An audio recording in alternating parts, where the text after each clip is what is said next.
Okay, done.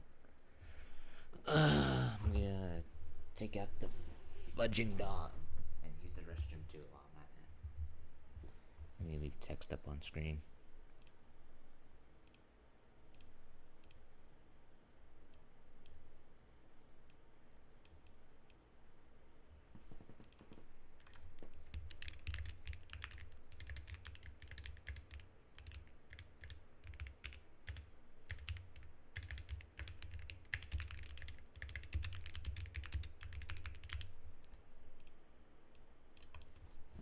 There we go.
Where's my phone?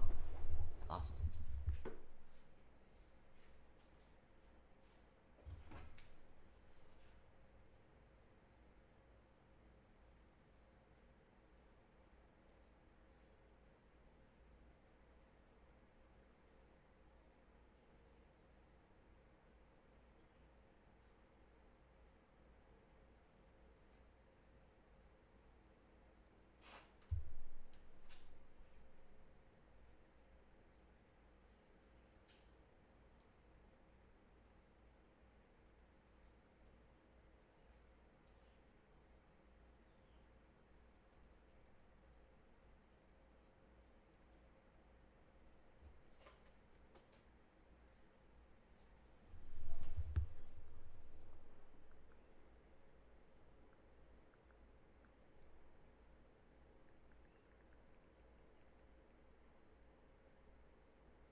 I want to smash my fucking head against the table.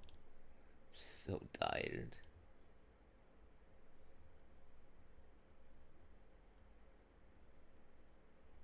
I still have 5 hours and 24 minutes to go. Not 24, 28. Jesus Christ.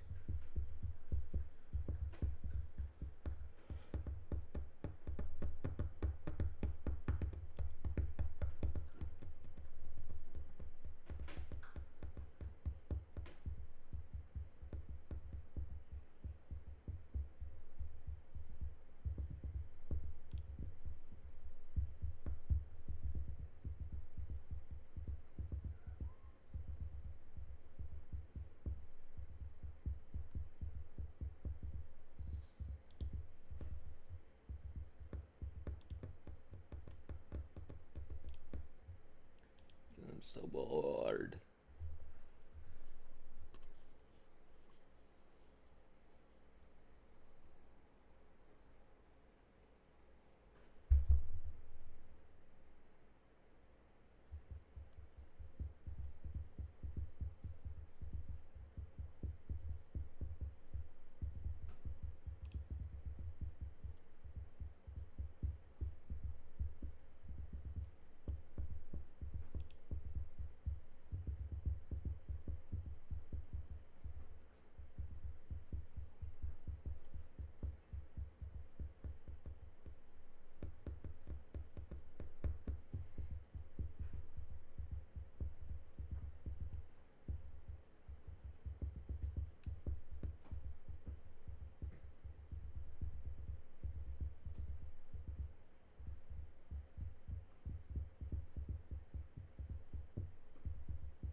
lucrative speed.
Just bypass right now.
I was just hanging out with my...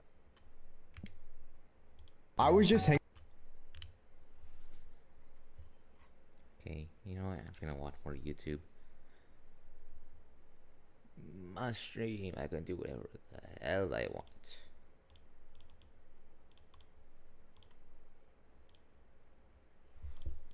hanging out with my friend Julo when... I guess. Julo! Come here, motherfucker.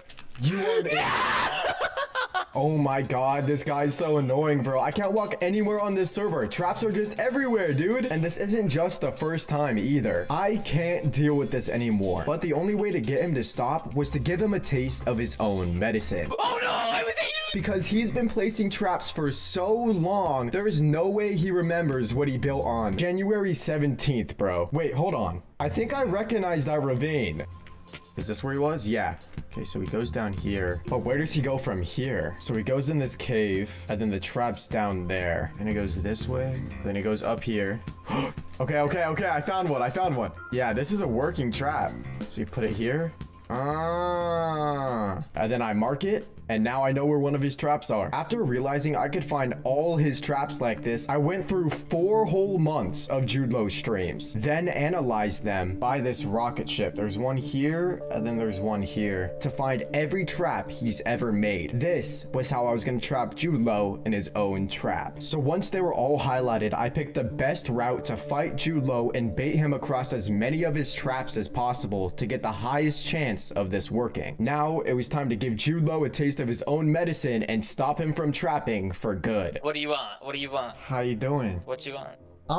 I'm wondering why with your broke ass are you only giving away $100 if someone kills you? Wow. Hey, $100. You is are still $100. rich, Julo. You make a valid point. So how about this? If you kill me, you can have $200. Oh really? Yeah, but you're not gonna be able to kill me. And the best part, I'm about to take that $200 by killing him in his own trap. And there were some perfect ones right next to us. Let's run it then. Unless you have some bullshit. There's no way. Unless you have some bullshit, boy. Well, of course I have some bullshit. Come shoot though. Don't drop. Don't drop. I'm not. Oh! Oh my god, that would've been crazy. You almost just dropped. Nuh-uh. Oh, get juked. Don't drop, Julo. Jesus Christ. Okay. Parker, I actually don't have pots. I'm gonna leave. I'm What? leaving. Alright, bro. What kind of bait is this, bro? Alright, JPEX, I'll fight you in a second. What kind of bait is this? Hell no, Julo. You think you can trap me, bro? I'm getting my $200, brokey. Julo had now ran so far away from the traps, there was no way I could get him in. But then I realized there was still one more of his traps that wasn't too far away I could try to bait him into. Julo, come on. I'm JPEX, bro. Yeah, alright. Like, what type of aura are you losing here, bro? I'm not losing anywhere. I don't have the bots to fight you. God, bro, I genuinely can't chase you straight. This is fucked. Dude, where are we, bro? I don't like this. Alright, then just back up.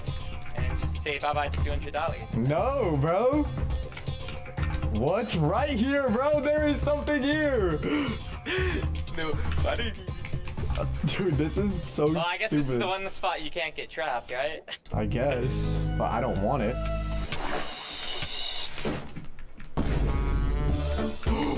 Are you serious? What the hell? Why'd you win charge? Why'd you win charge? Yo, that's a crazy trap, bro. That is crazy. Oh my god.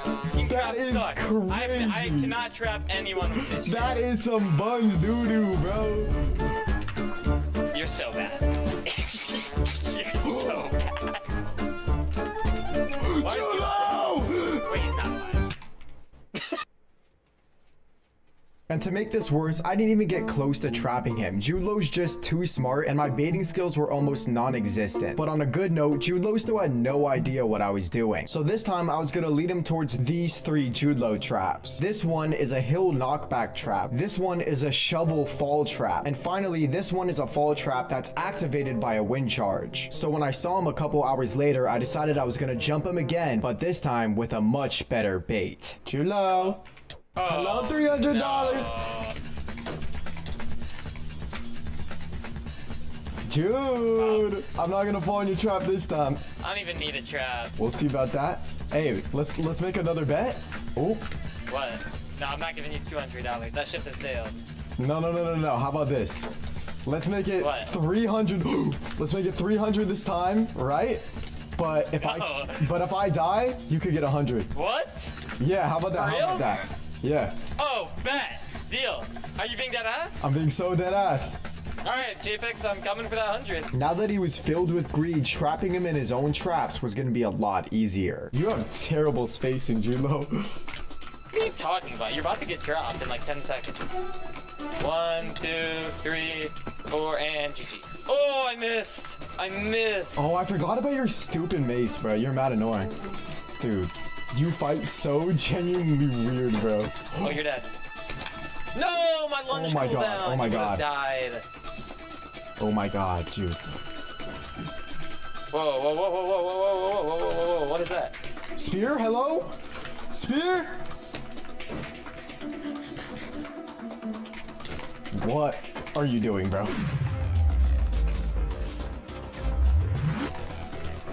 Whoa, whoa! That's my trap! Dang it, bro! Oh, I found that earlier. No, you're not. You thought you were gonna get me in my own trap? Dang it, bro. I was trying to get you in that. I know. thought you maybe didn't I know. know. Wait, $100?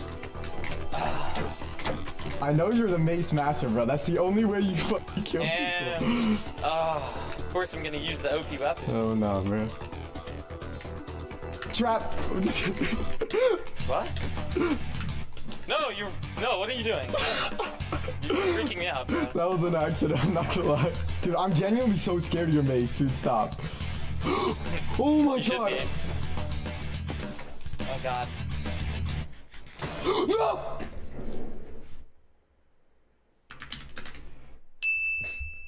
Not gonna lie, bro, maybe it's just not possible to trap this guy. Is what I would have said if I didn't get the greatest second chance ever, using the first trap Judelo's ever made on this server against him. But before we get into that, I would have never played these fights so well without this new optimizer I'm using that will also help you get a massive Minecraft crew. Will help you with this QR code. And remember, use my code JPEX at checkout. Judelo. You don't think I can beat you? I don't think you could beat me without a mace. Whoa, whoa, whoa. Wanna bet? Just like I couldn't. Don't even need no mace. That's the funny part, About bro. to send you packing. Oh my god. Please die. It'd be so funny. No, I'm not doing that. Oh, where's he taking me, guys? Where's he taking me? To Adventure Land, bro. Oh yeah, let's go to the forest. I love the forest. Do you? Maybe I won't go.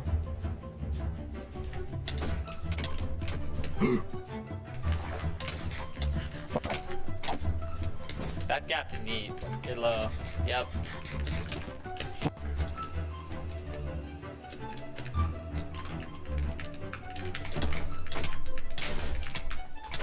Oh! Oh no! I was undid the thing!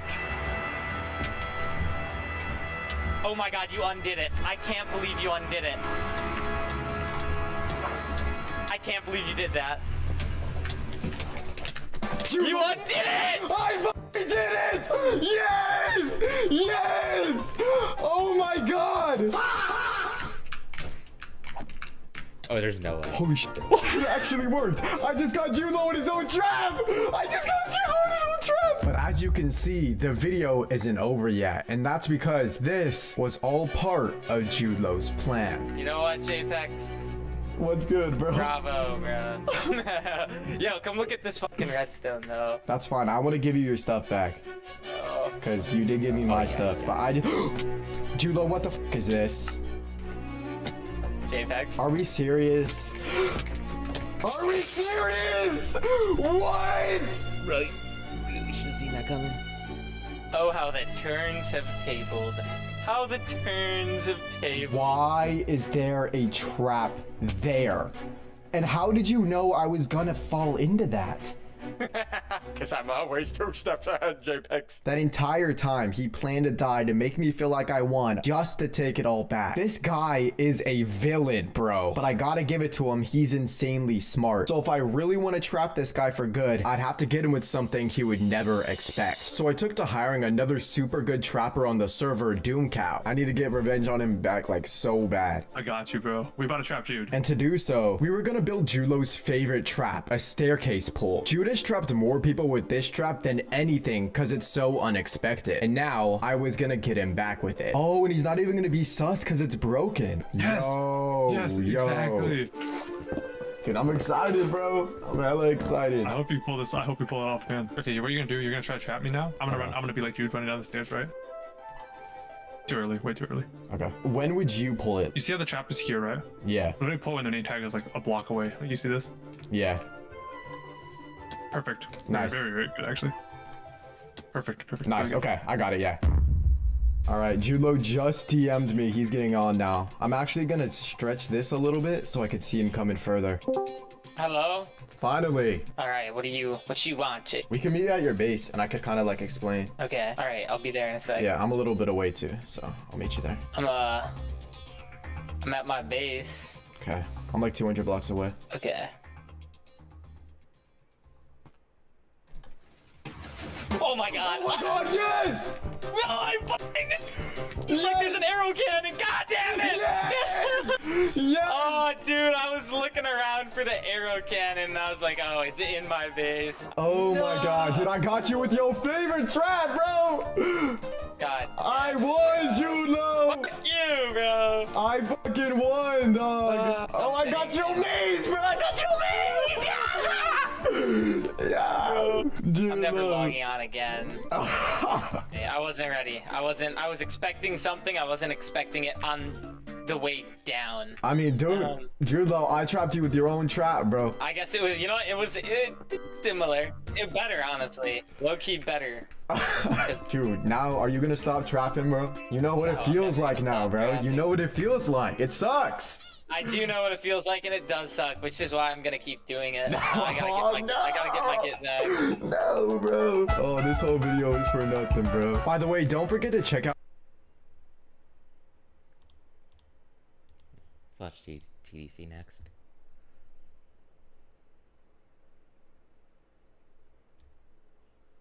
Actually, no, let's watch OJ.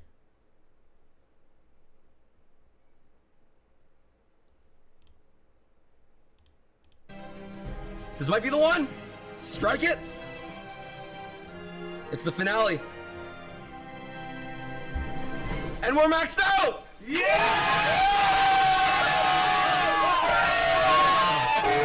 Searching for opponents to destroy hopes and dreams and uninstall the game. Is Supercell locking me out of matchmaking because my level is too high?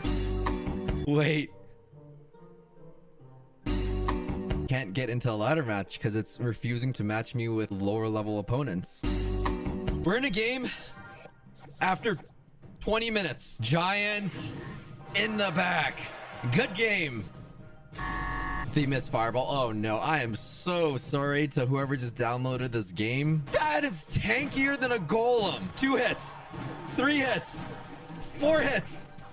Oh, it almost took out the tower. We need a chart of how much elixir I'm leaking. The knight versus mini P.E.K.K.A. My knight deals more damage than a mini P.E.K.K.A. This musketeer is gonna have mini P.E.K.K.A. level damage now. She is as tanky as a bowler is. Tankier. I'm about to put down level 14 archers, and they're gonna have as much damage as a musketeer. The minions, they just one-shot everything. My arrows kill the musketeer! What? My fireball kills the knight! Oh, this is gonna be a while. We'll be back. Game number 2.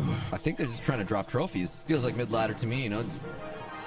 +6 level differential. Holy, we're only facing level 8s every 20 minutes right now. Another level 8. All right. Oh, they're just ignoring me. Oh, there's a Mega Knight. Are you trying to threaten me with a Mega Knight right now?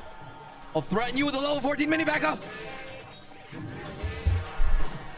3 shots. That's basically a level 1 legendary. I one-shot the E-Barbs.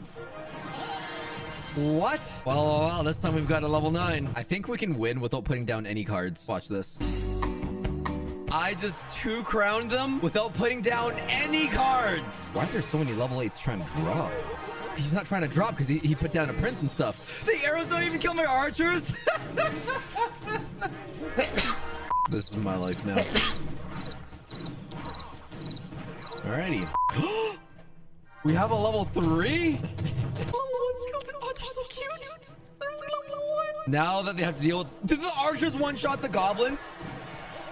My archer just 1v1 a musketeer. Level 14 giant coming right up. I hope this is a bot. I am so sorry if you're not a bot. The mini P.E.K.K.A. is dealing no damage. I'm going to put the knight at the bridge so it can 1v1 this P.E.K.K.A. right now. Oh my word. It just took out the mini P.E.K.K.A., the skeletons with the spear goblins. This is strangely so satisfying. And it doesn't even die. So y'all know minions at the bridge is bad without a tank. And y'all know that it's even worse in the pocket because there's only 3 of them and the king tower is awake. That is mega minion level health. That's obnoxious. How does the mini P.E.K.K.A. fare against the giant? Takes out half of it. Level 4 mini P.E.K.K.A. How much damage do you... Oh, it's so cute. How about a musketeer, level 14? It takes out 80% of her health? That's mini P.E.K.K.A. level damage on the knight. The mini P.E.K.K.A. couldn't even handle the musketeer. Let's arrows that. I love how arrows takes out the musketeer. A level 9. You trying to bully me with a level 13 mini P.E.K.K.A.? I'm gonna counter your big mama P.E.K.K.A. with a musketeer. Oh, I can't wait to face y'all's mid-ladder menaces once I climb up. Oh, I want to see how much arrows does to E-Barbs. Woo! Oh! Fancy pants here with an electro giant. My musketeer is about to wreck him. Let's just let that musketeer do its work. Level 8 spear goblins? What is going on? They're down here really trying to bully us. Well, I'll bully him. I really want to see a knight versus a level 9 electro giant. That's actually pretty good. The minions. There we go. We'll end his pain. Bringing electro giant in 200 trophy range. That's toxic. We're in a new arena. We're facing level 10s now. All right. I'm going to win by playing Everdale. Look at that. My wool is ready. Maybe I'll make some more socks. Let me just flex that I have level 14 cards. And that is how you win. Play Everdale. Level 8 victim. It's not even a victim if they're just conceding like this. Why are there so many level 8s down here? That knight is struggling to tickle my tower though. This is cute. Level 14 fireball is about to what? It killed the goblin brawler bruiser thing? That's a very good musketeer placement. My musketeer is almost winning against the prince. I want to see what arrows does. Okay, arrows takes everything down so low. I'm not gonna let the prince connect. The arrows! That's what we wanted to see. My minions survived those arrows. All right, we're putting everything down now. The fireball didn't even take my musketeer down that much. Level 10. We're not going to show him any mercy. Whoa. Are we facing a bot? And I'm not talking about the Clash Royale. I'm talking about someone that's using like an illegal bot that's going to get banned. Not true. You can double plant. Well, if I wasn't low on elixir. Another one. Massacre. That's what's going to happen to you. They're actually resisting. Let's see what Fireball does. Not bad. Oh, he's playing serious. Arrow resistant archers. Oh, we're coming. Normally that mini P.E.K.K.A. would have done work on that knight. Wait, he's got a golden knight emote? This is someone's mini. OP and low arena. That's quite an ominous clan name. Level 7 RG? Are you serious? Who is this? Levels. I've never seen a level 7 RG melt so quickly. Oh, that's wonderful. What? A level 4? I am so sorry what I'm about to do to you. Let's put archers. I want to see this interaction.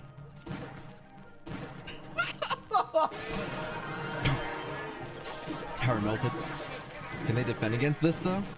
Oh, mini P.E.K.K.A. just took out the health down to half. There's no way. There's no way. The final game in this arena. What is he doing? He's sending them in one at a time. Let's just end his pain.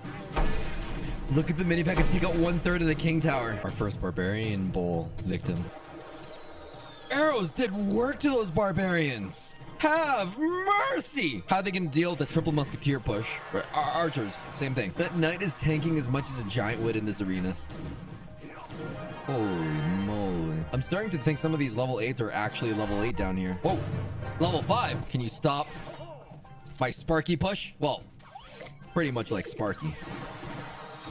The arrows takes out the musketeer completely. I love it. That is one tanky golem we have there. Oh my.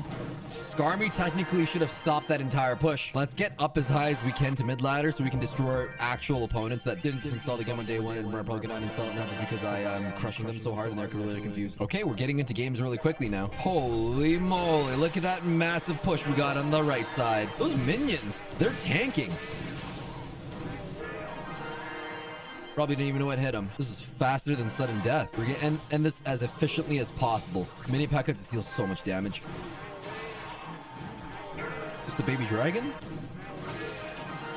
Giant at the bridge. Okay. Little Mama 69. Well, I'm about to send 69 million damage to you. Level 14 mini pack of greatness. Look how much damage my archers do to that baby dragon. Look how much damage my knight did to that. All right, I'm starting to feel bad. Let's end this as soon as we can. Why is that knight still so full health? The Skarmy doesn't even take out the archers completely. Oh, wow. They're putting everything down. They're defending. They defended that pretty well. The Skarmy was perfect. The archer pole is perfect. The only thing that they did wrong was not be level 14. my musketeer that's still alive just two-shot that cannon. Oh, no. This person definitely just... Oh, no, I'm sorry. I'm not even gonna emote. There's nothing I can emote to make the situation better. It'll only make it worse. A level 10. I'm ready to whoop her butt. I kind of want to fireball that witch. Just to assert dominance. She's playing serious. I can't just put down cards anymore. Not only do they know how to play, their cards are fairly decently leveled. What happens with arrows? That was good. Now my knight one-shots the world recruits. I want to arrows at level 10 musketeer just to see what's up. Oh, my word. The baby dragon went down to way below half. Let's get to Pekka's Playhouse. I have to start putting giant in the back now. They're getting good. They're evolving. They're smarter. They're stronger. I guess by smarter, they're smart at leaking elixir. This person's not dropping. I wonder what's up. Maybe they saw my level 14 giant and pooed their pants and just conceded, swiped up their phone, deleted their app, and they're like, I'm good. They've got a season pass. This person's serious. Whoa, relax there with the giant scally boy. Seeing the minion one shot, that's so funny. Ah, his arrows kill my archers. They're not arrow resistant anymore. We're one game away from Pekka's Playhouse. Oh, they're in mini Pekka's arena. What the? They have a level 14 knight? Get out of here. This person is messing. This is somebody's mini. I am going to destroy your hopes and dreams. My fingers just started sweating because I started playing for real. Let's do a little knight up there. Maybe I'll do a mini Pekka in the other lane. Or I mean musketeer. Take that out. We're not going to give them arrows value. This player's sweating with a level 14 knight. Get out of here, you bully. Level 14 knight in 1000 arena with a level 11 bandit. The level 12 goblin barrel. We dance on them. No mercy. Level 13 wizard. That's toxic. We don't need any other cards. It's a level 9. I'm going to let that archer deal damage with that balloon and see how much it can do. It's actually not bad. Archer's is dealing work on that level 9. I'm leaking a bit of elixir, but that's fine. Knight connects on the tower. That's a lot of damage. Oh my word. Level 14 minions against a big Mama Pekka. Level 14 musketeer. I wish I had a level 14 mirror at this point, but they don't have that in training arena. All right, let's just end this really quickly. Swift and painless. But OJ, why don't you use the other cards? Because we're only using trainer camp cards. For my name is Trainer OJ. Oh, level 8. Oh no, this is a real level 8. I'm sorry.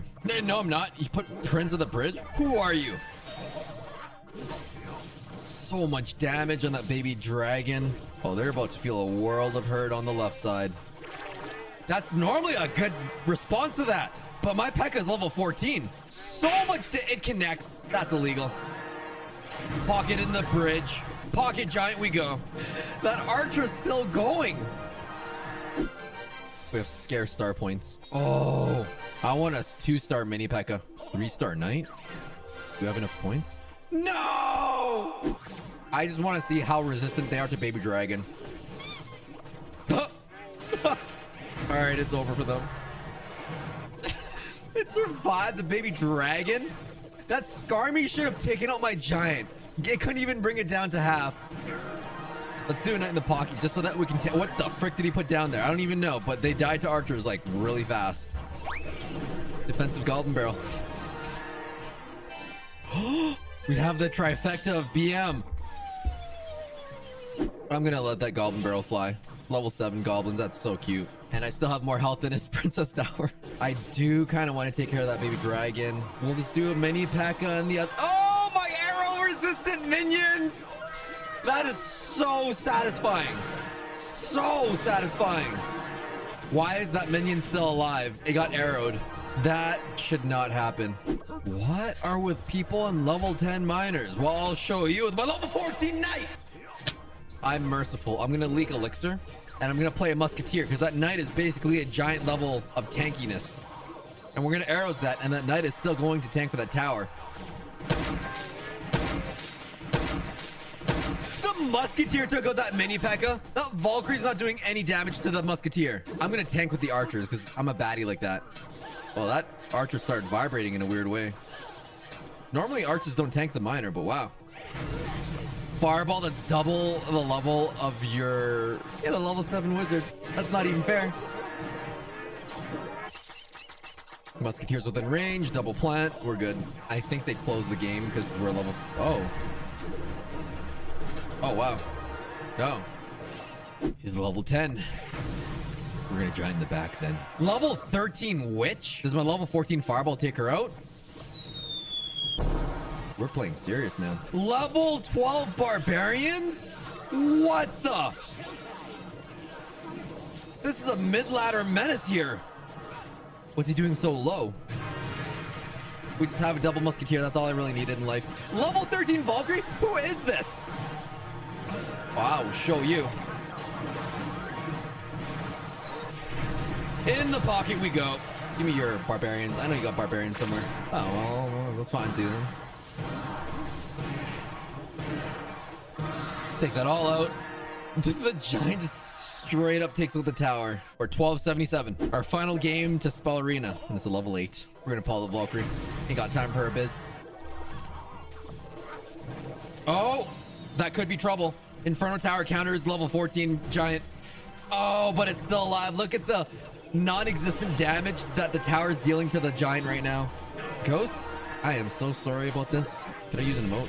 Definitely not. Definitely not. We're not about that. We don't put salt on the wound.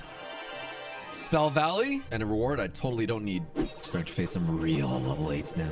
Knight one-shots goblins, right? Yeah, that's fine. Hold up. Archer's still alive? Let's block that archer. That archer is like a level 8 musketeer right now. It's so value. He just I don't even know what that was. Was that a mini P.E.K.K.A. on my knight? Because that did like no damage. Oh no. Oh no. Max level player beats new players for 10 minutes straight. Yeah, I'm good. It's the level 8 mini P.E.K.K.A. or level 8 mama P.E.K.K.A. I'm gonna let that fly. I want to see that interaction right now. My mini P.E.K.K.A. is stronger than the mama P.E.K.K.A. Good word. All right, let's use my knight to hard counter his mini P.E.K.K.A. Oh, that's too good. That's too good. Okay, let's finish it off. We had our fun. Why do so many people have the miner right now? Even if that wasn't maxed out, Skarmy was not the play on top of minions and archers. I mean, it probably just downloaded this game. Why am I being so critical? Yeah, he knows. Oh, this is someone's mini. They know what's up. I'm gonna swerve past the witch. Or not, actually. The minions are strangely tanking the witch really, really, really well. Wow. No matter what you play, how you play it, you can still win.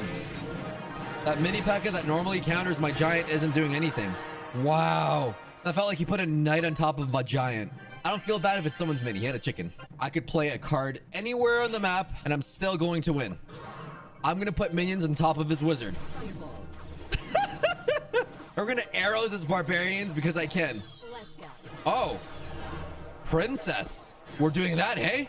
Then I'm gonna do giant at the bridge. How do you defend this? You don't. Baby Dragon does not counter level 14 Knight. That's basically a Mega Knight if I ever saw one. That's a Mega Giant. This game is so easy. I love that the wizard doesn't one-shot my minions. Level 6. Oh no. I'm just gonna tap anywhere in the map. I'm gonna randomly tap I'm gonna tap anywhere in the map and we're just gonna put stuff down randomly and we're gonna win.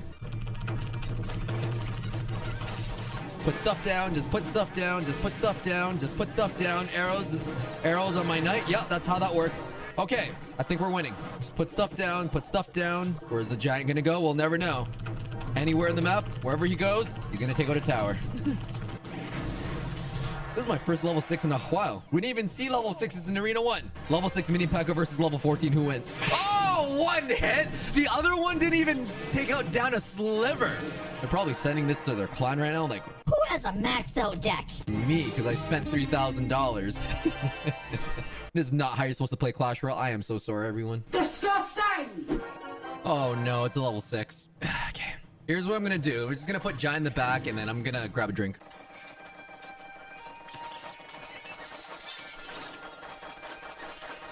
Oh, look at that. I don't know what happened. Got my drink though. Builders Arena already? Okay. Oh jeez. Does arrows takes out, oh, it takes out the tombstone and the skeletons. That's obnoxious. I like how that cannon technically counters the giant, but it's not actually doing much. All right, that's a good game. Now we sit back and relax. Oh my goodness. That knight should not be alive right now. Mariana, I'm sorry. We're trying to get out of these arenas so we can push to 5,000. We need to get to mid ladder as soon as we can. This is a speed run to mid ladder. We're gonna let him have it. It's a base race.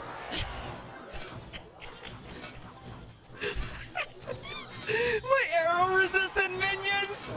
Oh my god, he had to log and arrows my archers. And he still hasn't dealt with a full health giant. A level 14 giant.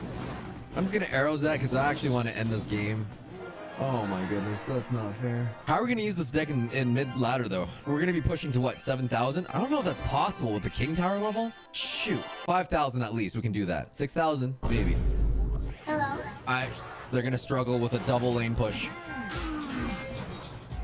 One archer on the right side. It's gonna take out the Flying Machine and Dark Prince. Oh wow, it actually did.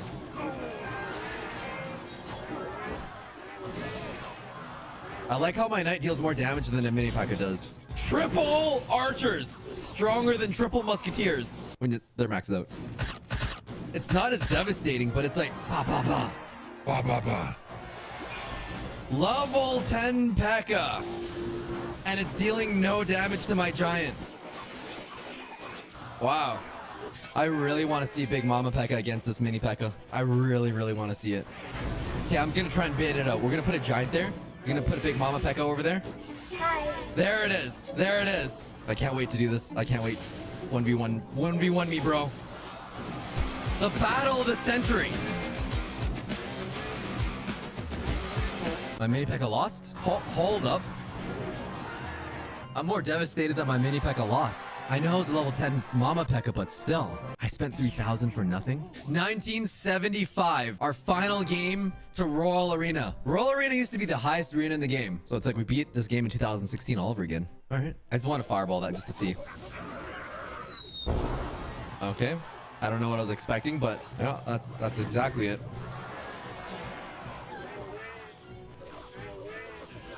All right, mini P.E.K.K.A struggling a bit. That's fine. Still alive.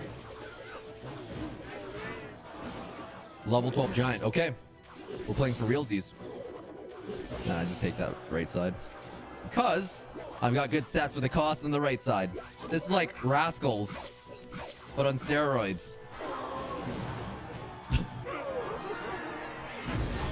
How is that knight still alive?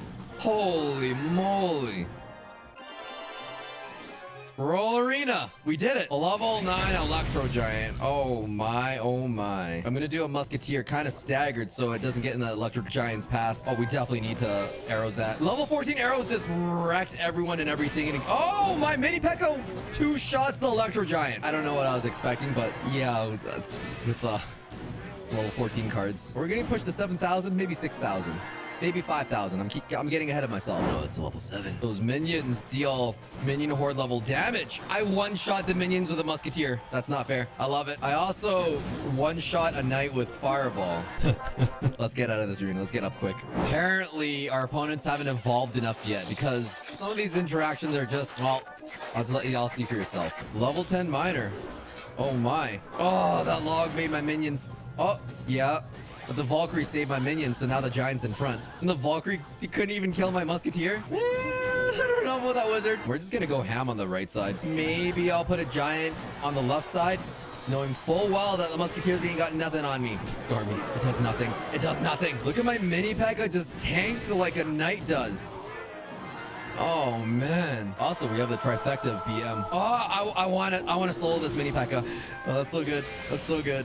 Oh my goodness. I wish my archers were fireball resistant. My musketeer's fireball log resistant though. He knew this is someone's mini. He was mad that the log fireball didn't kill my musketeer. And with all of this power, it's easy to let it get to your head. Can those bats really do anything to my knight? It's kind of minion horde level. He had to put down a Valkyrie. I two-shot his wizard. Ain't no way. My musketeer basically three-shotted that Mini Pekka. Let's go all out on the right side. I don't even know who's tanking or what's tanking, but we're about to take it all out. Oh, so good. Mini Pekka three-shots the King Tower. What? Let the baby dragon connect. Let him think he's winning. I don't even want to split my archers. He just spent 10 million elixir and he's got nothing left. I don't think the miner can handle level 14 archers. That's too good. Do they have Skarmy or anything on the right side? No, they got it on the left side. That's fine. It's done. Skarmy into minion horde? That ain't the play there, Chief. Why am I acting like such a smarty pants? That ain't the play, Chief. Obviously not. I have level 14 cards. Nothing's the play against level 14 cards. This is great. Valkyrie struggled to kill my archers there. That's so sad. Are those minions gonna take out the tower? Oh, all right. Well, I think that's it. Level 14 fireball, level 14 arrows. Woo! I really wish I had mirror, but I only have these 4 cards unlocked. Level 7.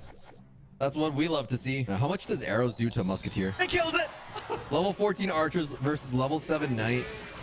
The Mini Pekka tickles my giant. I two-shot the minions with my archers. Oh no. Those archers are like rascal level threatening right now. All right. Let's not clown around. I'm not even gonna use any emotes. Crushing your enemies is all good and fun, but after a while it starts to get a little boring. So I tried to speed run through some of the games. Are we in Frozen Peak?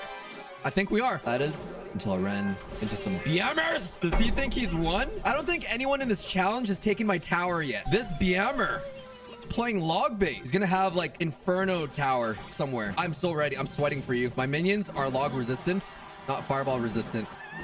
We BM to oblivion. Knight to tank so that we can tank the other side. Mini Pekka is about to wreck everyone and everything in existence. We're good. 2 musketeers. That's like having 2 archer queens on the map right now with their ability activated. Think about that for a second. Yeah, we BM. They BM'd us first. Mini Pekka on the right side. That's an unstoppable push. Hog 2.6. I don't think so. Wow, really putting everything in, and the Mini Pekka still takes it out. My musketeer basically two-shotted his musketeer. Not even fair. Normally 2.6 counters you with cannon ice spirit skeletons, but nothing counters level 14 down here. I hard countered him with money. What's your play? What's your play? All right, well, you're not gonna play anything. I'm gonna just wreck you in record time. Oh, goodness gracious. Go, little archers, go. And then watch, this knight is gonna tank with the tenacity of a level 10 giant. I like that he had to use Mini Pekka on my knight there. Princess at the bridge. What a menace to society. Could have Skarmy soon. There's the Skarmy. Base race, princess versus level 14 giant. Who wins? Me, because I'm pure skill. Go, sweet, brave Mini Pekka, go. I think it's sinking in that I'm level 14 now. It didn't click until after I took out all of his towers in under a minute. This baby dragon felt like toddler egg. Dragon is ready, baby. I couldn't regress further. Fetal Dragon. We got a level 10 here. I almost fireball one shot his baby dragon. That's illegal. Oh, baby, look at the split lane push going on right now. There's no way. Huh. His minor won against my archer. That's illegal. All right. Time to end his life then. So much damage. Where are you going to stop? Level 14. Nothing? That minor is not going to do you any good. Mini P.E.K.K.A.s on his king tower. Minion hordes on his king tower. I don't even want to touch any of these chests. They're going to unlock all these other wild cards that I don't need. It's time to test out the true power of a maxed out deck by spamming the bridge. What happens if you just bridge spam everyone and everything in existence? 10 elixir at the bridge. Technically, Witch does stop all of that. Technically. But will she? He played everything perfectly and he still lost 1,000 damage on the tower. All right, it's time to play like mid ladder. We just put everything at the bridge. No regard for strategies. Keep putting cards down. Oh my goodness. My musketeer tanked more than his knight. He mad. He mad. His king tower is locked in the giant. My musketeer's locked in his king tower. That ain't even fair. Does arrows kill level 8 musketeer? I'm disappointed. Supercell, I gave you $3,000. And this is what you have to show for it. Does my fireball kill a level 9 Valkyrie? Not even halfway. I'm playing like a bot right now. He's probably so confused. Oh, jeez. He's got Skarmy to counter me. The one card that can counter... Kind of. I'm not even going to put my mini P.E.K.K.A. on the left side. I'm going to put it on the right side. Because my knight and my archer already deals mini P.E.K.K.A. level damage. Oh, my goodness. My archer just soloed that musketeer giant. How we cry on him. He knows it's a level 14 knight. Oh, little do you know. Level 14 Mega Musketeer. Level 14 Mega P.E.K.K.A. Level 14 Mega Minion Horde. My mini P.E.K.K.A. just soloed his Mama P.E.K.K.A. I love how he has to use Inferno Dragon. Oh no. He actually had to use Inferno Dragon for that. He actually has to use Inferno Dragon on my Musketeer. Oh, jeez. We climbed, and then climbed some more, and then climbed some more, and the interaction started to level out. Only by a bit, though. Tiny little bit. Hold up. That defended me decently. I don't like it. We're gonna bridge spam mini P.E.K.K.A. on the right side then. Come on, Mega P.E.K.K.A. One more hit with Mega P.E.K.K.A. Nice! And then we came across this. Level 14. What the frick is this person doing here? We're going all out. Oh, okay. They're just dropping. How did he even get to level 14 below Trophy Gate? Archer Queen in the back. I don't even have heroes unlocked and I already have Archer Queen on my level 11 account. Mega Knight to tank for the Musketeer. Mega P.E.K.K.A. Mega Minion Horde on the right side. Holy heck, my arrows just wiped out his entire push and my minions are still arrow resistant. Oh, jeez. There's no point defending this. Now that they've done all their high DPS swarmy cards, we'll do giant. My arrows just took out his cannon. What is this fast cycle deck that they've got going on? Fireball does kill my level 14 minions. Are they crying because I'm level 11? Oh, they don't even know yet. Let them have it.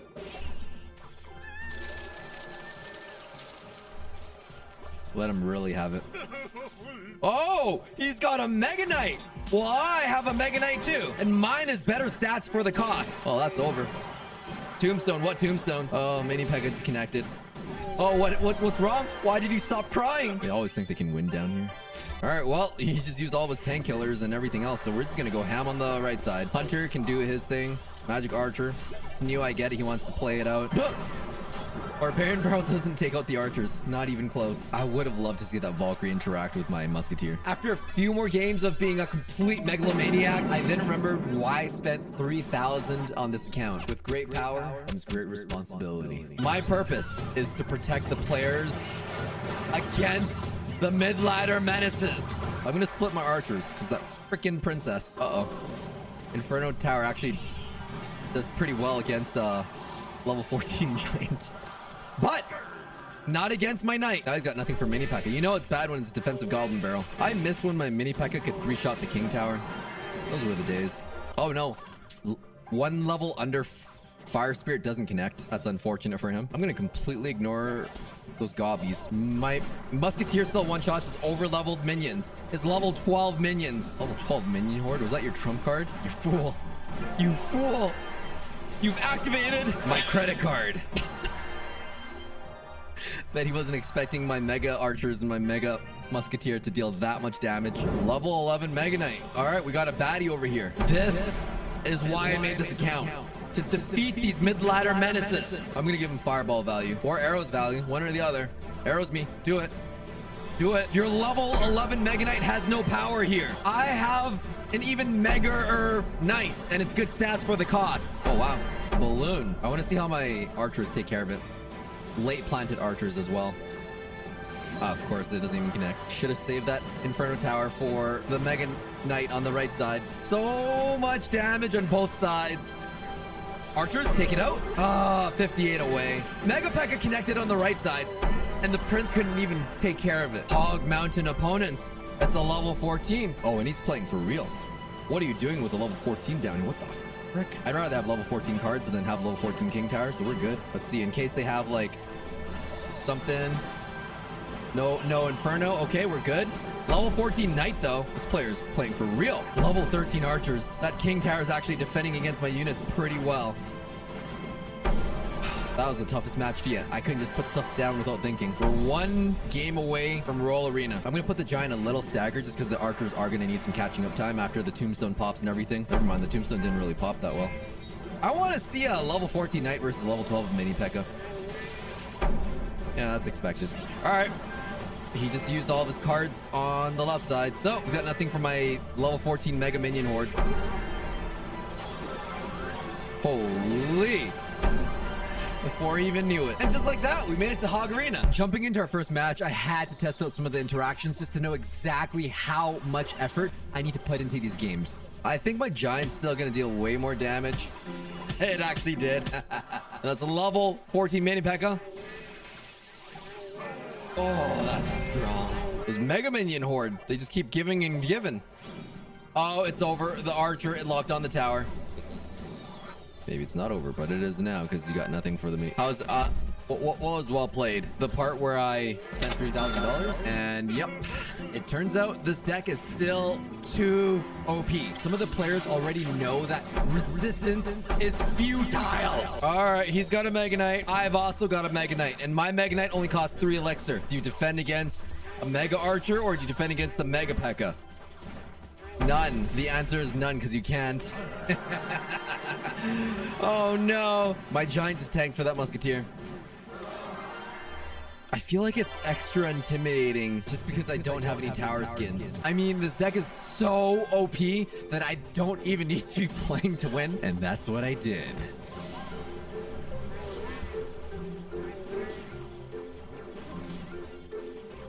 Oh, that's not bad. Is Hog Rider connected? But my Mini P.E.K.K.A connected with my Mega Knight and my Mega Minion Horde. Oh my word. Oh, this is good. Fairlife, please sponsor me.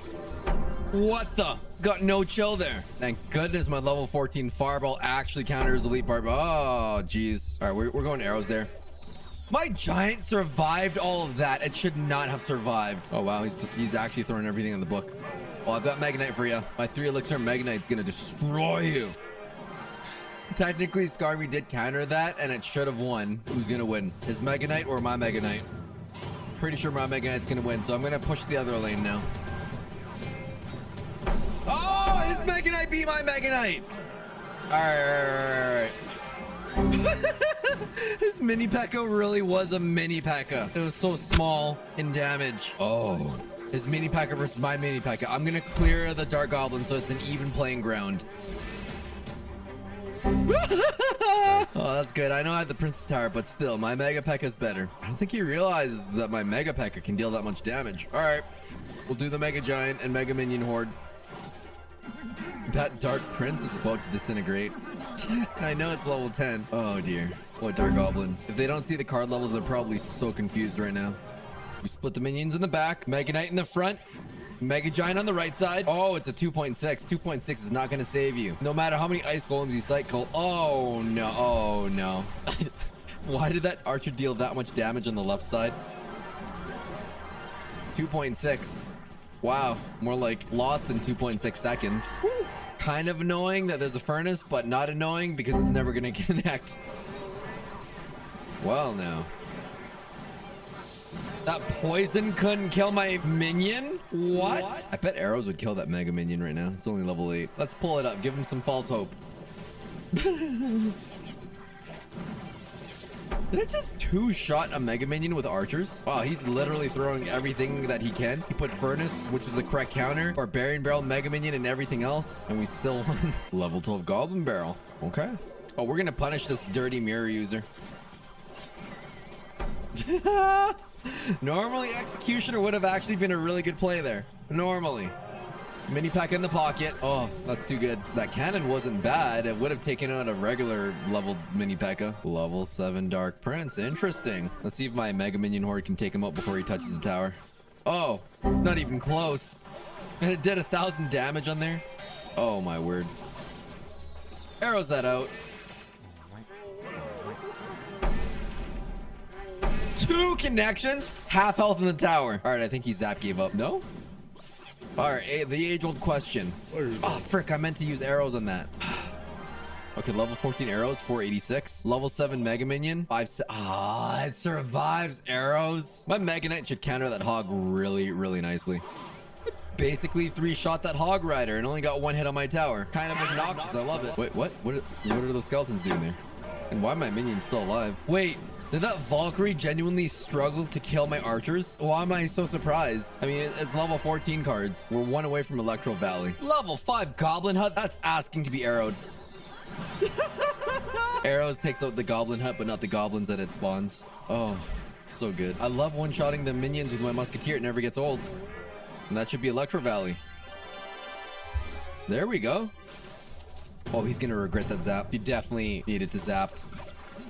The prince doesn't kill an archer. Players up here actually playing good, and there's nothing they can do about it. Rush the bridge, OG. Rush the bridge. Do it. Do it. Yes. Oh my word. That Hog Rider didn't even... What was that What?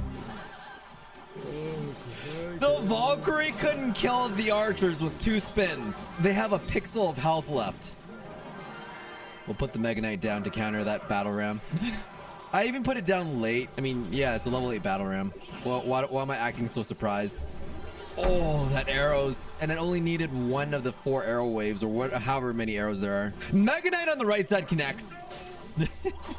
You knew. He heckin' knew. After literally steamrolling through the competition, something totally unexpected happened. Oh, I remember this. What's sad is that we're actually gonna win. Oh!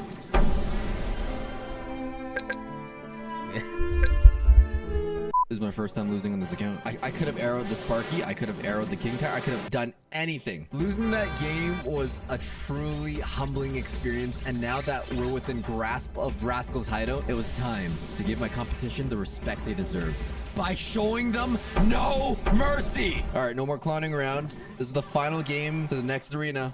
Level 12 Witch. That's fair. Book of Books is pretty good. Yeah, get that witch out of there. I think it's just sunk in that they're facing level 14 cards. Accept your fate. It's tanked with a Hog Rider? Oh no. Electro Valley had Electro Giants and we didn't see any? They're not in mid-ladder yet. They don't realize. Yeah, we're gonna see Graveyard. We're gonna see some Skeleton Barrel. That's cool. I miss when you used to be able to spam emotes. Oh, you fool. You fool. You just wasted 3 elixir when you should have saved that to defend against my level 14 cards. Ah. Sparky, my arch nemesis. Never mind. The archers took it out completely. Kind of satisfying, to be honest. Archers clear Skarmy. They clear it. Let's do Mega Knight, Mega Giant, both lanes so we can split our minion. Oh, my minions aren't arrow resistant anymore. I don't like this. Oh no. That P.E.K.K.A. got finagled.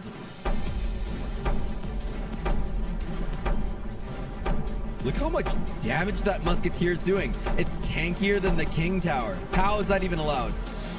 I missed when my arrows used to be able to kill the Musketeer. Those are the good old days. Let's keep putting stuff down and we'll win. My Mega Minion Horde's distracting that Inferno Dragon. My Mini P.E.K.K.A. connects. P.E.K.K.A. at the back. Then I'm gonna Mega P.E.K.K.A. in the front. That Electro Wizard is so dead. So dead.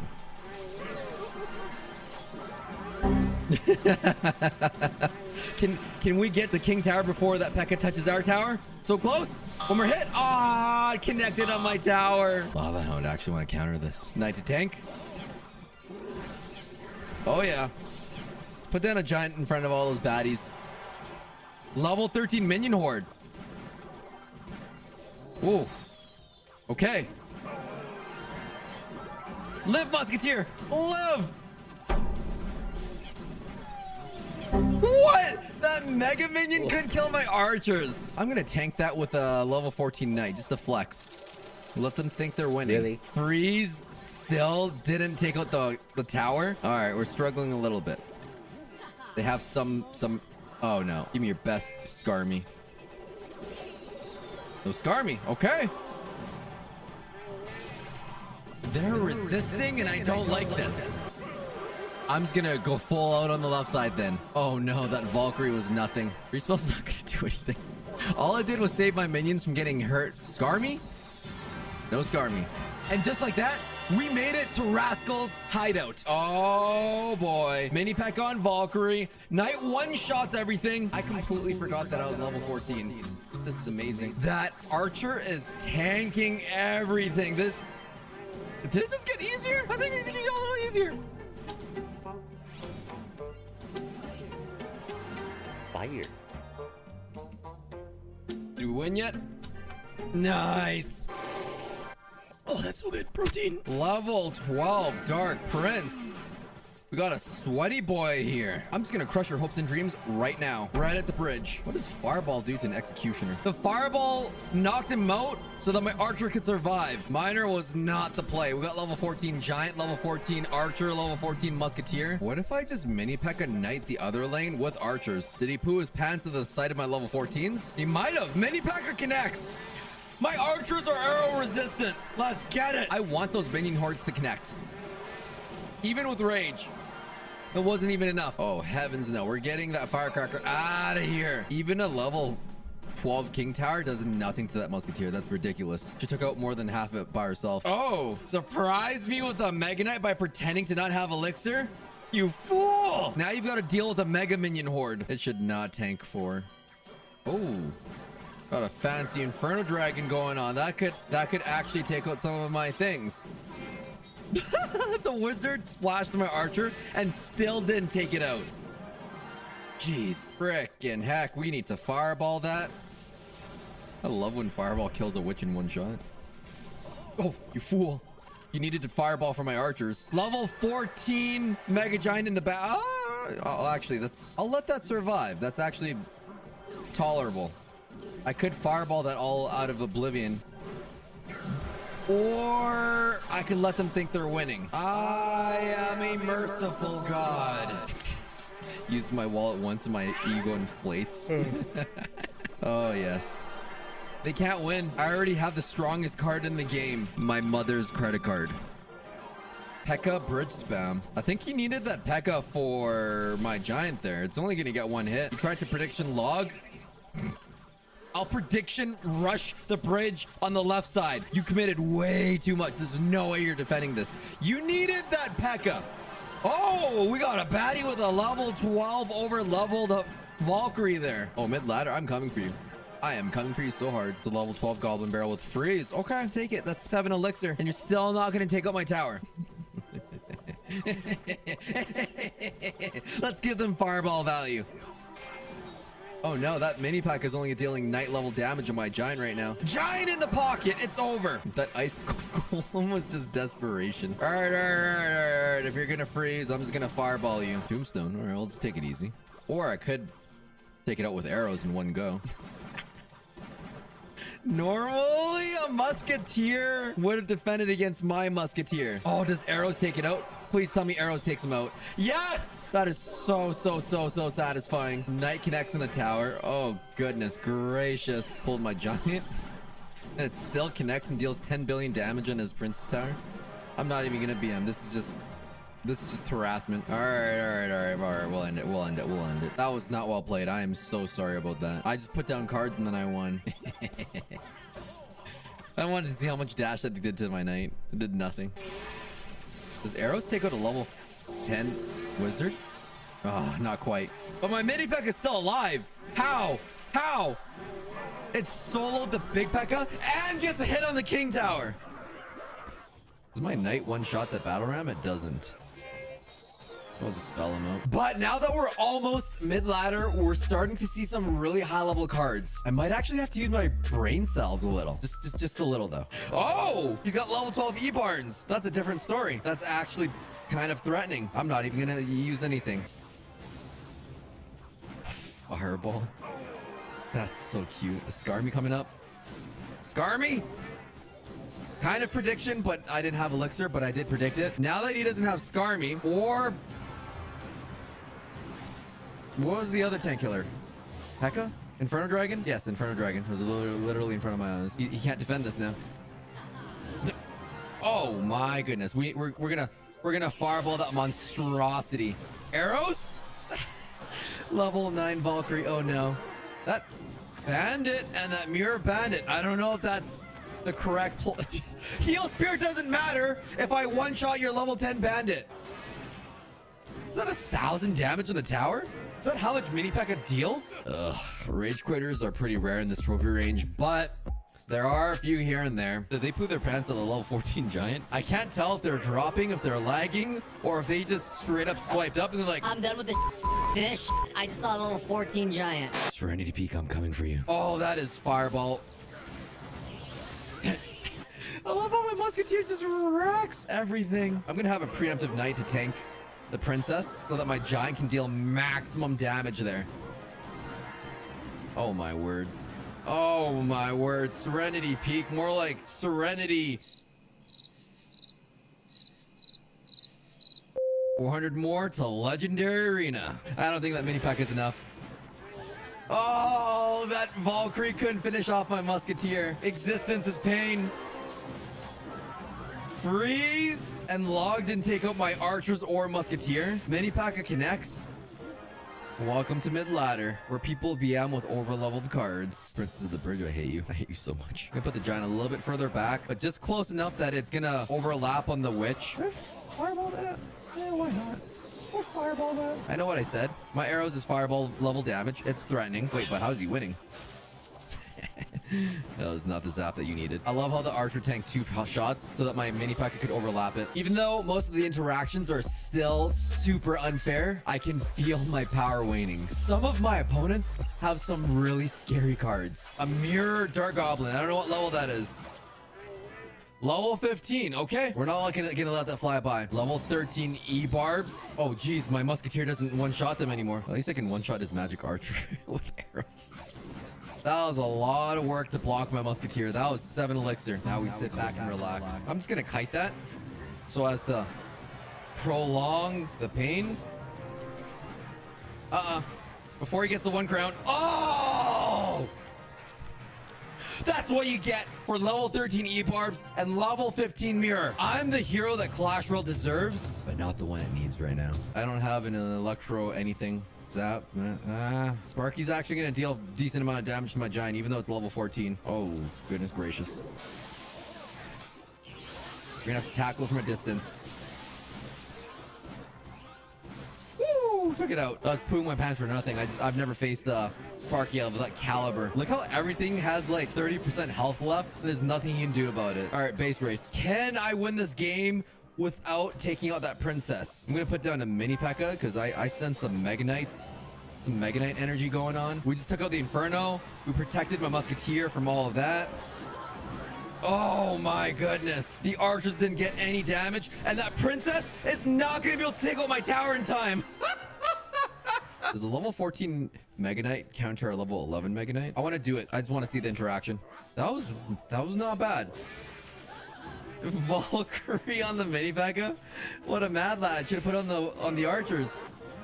It's a base race. Pretty sure I have more DPS than his P.E.K.K.A does. I bet my arrows don't kill that magic archer.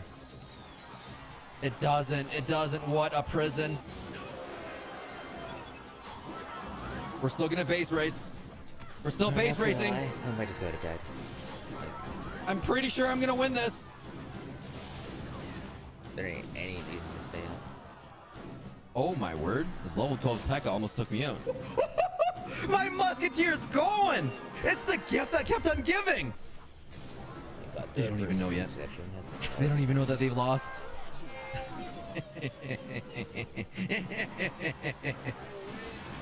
Oh, that's great. Oh dear, that musketeer is gonna deal 10 billion damage. Let's add another one for a little oomph. Oh, I didn't even. Oh shit, whoops. Nope. Bro, my fucking hair got tangled. It made me slap the keyboard by accident. This might be. We're defending that. This mid ladder. I was like stuck with that. So I'm just gonna activate the king tower just because I can. Scar me though. Oh, not gonna let those archers and stuff connect though. Wait, he's trying to base race me? With what? Oh no no no. We'll let the Mega Knight and Witch fly, but how's he gonna defend against that? And of course, a Clash Royale push wouldn't be complete without the Wi-Fi issues. Am I lagging? What wizard? What wizard? Uh-oh. That was not very cash money of me. And I'm lagging. Uh-oh. Back in, get back in. Oh, did he just laugh because he took my tower because he lagged? It's over. I don't even care. I'm going full sweaty now. He just used Fireball, his only counter to my archers and minions. We're ending it. We're ending it. I know you're gonna put down like a Mega Knight or something. No, not even. Not even close. Not even close. Not even close. And now that we're a few games away from 5,000 trophies, we're coming across some real mid-ladder menaces. But are they menacing enough to defeat me, the true mid-ladder menace? Holy level 13 giant. My musketeer's not dealing any damage to it. What the frick?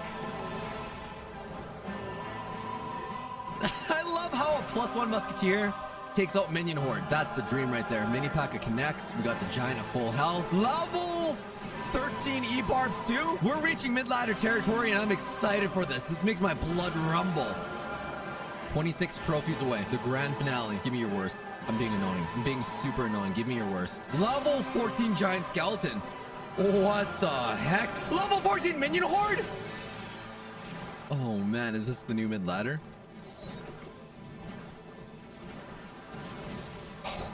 Thank God. Level 14 witch? Are you serious right now? What the? Oh my goodness. This is disgusting and awesome at the same time. Level 13 balloon? Who is this? Who is this?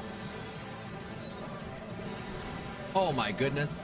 Got I'm shocked his Mega Knight isn't level 14. Shocked. Oh yeah, we got arrows that. Wait, is this gonna be our first game where we're not gonna 3-crown? No way. Oh frick, I missed 3 of the minions. Oh no, can I at least 2-crown? Give me that 2-crown. Give me that sweet 2-crown. I couldn't 3-crown him. This is the first game where we haven't 3-crowned someone. This is where it changes up. There's no trophy gate. Everyone has all their cards unlocked. It's not going to be easy for long, so I'm going to take advantage of this pocket giant, pocket archers. The mini P.E.K.K.A that was supposed to counter the giant couldn't even survive long enough to take anything else out. Oh, we're gonna demolish their hopes and dreams while we still can. I ain't scared of no level 9 tombstone. I can arrows. I will arrows it. I thought the arrows would have killed the spawn skeletons. At least my fireball kills this freaking witch.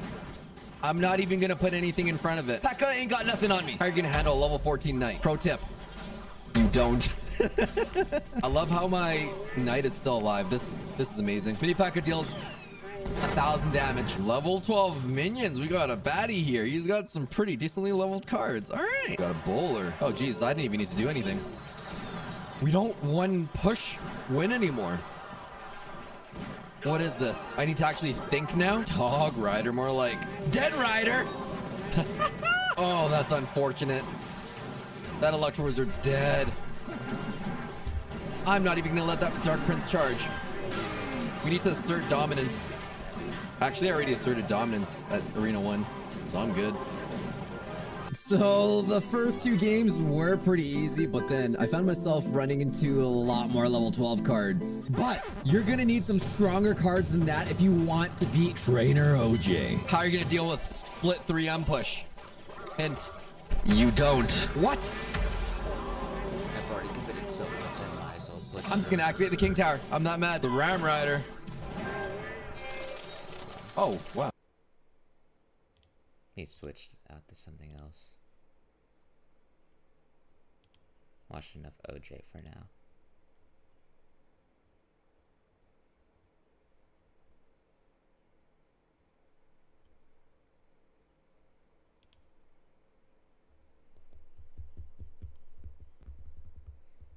What to play? I'll just find something on Roblox.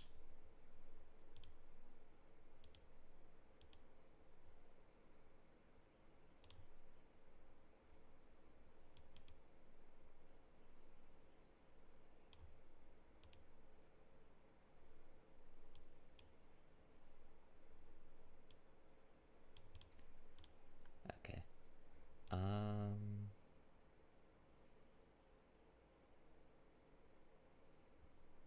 Oh, fleet of facility. Yeah. Yeah, this game requires no brain power. I'll just play this.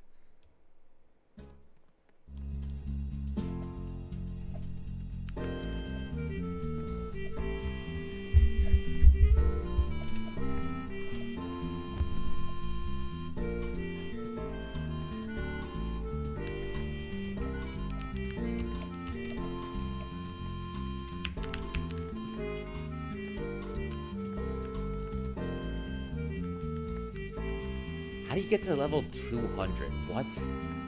That's not possible. There's no way.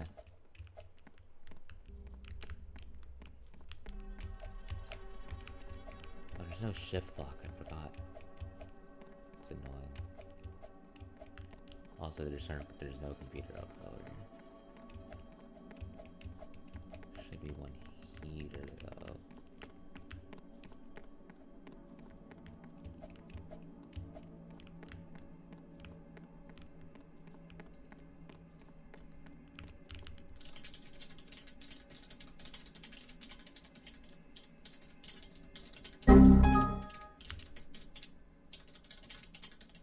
Really?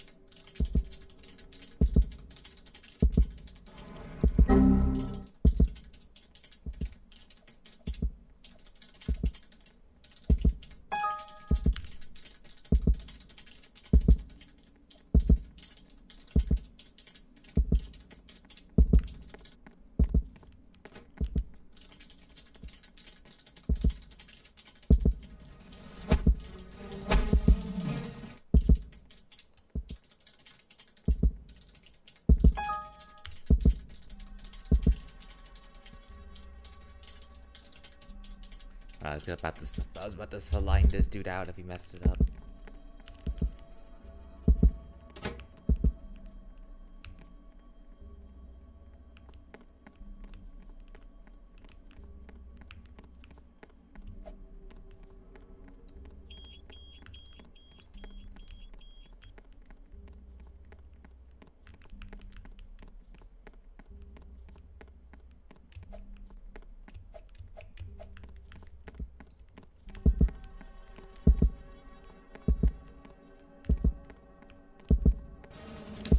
Oh, he's right there. Okay.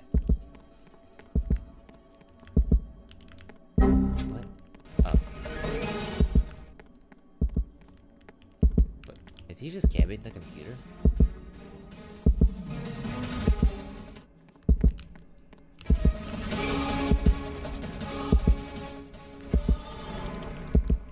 Sorry, that's how that works. There's at least 4 computers spawned on the map to prevent that from happening.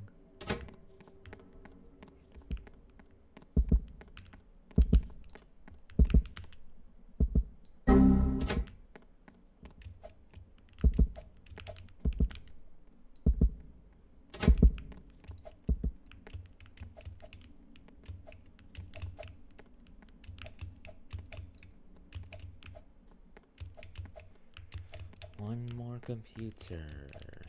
Where could it be?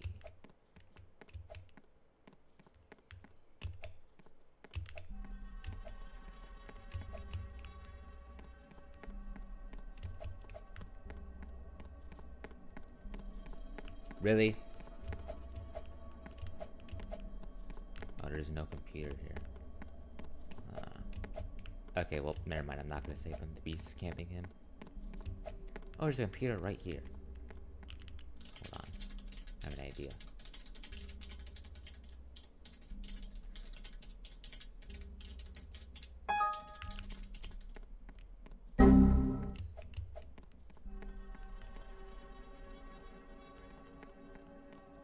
Really? You're still camping? Lame. I'll just keep messing it up then.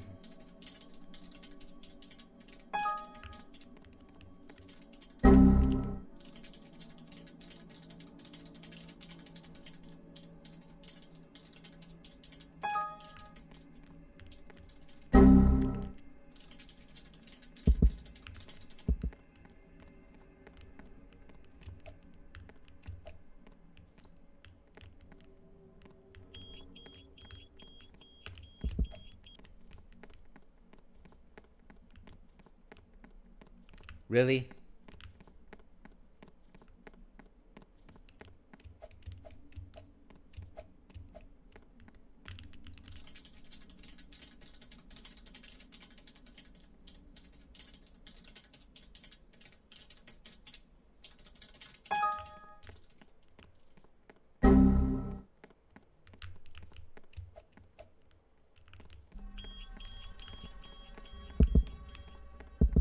This guy's actually pissing me off.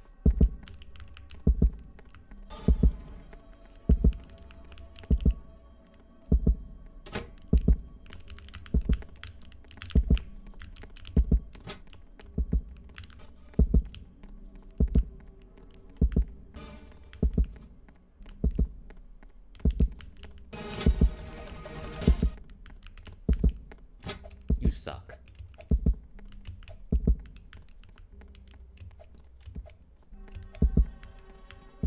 Oh, there is nowhere to go.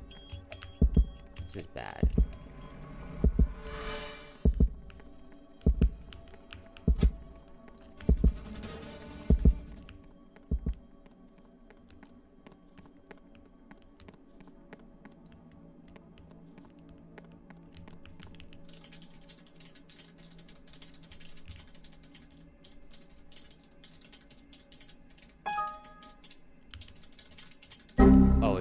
Oh, come on. I'm not saving you.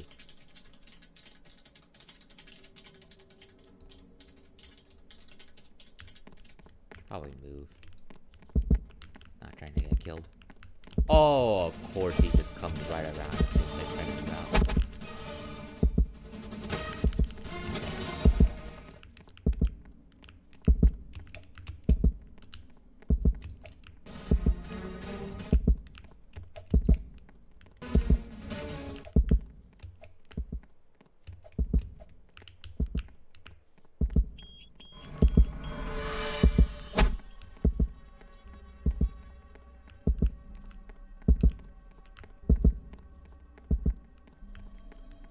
Really?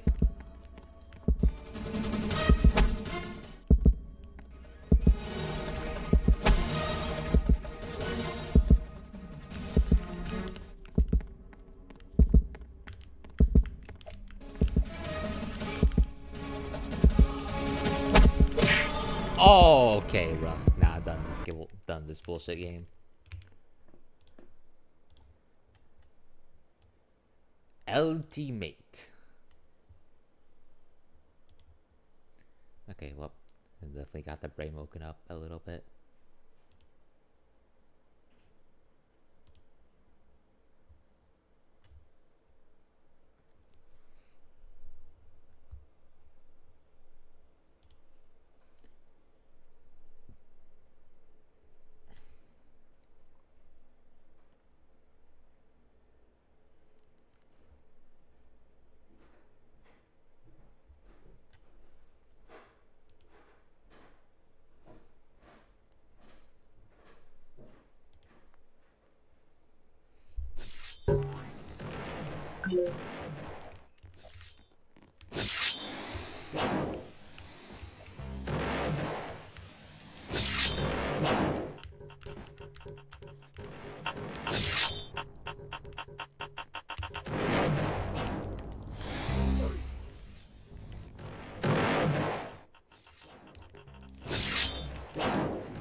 Yo, what is this?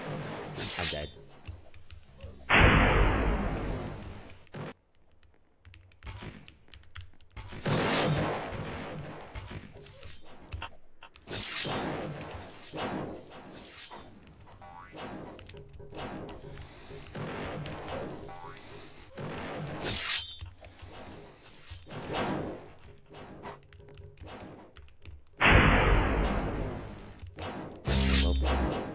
Blue team die. Oh, fudge my chicken. How are we not dead?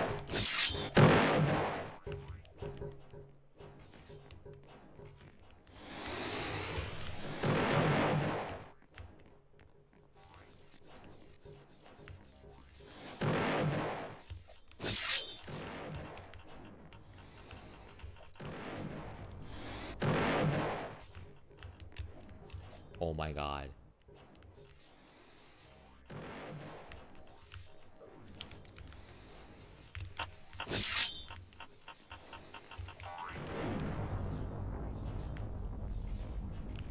Yo, this lobby is actually cursed. How is this still up? There we go.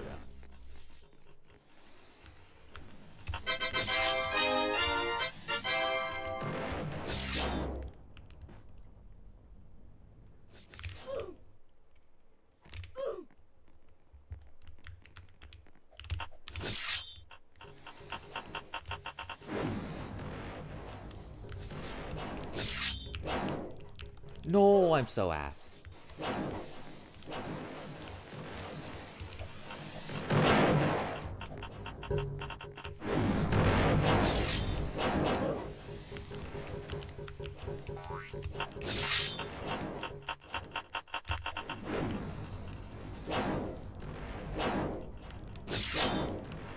Oh my, I need to.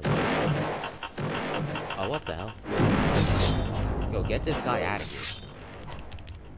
Wait, I can bomb jump this way. He'll be nice. Okay. Really?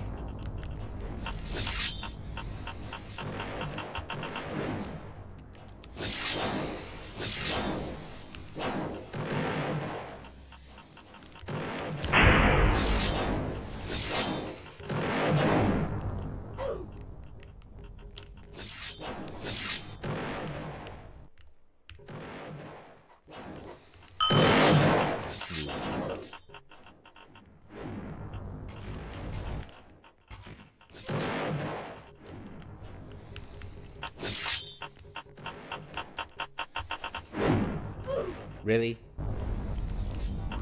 Try it again.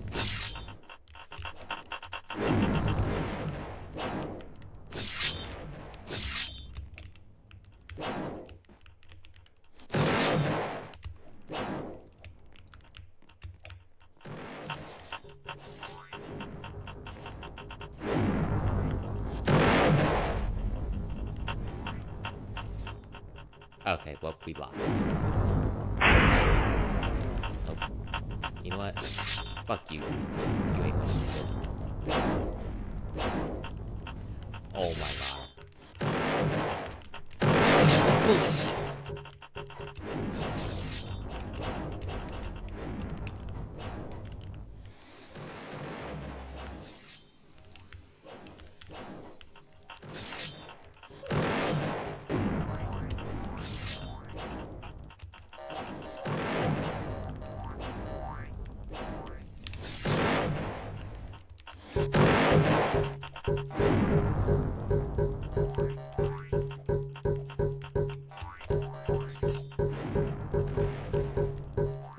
I don't get how people do this. I don't understand this. What's the click pattern?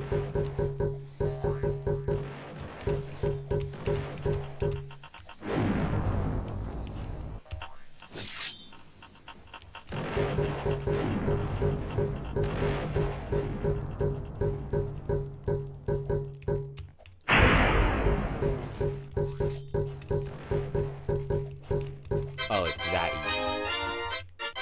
Okay.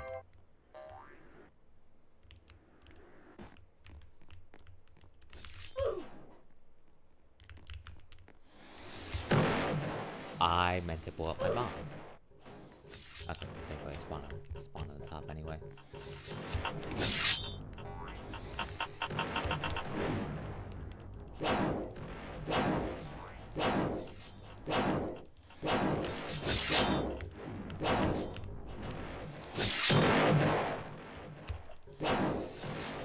Oh my god, ass.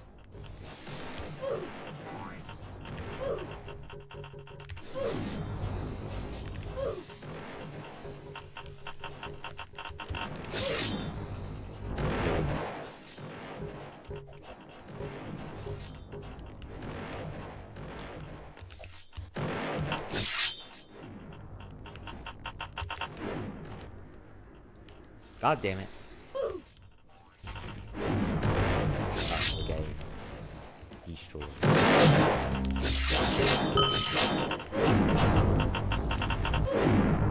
Oh, we're getting invaded by 3 teams. Awesome. Oh, just Diddy. Just Diddy us all.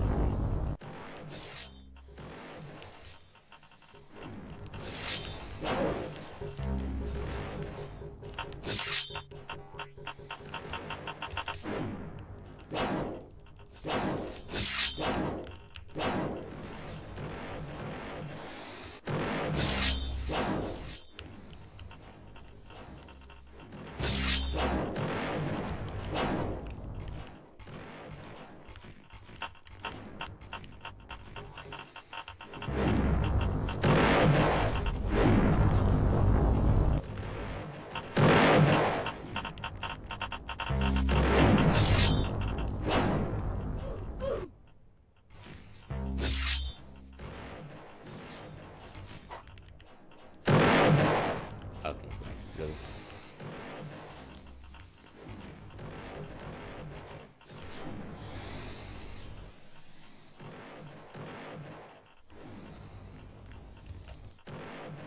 My god, how is red team standing?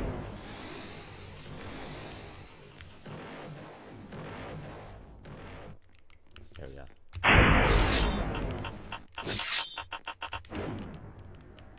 Oh, green team still. Oh my god, they still have a pad. Shit.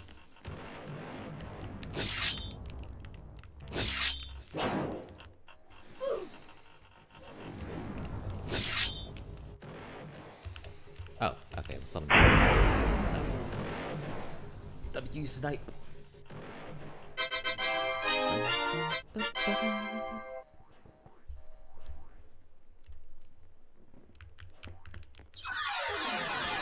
What the hell?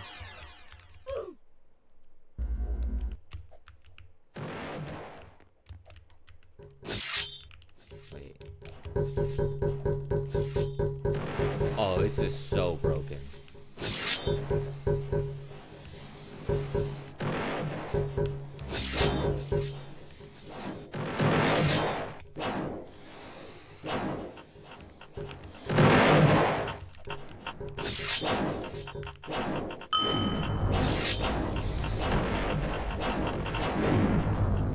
Why can we not hit each other? Am I in the same team?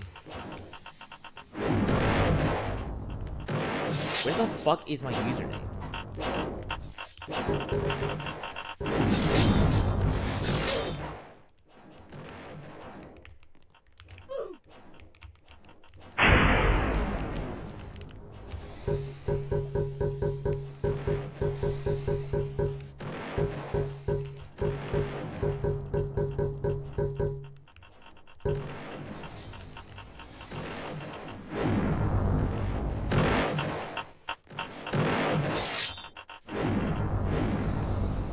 Really?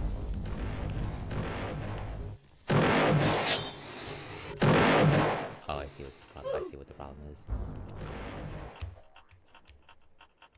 Oh, we're getting fucked below.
Really?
Oh, we won.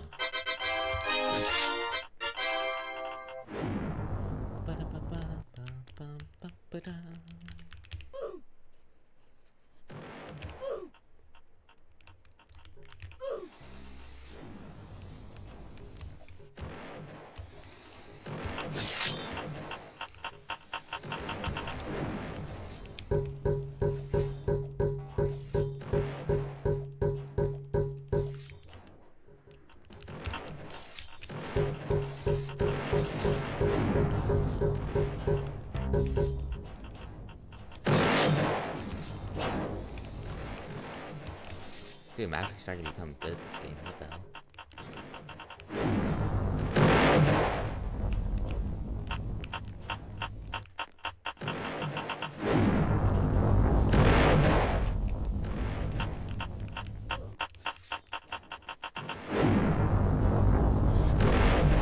Yeah, no, goodbye, yellow team.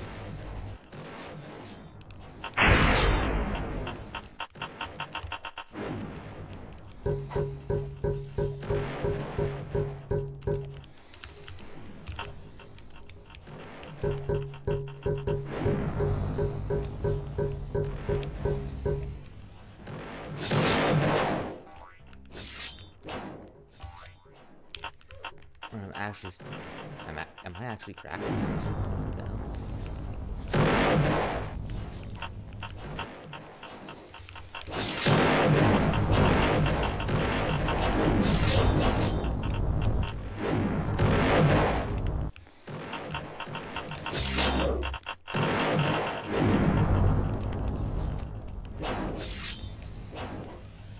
God, how is it?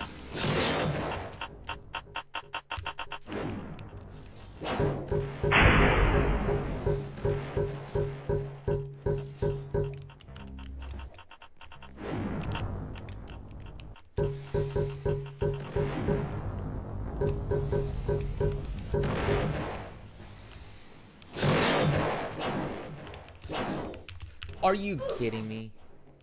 I hate this game. I'm dead.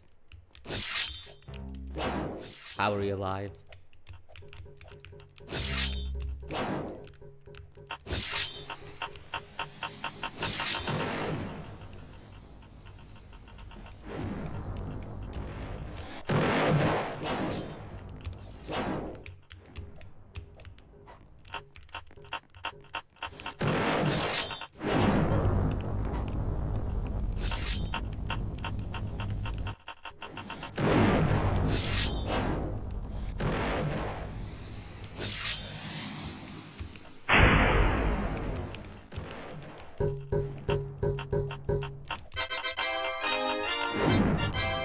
W.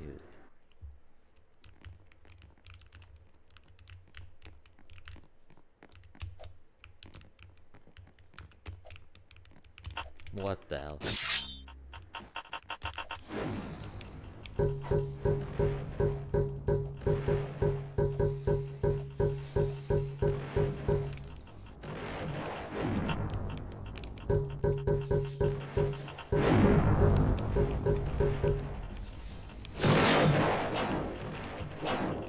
I'm dead. Oh my god.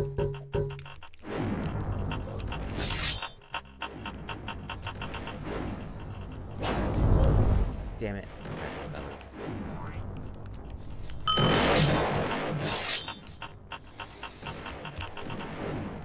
Okay, well, I guess I'm attacking blue.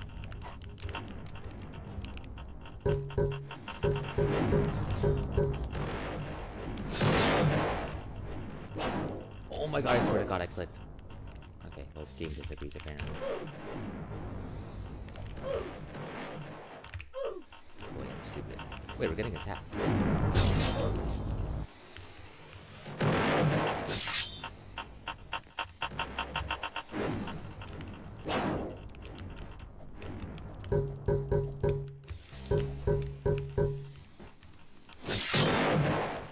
I am not.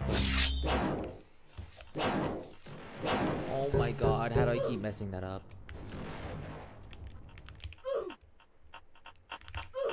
It's like a frame perfect timing, I swear.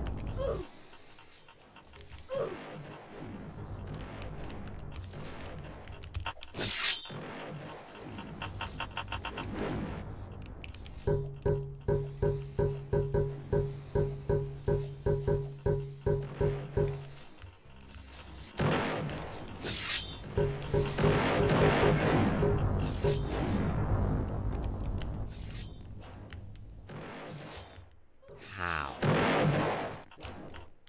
I literally just bombed the upper side. It should not be standing.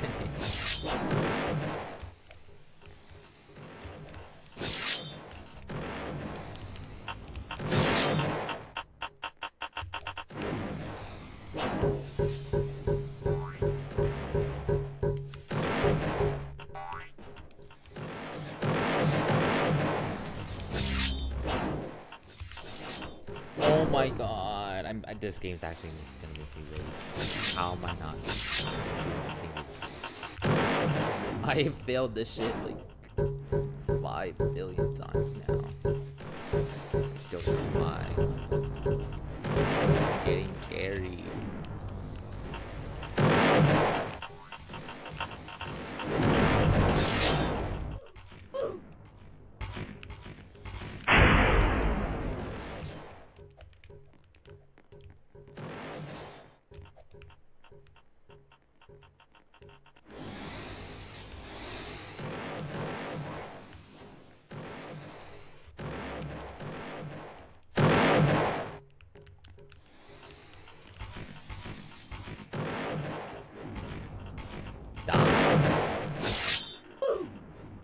What? I thought that was what was holding that.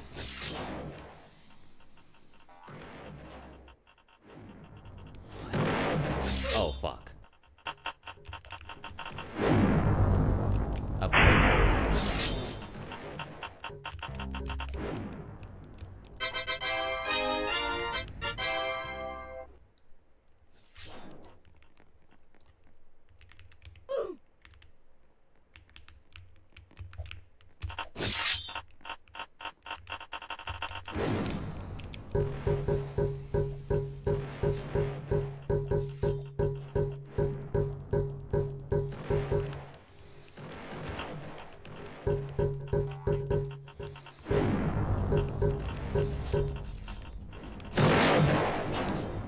Oh my god, I finally did it. Okay.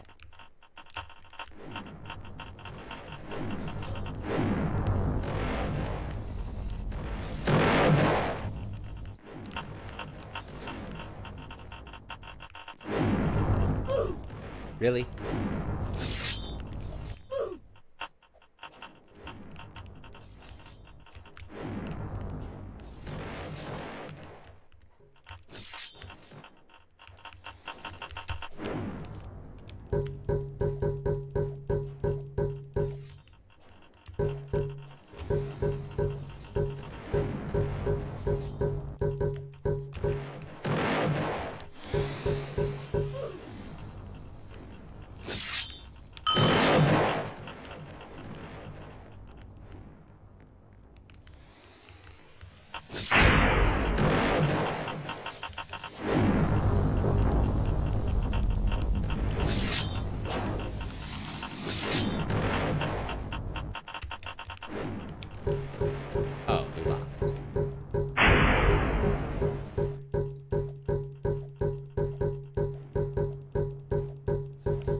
Go faster. Try to go for the clip.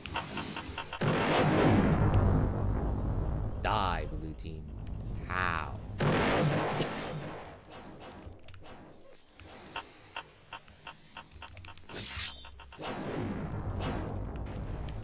I'm dead.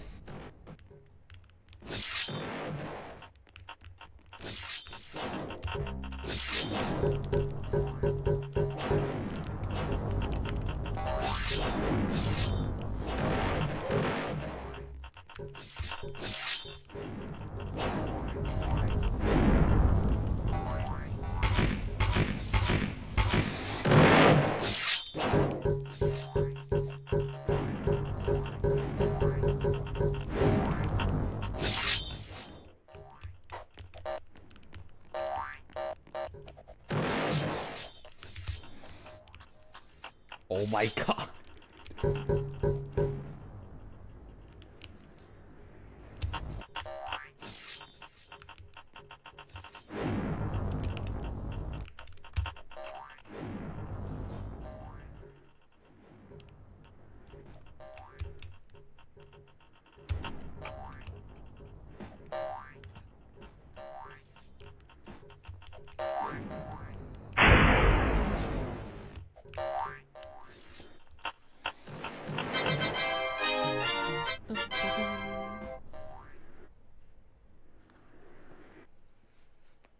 Okay, I'll play one more match.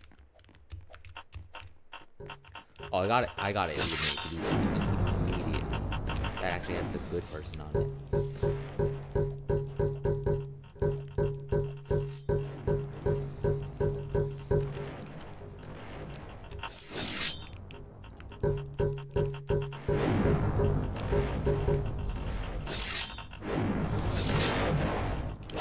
Oh my god, I keep messing that shit up. I don't know why. So bad.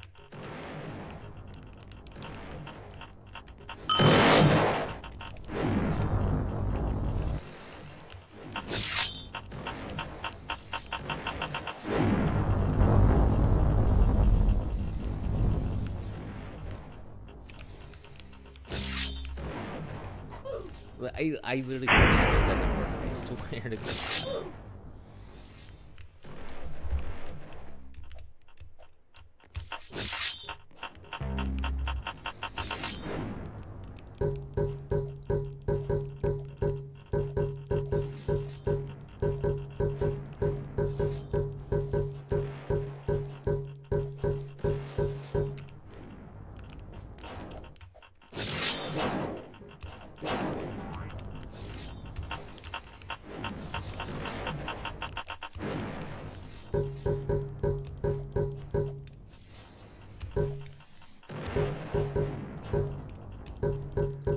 Fuck. How do you not take any damage? Fuck.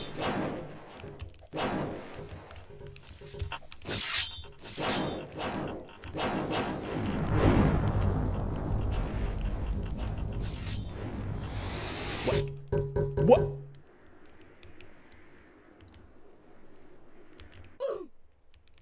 What the fuck? Oh, I got sent to the fucking shadow dimension. What the heck? Oh. What? Oh my god.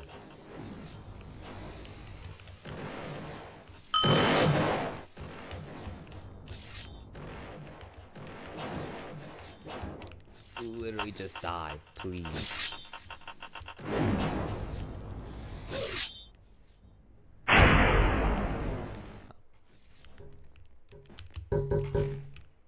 How do you even end up in this situation? Okay, I just got rocketed.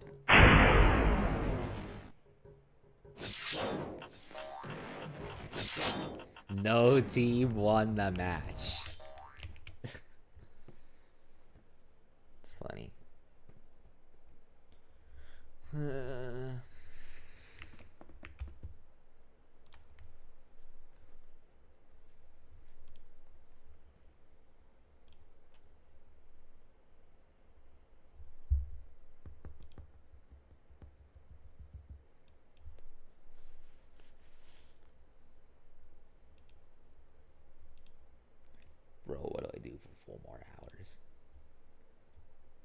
I'm so dead. Okay, well this is gonna take fucking forever, so I'm just gonna use the restroom.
America. Bro, I'm never gonna win against these people. What the hell?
How has it been 9 hours?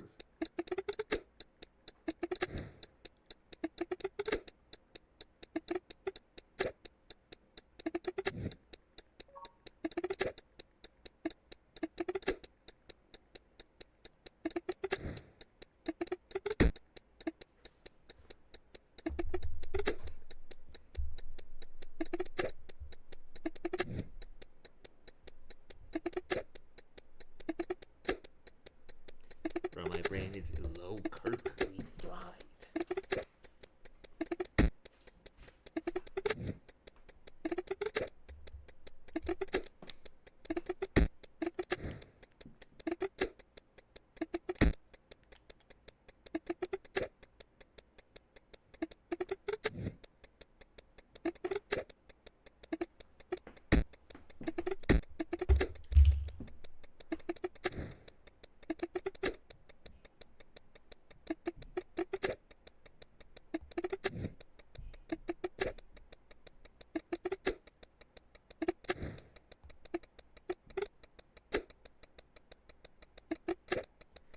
You know what? No, I'm not playing against these people.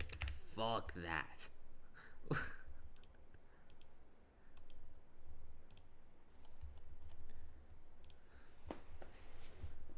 Just queue me up against children. That's all I can do. That's all I can play against. Ah, really, really funny, man.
Really?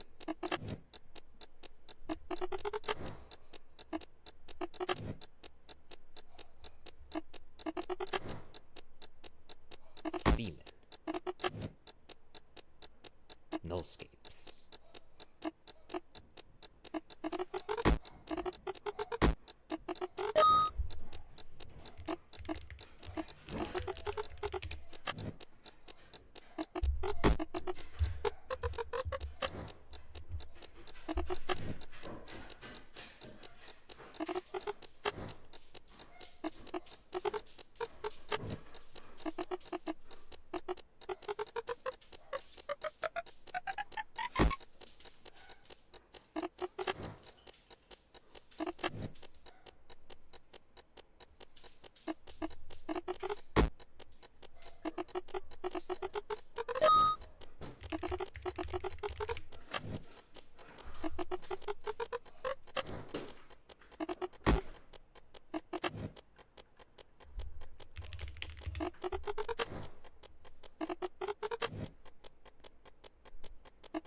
Oh, no.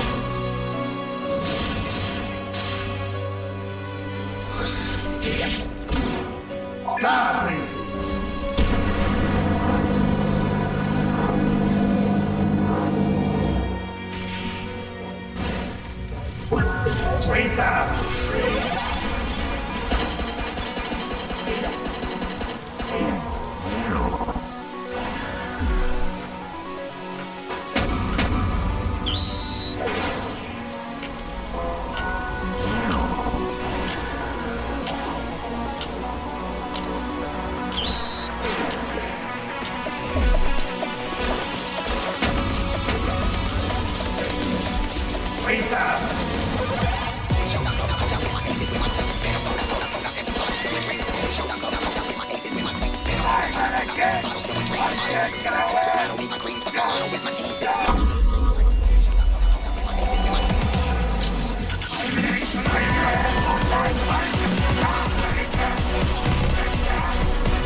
Really?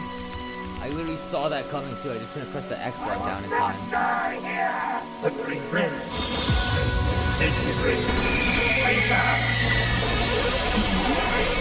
Why is that on speed?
What? How'd that kill? What the hell?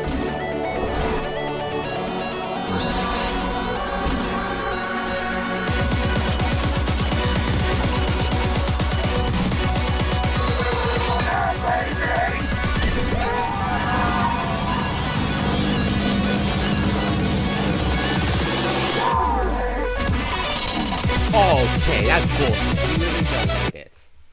Right, fuck this game.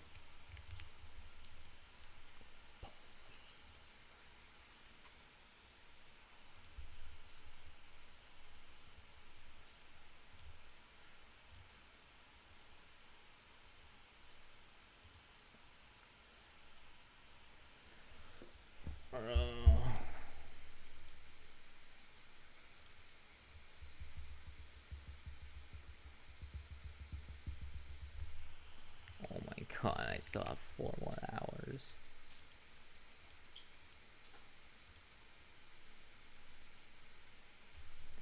Oh, I don't got it in me. I genuinely don't. I can't do this shit for another 4 hours. I'm gonna go to bed.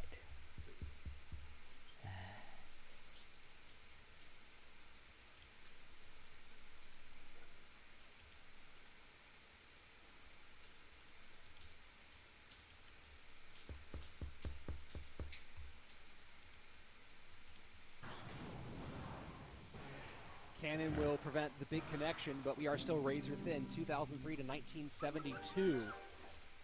You know, with Lightning being out, obviously it's harder to deal with the Archer Queen. You don't have the best way to take her off immediately. Maybe making the bet he wouldn't face Rocket and able to put her in the back. And right here, very clean defense, gets the ability down quickly enough where he takes 0 shots from the Goblins. I just watched Clash Royale for 4 hours. And here we go. Rocket Cycle coming in from Muhammad Light with 133 left to Not go. have the mental energy. to play with 1601 them. to 1883. We're about to get the triple elixir.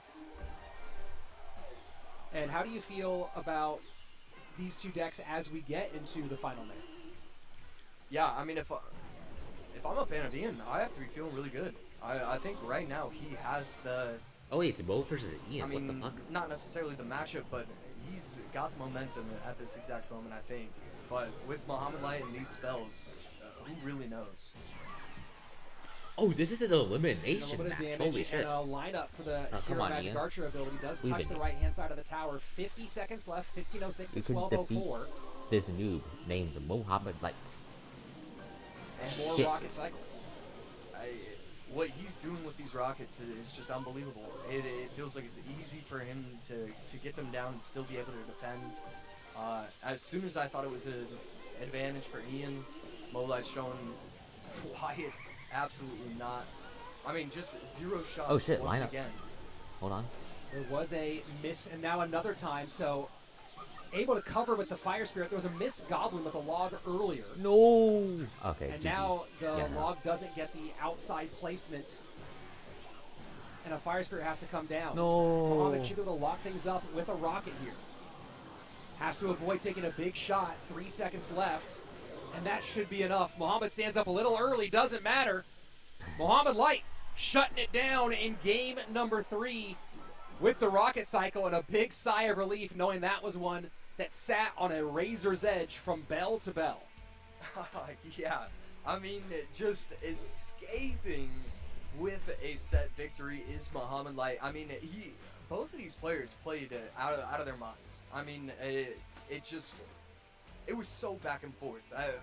In 1 second, Ian has the advantage. In the next second, Mohamed Light does. I mean, let's take a look at these overall decks to see. But I mean, most of these decks, it felt like it was like 55-45, and it was whether or not you could play better. And it felt like the player that played better each and every single game in this set was the winner of that exact match. And that exact last match kind of felt like it was having some back and forth swing as Ian was starting to get the better of Mo in a couple exchanges. Mohamed Light having a couple of moments where the log didn't cover, and it looked like maybe Ian could break things open. Great cover on the lower outside placement where the log missed 2 of the goblins. Mohamed Light covered that one with the Fire Spirit. And the Archer Queen ended up being really solid here in this matchup, Josh. Yeah, as soon as he allowed the magic, I had forgotten what her name was because it feels like it's been so long. As soon as the Archer Queen started being used for basically only defense, But of course, when Mo Light's it facing really fucking started to Mugi go again. Mohamed Light's way, because he was able to get the Archer Queen down the map, immediately activate the ability. All of a sudden, no damage because of the King Tower activation. Actually, really, we didn't even speak on it, but probably one of the biggest things that happened in this game was the King Tower activation because of the Magic Archer and its long distance shot. It activated, and then it made it super easy for Mohamed Light to pop the Archer Queen ability and defend, taking no damage from those Goblin Barrels. And you can see we have a pretty awesome matchup coming up soon here, everybody. And that's going to be Mohamed Light and Mugi. 5 World Championships will be taking on each other in a BO3 to see who stays alive in our May monthly finals. That's going to be coming up in a couple of matches. Of course, a little preview of our upper bracket matches that will have to wait a while. Little lie-in, little morning to sleep in for those 4 players. But no sleeping now for Ta and Sub as they prepare to face off in their elimination matchup. And, you know, Josh, you've been in the situation before. Oh shit, we're already going? No, you've prepared a whole lot. Alright, And then what is you that gotta wait, get ready man? for a day, and that day you don't know if it's going to be just one best of 3 or if you're playing from morning until night. Yep. You always have to go in with a mindset that you're playing from noon to night, though. You need to just have everything ready to go. You need to have that 6th and Alright, so I was playing that broken 7th deck mortar deck. available to you, where you know, in that game 3 of the second set of the day, you are able to bring out the surprise that nobody else has brought out. So yeah, always got to be prepared for the day to never be over. Sub coming off of a disappointing grand final, but still a 2nd place finish at Worlds last year. Was the upper bracket winner against Pedro, and then got 3-0'd twice in a row against Mohamed Light. A story that many people can tell. Bro, I was there. I was actually live at You know, the it's event when interesting that shit when- happened. It feels like Bro, every he time was one not gets playing played, good it's at by all. both players. And then other than I that, we don't just know won't why. see Maybe it the stage fright got to him. down in the It's arena. like, You will have to just be playing bad another against kinda mirror match 6-0 right by here, Mo and Light when let's you're get shooting. Bowler gets like 2 shots good on enough top to of be the at mortar. finals. Like Sub, a there's very just no way. talented mortar player. All of his early successes as he was coming up came courtesy of that win condition.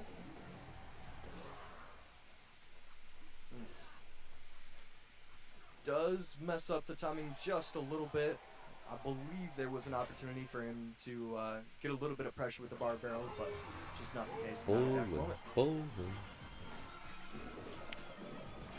And Dark Prince picks up the Hero Bowler, keeps the Evo Mortar in good shape. This is going to be a lot of pressure to deal with for Sub. A pretty healthy Dark Prince releases the ability. Rhino on the tower. Evo Mortar still pushing. Fireball into clear. Not going to get a lock, I believe. But still a ton of damage in. And that's really an interesting thing about any sort of Mortar Combine deck, Josh. But you add in this Dark Prince variant with the hero ability, and you don't need the mortar to connect to get an advantage. Yeah, and right here, that was a couple different things. I think the first thing right there, it should have been the bowler on the outside of the arena instead of on the inside. It allowed it for Todd to just Why distract. is Todd way too shaking his easily. head? And yeah, I mean, as soon as he was able to get value with the mortar shots locking onto the bowler and the mortar, it was just way too easy. Ta continues to put on relentless pressure. And does need to pull the bar barrel out. Gives up some damage to Sub on the left-hand side. Into sudden death overtime, 25-18 to 22-01.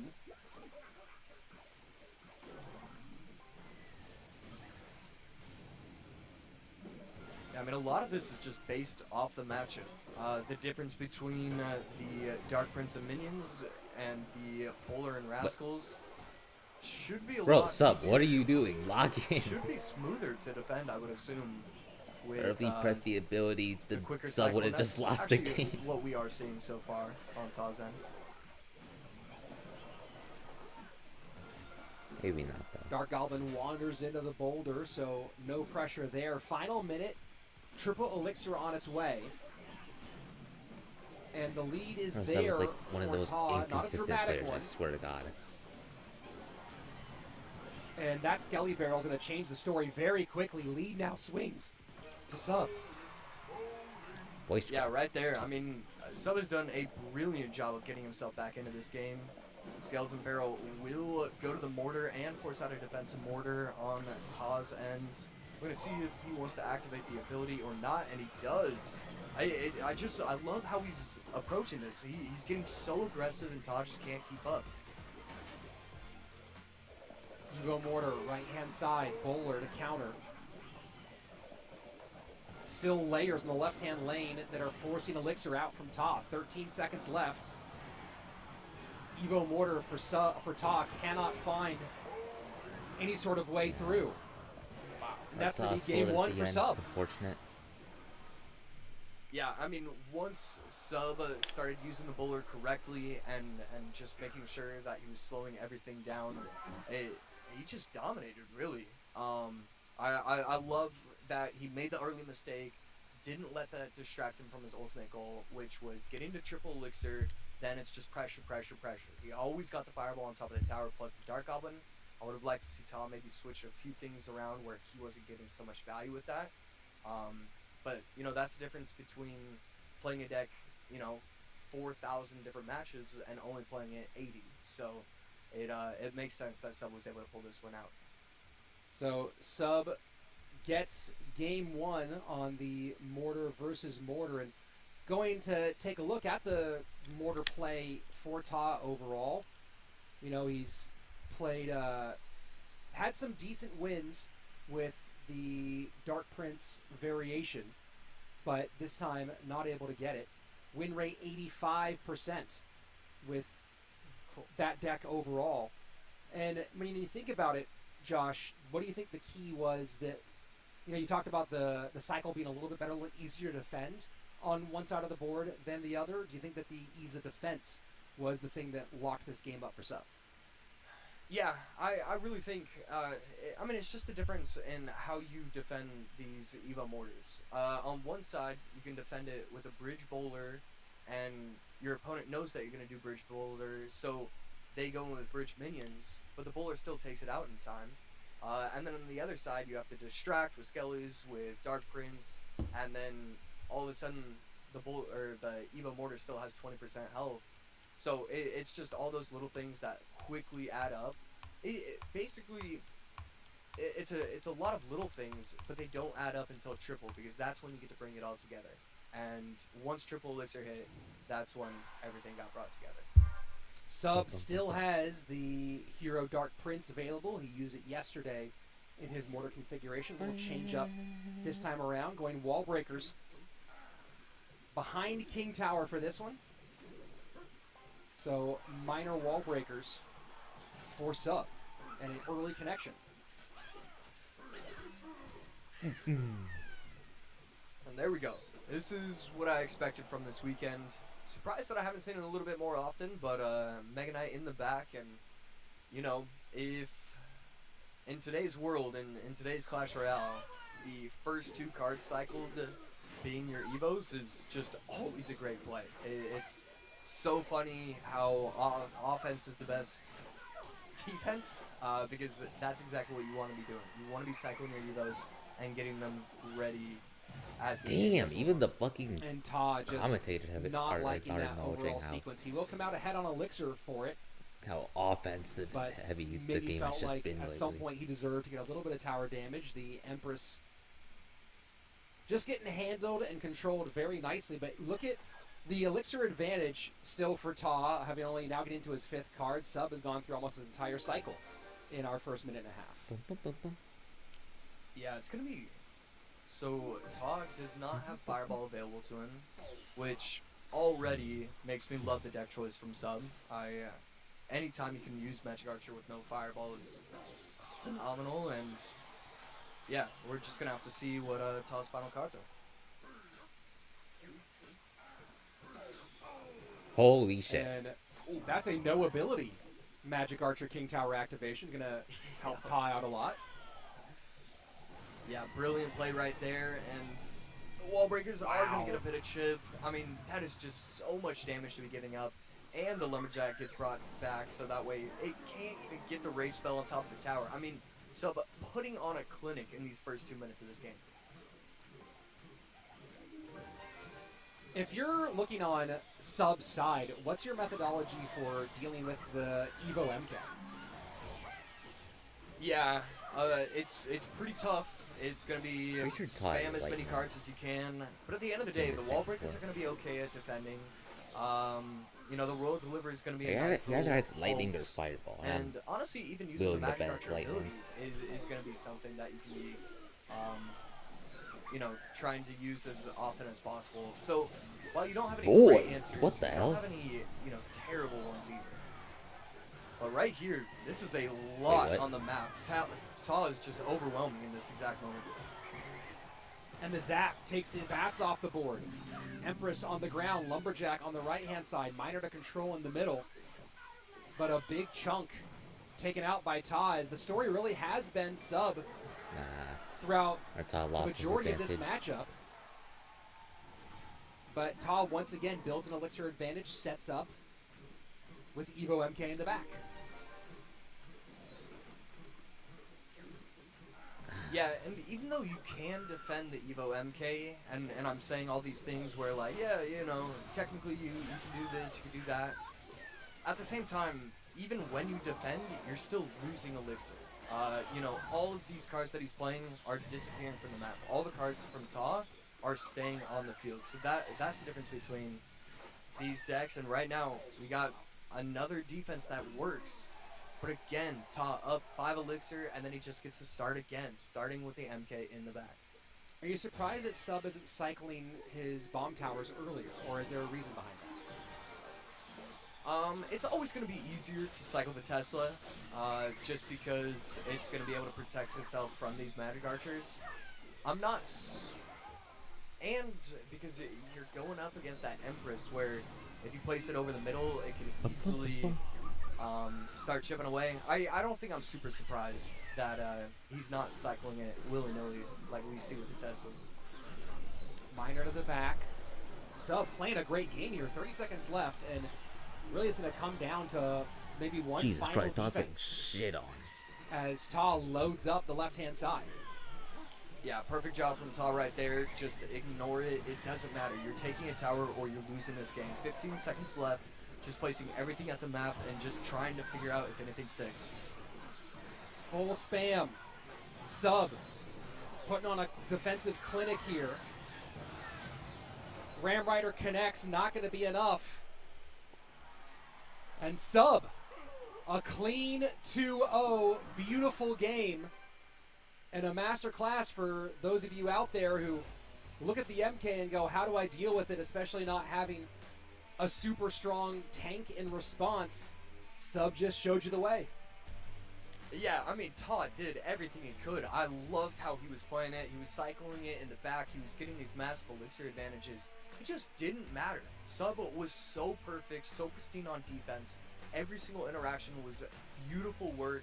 And then he would get the chip damage. He wouldn't allow his opponent to just completely overwhelm. He would force out, you know, even if he only was able to force out a defensive zap on top of the wall breakers, well, now his bats can go to town. It's just all those little things. Sub, absolute masterclass of an opening set for him. He's just already on fire. And it seems like Sub really kind of made the Zap a bit irrelevant. There was one exchange where Zap took the bats off the board and put Sub in some trouble. But after that, it felt like Zap was pretty much an afterthought. Yeah, and I felt like he did a really good job of protecting his magic archers with the voids where he could. There were a few times where the magic archer got taken off the map, or it got taken out with the help of the zap, but for the most part he was able to protect it. And yeah, I could pick out any of these 8 cards from Sub's deck and go on a 5-minute walkthrough of why he played that card perfectly in that match. I'm just so impressed. Well, another impressive performance for last year's World Finals runner-up. Sub 2-0 over Ta, thinning our field down to our top 9 as we have one more second-round elimination matchup coming your way in just a couple of moments, as Sub sends Ta to June for his next hopeful run, and he'll await the winner of our next matchup between Yuzi and Furkan, which I know there's going to be some rabid fans in the chat for that one, especially a pretty loud contingent for Furkan is what I'm expecting. And of course, our upper bracket still waiting to get started. We have one more match on the lower side before we get to those upper bracket matchups. Next up, though, Yuzi and Furkan. Josh, are there any louder fans in the Clash Royale ecosystem than the general Turkish contingent? I don't think so. I think, there was like a 6-month run where everybody was for Muhammad Light, but now it's like, I don't even mind seeing Muhammad Light lose, even if you're one of his biggest fans. So that's the thing. And with Furkan on the other side, he's got fans that will just ride with him. It's pretty impressive to see what the community, the community that he's built. And yeah, it's pretty beautiful to see how just to the lengths they'll go to support this man.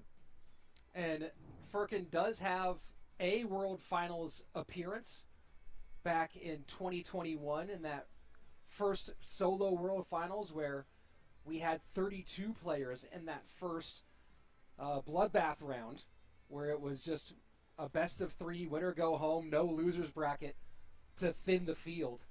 And he's made some appearances in CRL since then, but nothing to the level. And this, I feel like, is the first time we've seen him in a monthly final in years, if I remember correctly.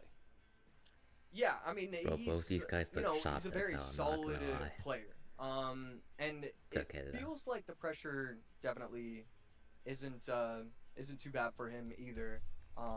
So yeah, I don't know. It's just exciting to see him here, and then on the other side, Yuzi being here is really fun for me specifically.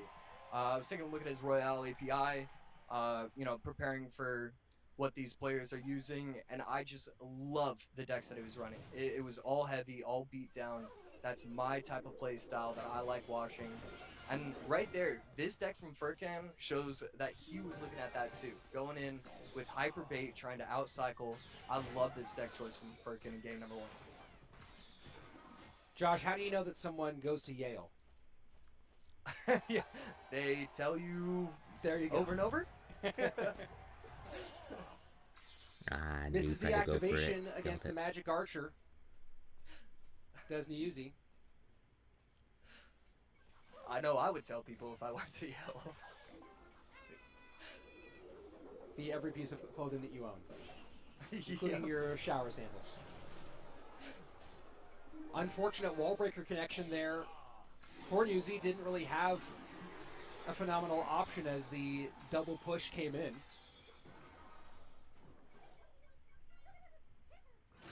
And staying aggressive is Firkin.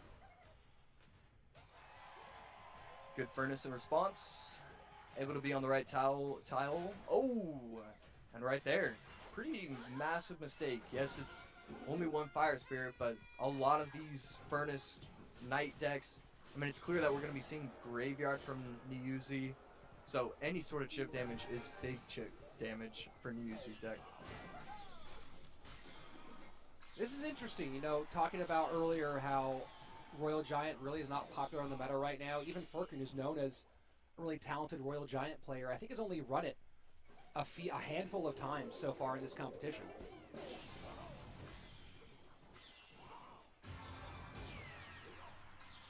And the ability, that's going to be a King Tower activation. A little suspect. That seems like almost a panic version of that play. Yeah, I mean, that's only going to be happening when you're not properly looking at the board.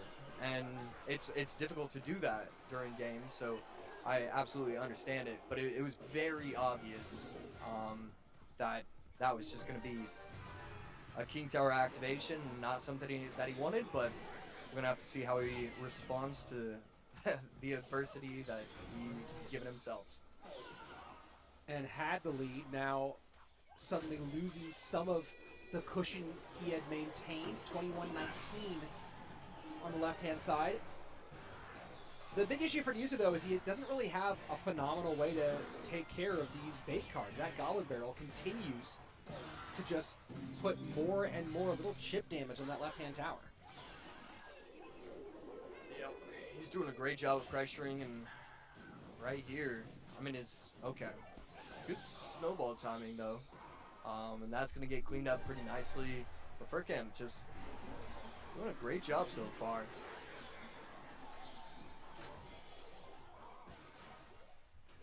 When do you think we start seeing the Graveyard get played here? You know, I'm wondering, there's at some point when there's a Valk out of cycle that maybe we see you do it, and that felt maybe opportune, but looks like maybe Niuzi waiting for triple Elixir to pull the trigger.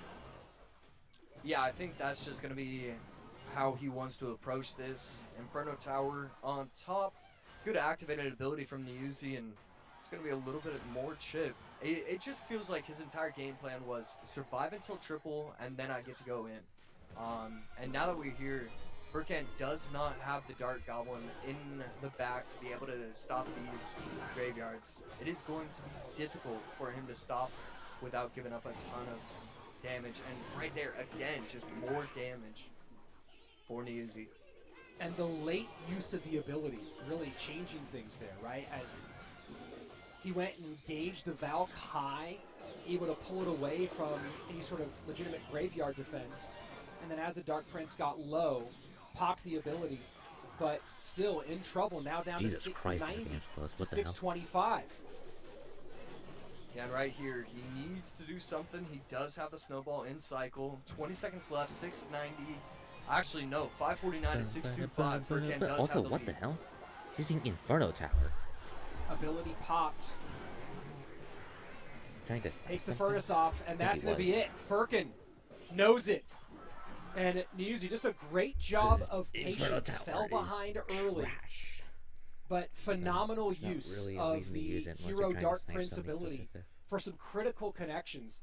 And doing what Graveyard does, late stage comeback to steal that one away from Firkin. Yeah, it always felt like he was getting at least the proper amount of value with those popped abilities. And it was just so difficult with, I mean, he only had delivery, no log as well, I believe, on Firkin's side. And so no log, no Dark Goblin, that is going to be some sort of problem. And that's exactly what happened. The Graveyard was just too much in triple Elixir. It looked like Firkin maybe recognized that early on, was putting a lot of pressure on, and nearly was able to get the lead to a point where he could put his opponent on the back foot. That, as we get to the end, it did feel like Firkin, you know, we saw Niuzi sort of start to eat some damage, especially on the far side, knowing he needed to focus on winning that left-hand tower. Do you you put that more into Firkin maybe playing a bit cautious there at the end, or to the pressure Niuzi put, forcing Firkin more on the defensive side of the board? I put it more towards the pressure from Niuzi. I think both players played this matchup wonderfully. You know, at least on a macro level, because I think very early on Firkin realized, okay, you know, this is Graveyard, this is going to be very difficult, so I need to get the pressure now, I need to get the damage now. And then, I mean, yeah, I just think Niuzi was able to figure that out as well. And once you know your opponent doesn't have a log, doesn't have a Dark Goblin, you are feeling really good, because bait is supposed to be the difficult matchup. It's supposed to be the 0-100. If my opponent plays well, I can't win this. But right there, without those two answers, it becomes pretty easy for him. So game number 1 in the books, and again, we are all elimination for these first few matches today.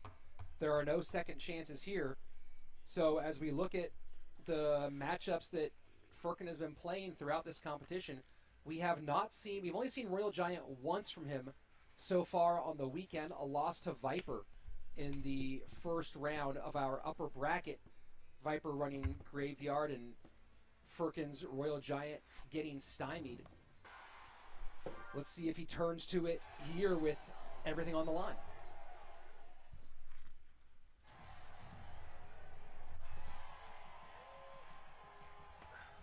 And we have not had much in the way of slow staring match starts. This is our first one of the day. Yep, and Firkin finally deciding to play, and right here, not sure if I saw any sort of hog in his battle log. I wouldn't be shocked if we were seeing the Mega Knight version, and that still could be the case even after this Tesla gets played. Right there, beautiful bar barrel prediction. That's wow. Okay, so Phoenix does not wake back up. I feel like that should have been the rule of cool. If you get a prediction bar barrel like that, you get your Phoenix to start popping up again. And so here we go. Firkin turning to Royal Giant in this elimination game, trying to buy himself a path to a game 3. So Magic Archer will obviously do some damage to these RGs. The Berserker will chip away pretty nicely. When you're looking at Firkin's side of the board as the RG player, what are your thoughts on breaking through against the Evo Tesla and this Berserker? Yeah, so at this point, it's pretty simple for how Niuzi's going to set everything up. He knows what his opponent is running now. He knows that if he has Evo Mega Knight, his opponent cannot place the RG on top of the map. And so it just allows for him to just set up time and time again. He can place these Teslas, then hog, and then he's just fine. There's no counter push to worry about. I don't know. It definitely spells trouble for Firkin right here. Especially if that hog gets a shot and the activated ability. I mean, that is just picture perfect micro movement. Lightning to clear the Phoenix all the way off, and Firkin sets up his Evo RG into his strong side lane. And early Evo Tesla for Niuzi. And now maybe looking for a little dual lane pressure here. Split the defense. Let's see if Firkin activates the hero ability for the Dark Prince. And it gets evaporated. Yeah, right here. Mega Knight will be able to clean up the left side, but the right side is still pretty strong. With the help of the Dark Prince, this could be a little bit of trouble, but Mega Knight gonna just plop itself down on the map, and that's you know, at the end of the day, that's how you play Mega Knight. That is a great defense from Niuzi right there. Evo Goblin Cage gets popped. Hog does not get a shot. Magic Archer continues to get lineups, plus the ability lineup. Things looking worse and worse for Firkin. Cannot get into the second level. Finally connects with the ability from the hero Dark Prince. Back in the game. I mean, I just love this deck choice from Niuzi. He's playing all these super heavy decks and instead goes to Hawk. That's just not something we would have expected. Right here, RG at the bridge just doesn't feel like it should be the answer, and RG will get one shot, but it's just a little bit too easy for Niuzi right now.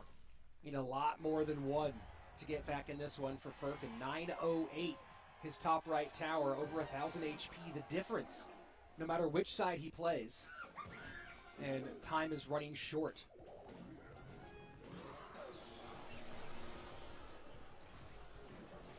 So good lightning right there. Forces out the awkward Tesla placement. We see those, there were some heat maps from yesterday, so, you know, I always wonder how some of those buildings get placed off to the side, and right there, Tesla in the weird little spot. See if we take a look at the Tesla heat map after this game is over and compare what we saw here. 591, 19 seconds left. Left-hand tower down to 1703. If Firkin's going to make a move, this is it. The only chance he knows there really isn't a chance. God damn, Forcanada. And right there, getting the prediction bar barrel just for fun is Niuzi. Lightning coming down. That's going to be towered down entirely. Shit on. 2-0 sweep. Good game coming out from Niuzi. And I mean, that was just, again, I just, maybe next every year surprises me, and I don't know why, but every year these players get that much better at the game. They get less nervous. It doesn't matter what they're approaching. They've already practiced this matchup. And, you know, some of the newcomers, some of the guys that are trying to break into the pro scene and be these players, they're just so talented nowadays. You talk about deck pool depth for Niuzi in this one. In his first game of the weekend, bridge spam with Ram Rider, Royal Giant, and a little bit of Ram Rider. So kind of a double bridge spam, known as a bridge spam player overall.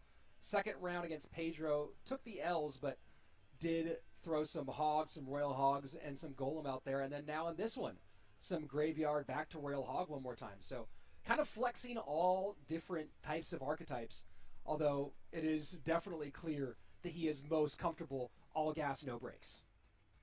Yeah, and those players are just so fun to watch. This Night Graveyard deck is it... Do we think it's becoming a problem because of how strong it is? And, you know, if your opponent has this still available to them, is that the deck you have to focus on more so than any other? It just feels like every single time we see it get placed, it just feels stronger than the opponent's deck. And not necessarily, you know, it can still have bad matchups and everything, but it just feels like one of the strongest decks in the meta right now. Well, we'll get a few more looks at it, I'm sure, today, including more looks at Niuzi, who moves on to our third round against Sub. We are down to our top 8, everybody. Mohamed Light and Mugi coming up next. After that, Niuzi Sub. And then we will finally move to our upper bracket, to players who've been sitting back and watching for the entire day. Asaf and Pedro, the World Finals, multiple time World Finals appearances of Pedro, top tier player. And Asaf, still looking to make his first attempt at a World Finals, the drill player, trying to stretch his legs a little bit and show us some different sides of his game. And then, of course, Viper Morton, the last piece of our upper bracket. But right now, Josh, you can see on screen, we get into the matchup that everybody here wants to see 1,000 times over. 3 World Championships against 2 World Championships. Mohamed Light against Mugi. There's really Mo versus Mugi. nothing better than this when it comes to Clash Royale. This is the matchup of all Yeah, time. I mean, It's this Mugi washed. if you're gonna talk to somebody about Clash Royale to find esports, these two are the guys that you bring up. These two, Yeah. I mean, honestly, their games are games that you want to show to introduce somebody to the esport. Just picture perfect defense, picture perfect offense, coming in with something that nobody has ever seen before. I mean, these players can do it all and can do nothing wrong in my eyes when it comes to this game. If they made a mistake, no, I'm wrong. I made the mistake. That's the way I view things when I watch their games. You know, I do want to call out here, we've spent so much time seeing Mohamed Light in the same setting. The golden chair, maybe some fancy 87% curtain in the back. win rate. Jesus But Christ. now we see him in a kind of a blank room in a gamer chair. Is this Mohamed Light 3.0? I don't know if the world's ready for it, so Bro, he switched out the chair. that's a scary thought to have. Early Royal Hog split for Mohamed. We'll take a little bit of damage to both sides for Mugi. No, pretty interesting to split the Royal Hogs after the fireball comes down. I think maybe it just makes sense because you know your opponent is running mortar at that point, just because skeleton barrel is so infrequent otherwise. But yeah, just a little bit surprised to see him split the Royal Hogs like that. Well, fireball certainly going to be a factor as time goes on. Mo and Mugi did not meet at World Finals last year, as Mohamed Light kind of made his way through the upper bracket, sent Sandbox down to the lower bracket where he eliminated Mugi in the second round. An early exit for Japan's biggest star in Clash Royale.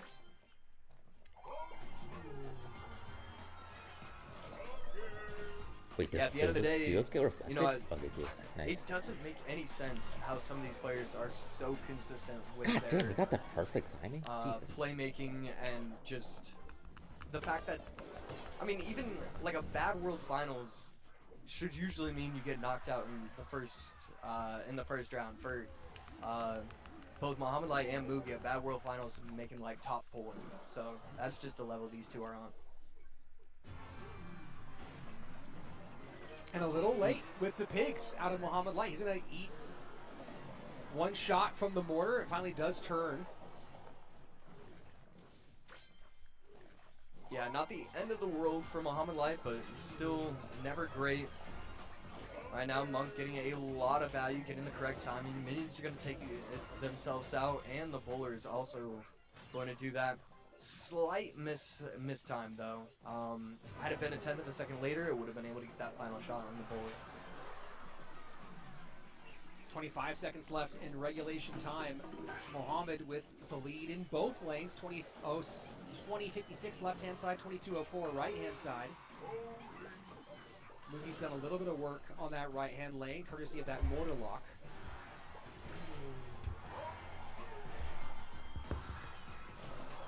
Activated And Mo left ability Mo messed once up that. again, and right there Oh, can't be messes up the perfect. timing once again. The first shot not getting swung back in the direction of Mugi's side, and that bar barrel sneakily takes out the entire mortar. Just a really solid Stop bar it. barrel since Mugi wasn't able to protect it. Sudden death overtime, and we've been stalemated for a couple of cycles now.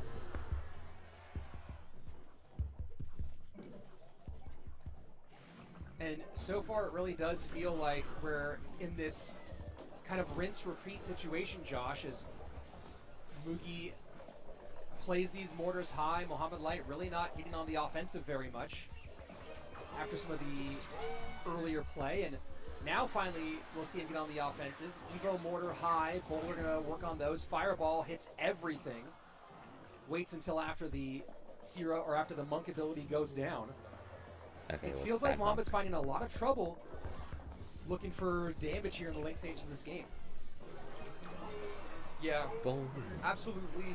But you know, Mohamed Light does have that lead, so we're gonna see if he's going to be able to hang on to it. You know, I feel like we're able to recognize just from, you know, earlier matches today, but a lot of it comes down to, can you get the pressure with these skeleton barrels? And I think there's a chance that Mugi isn't playing enough of them on the map. I think there's a shot that he should be just spamming those as often as he could. Barbarell fails to take out one of the two Evo archers.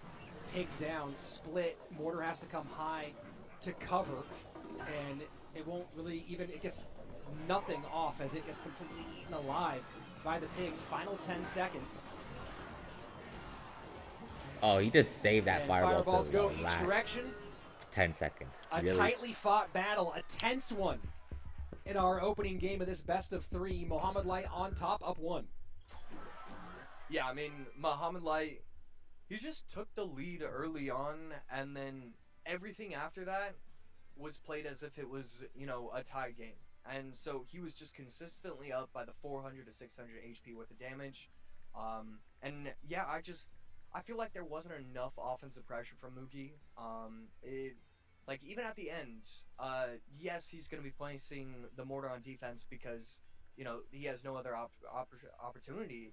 But still, you need that mortar to get shots up. You need to at least force something out. Instead, I believe it was an Evo mortar that did not get a shot. That just shouldn't happen if you're setting up your troops in the correct way. And, you know, Josh, we've seen a lot of champions in the mix already this weekend. We've seen the Archer Queen, which we didn't really expect. We saw the Golden Knight early. Monk, kind of an obvious reason you've ever seen that one. But when we had the addition of evolutions mixed with the removal of 3-card cycle, it seemed like champions took a bit of a dip. But now we're starting to see them get played a bit more, mixed in with the Evos and the Heroes. Do you think it's the triple slot thing that's making that happen, or why do you think we're seeing sort of a revival of champions in this season? Yeah, I actually saw this brilliant post on Reddit talking about like the win rates between using 2 different champions and 1 Evo and 2 Evos and 1 champion, and you know, it was definitely really cool to watch because I'd always wondered, you know, what the differences would be. And at the time of that post, it was talking about how double evolution was a little bit stronger than double hero. And now it feels like maybe that's not necessarily the case. Honestly, I feel like maybe 2 to 3%. You know, the win rate would be 2 to 3% higher if people were actually just better at popping the correct ability. It feels like when I've got 2 champions up on the board, I'm popping the wrong one accidentally like half the time. So I wonder if players are just getting used to it. They know the correct champions to use in every single deck. It's just nice when you have some level of control. And these players are so smart, so brilliant that any sort of thing to give them just that extra layer of control that they didn't have is the reason why they love these kind of those kind of cards.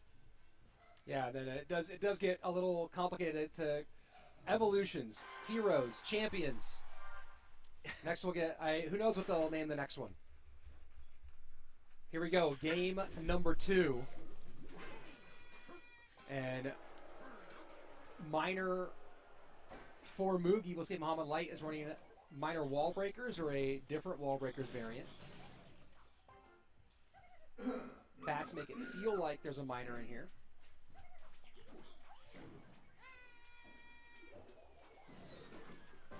Okay, so this is the deck. Oh yeah, we really could see a mirror match right here. Good Magic Archer in response for Muhammad Light. That's going to be 1 shot from the Berserker and more Presh from Mo. Defensive royal delivery coming out from Lethal. Well, you see the good read from Muhammad Light, realizing Fire Spirit out of cycle. I can force a -1 trade with the bats. You have to play that delivery or you're in trouble. Of course, letting the recruit go all the way across the board. Same for the Berserker.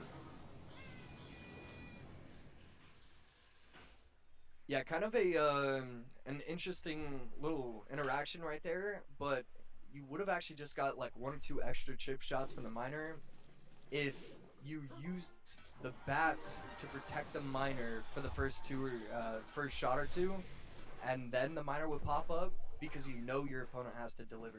Those are the type of levels that these players are thinking on the fly.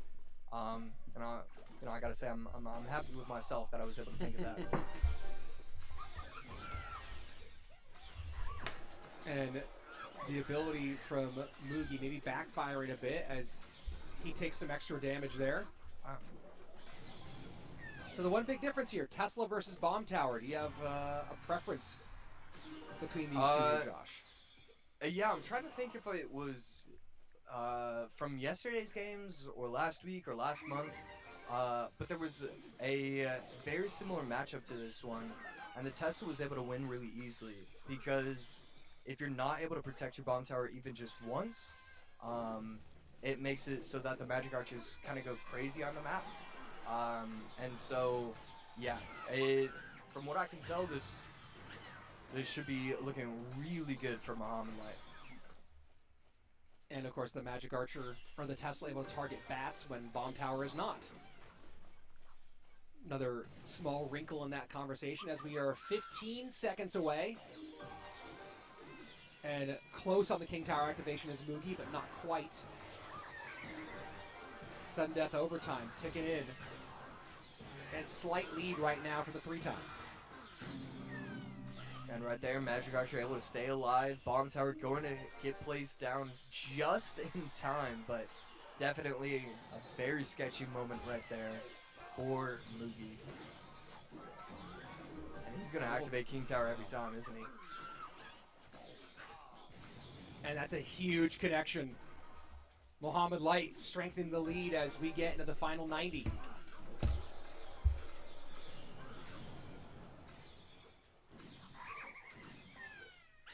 Mugi already down a game in dire straits. I mean, even just every single interaction, like he's allowing these Magic Archers to die because he doesn't need to force the issue. He doesn't need to pop the ability incorrectly one time and doesn't have the elixir for this or that. It just doesn't matter. He's so calculated with every decision. Yeah, no, Mugi lost. He's not coming back. I mean, we used to talk about that with heroes and now, or with If he champions. comes and now with back, I'll heroes, give right? Where someone $1 million. champions, we used to worry about, hey, like, is this ability worthwhile or is it a pop every single time situation? And now we're seeing to be even more extreme with some of these hero abilities. Especially now that Magic Archer is 2 elixir rather than 1. And right here, wow. A lot going on. I love what Mugi's doing, trying to force the issue in just some possible way. Miner to the back, wall breakers high, they are getting tanked for, delivery has to come out. Magic Archer gets on the recruit, not on the berserker. Good pickup against the miner for Muhammad Light. 456 to 1586, double wall protection on the left hand side does not matter. Muhammad happy to take it. And he'll go ahead and take the win. Muhammad Light continues his lower bracket dominance, taking out his biggest rival in Clash Royale. Bro, I swear, Muhammad Light always does this phenomenal shit. He set like, from Muhammad Light. I swear it's Exactly intentional. what He we goes come into to the lower expect from him. brackets just to It fuck really is the everyone difference between the ass Bomb down Tower there. and Tesla. I swear. I felt like Mugi did a great job, especially in that final minute. The fact that he was able to give himself a chance. He had 3 Magic Archers on the board. He was able to protect a couple of them, using the bounce back ability. It just didn't matter. Mo's too talented and has played the matchup too many times. But I love what he was doing with how he approached that. Even if he did lose the game, you know, you can still be happy with the process. Muhammad Light, clean 2-0, will move himself now into our next phase of competition. And of course, everyone afraid of a Muhammad Light lower bracket run. First person to make it into our top 6, as we still have 4 remaining in our upper bracket and 2 more in our next lower bracket matchup.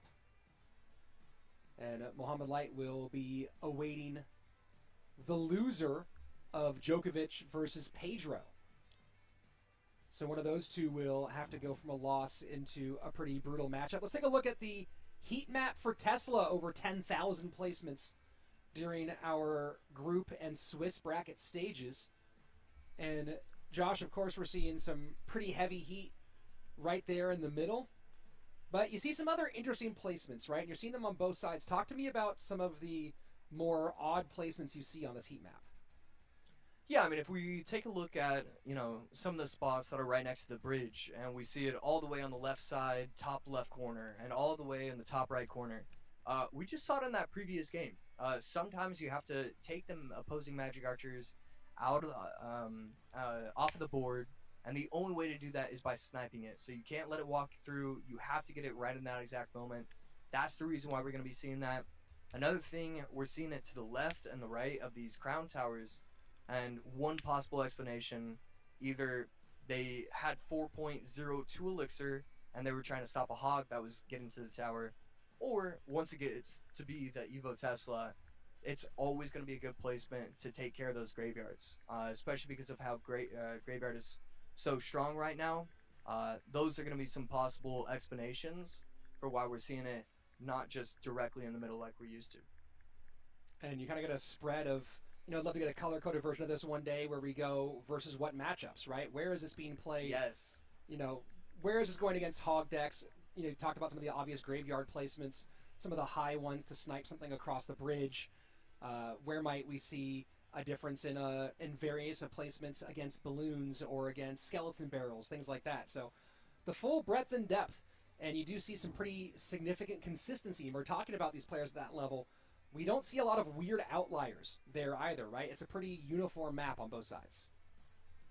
Yeah, absolutely. And no fun placements. I forgot what card I was looking at. I think it was from yesterday's broadcast or something, but it was like a building on the opposite, like on offense, and I just thought that was hilarious in that moment. And I would definitely, every time I had a win lined up, I would try and spam as many like weird cards that should not go where they're supposed to be going. And we're gonna go ahead and see, and I realize now that Djokovic is a soft, as I'm seeing on the. Now that I'm kind of, I don't give it to me this long to put it together. That we have a soft on the broadcast bracket and Djokovic in the Stats Royale bracket for following along with things. So took a little while, but now we go on to our next elimination matchup. After this, we're gonna go ahead and start seeing some of our upper bracket matchups right now, though. Miuzi and Sub both coming off of world-class level gameplay. I don't even know who the other in guy their is, previous but rounds. I just think Sub's gonna lose. Head to He's head gonna here. sell the game. Yep, we have Zappies and Fishermen cycled it in the back. Giant Skeleton. I'm certainly not a hater when it comes to the Giant Skeleton now, but it's just meant to be a big body. It feels so weird as such a small little guy on the map.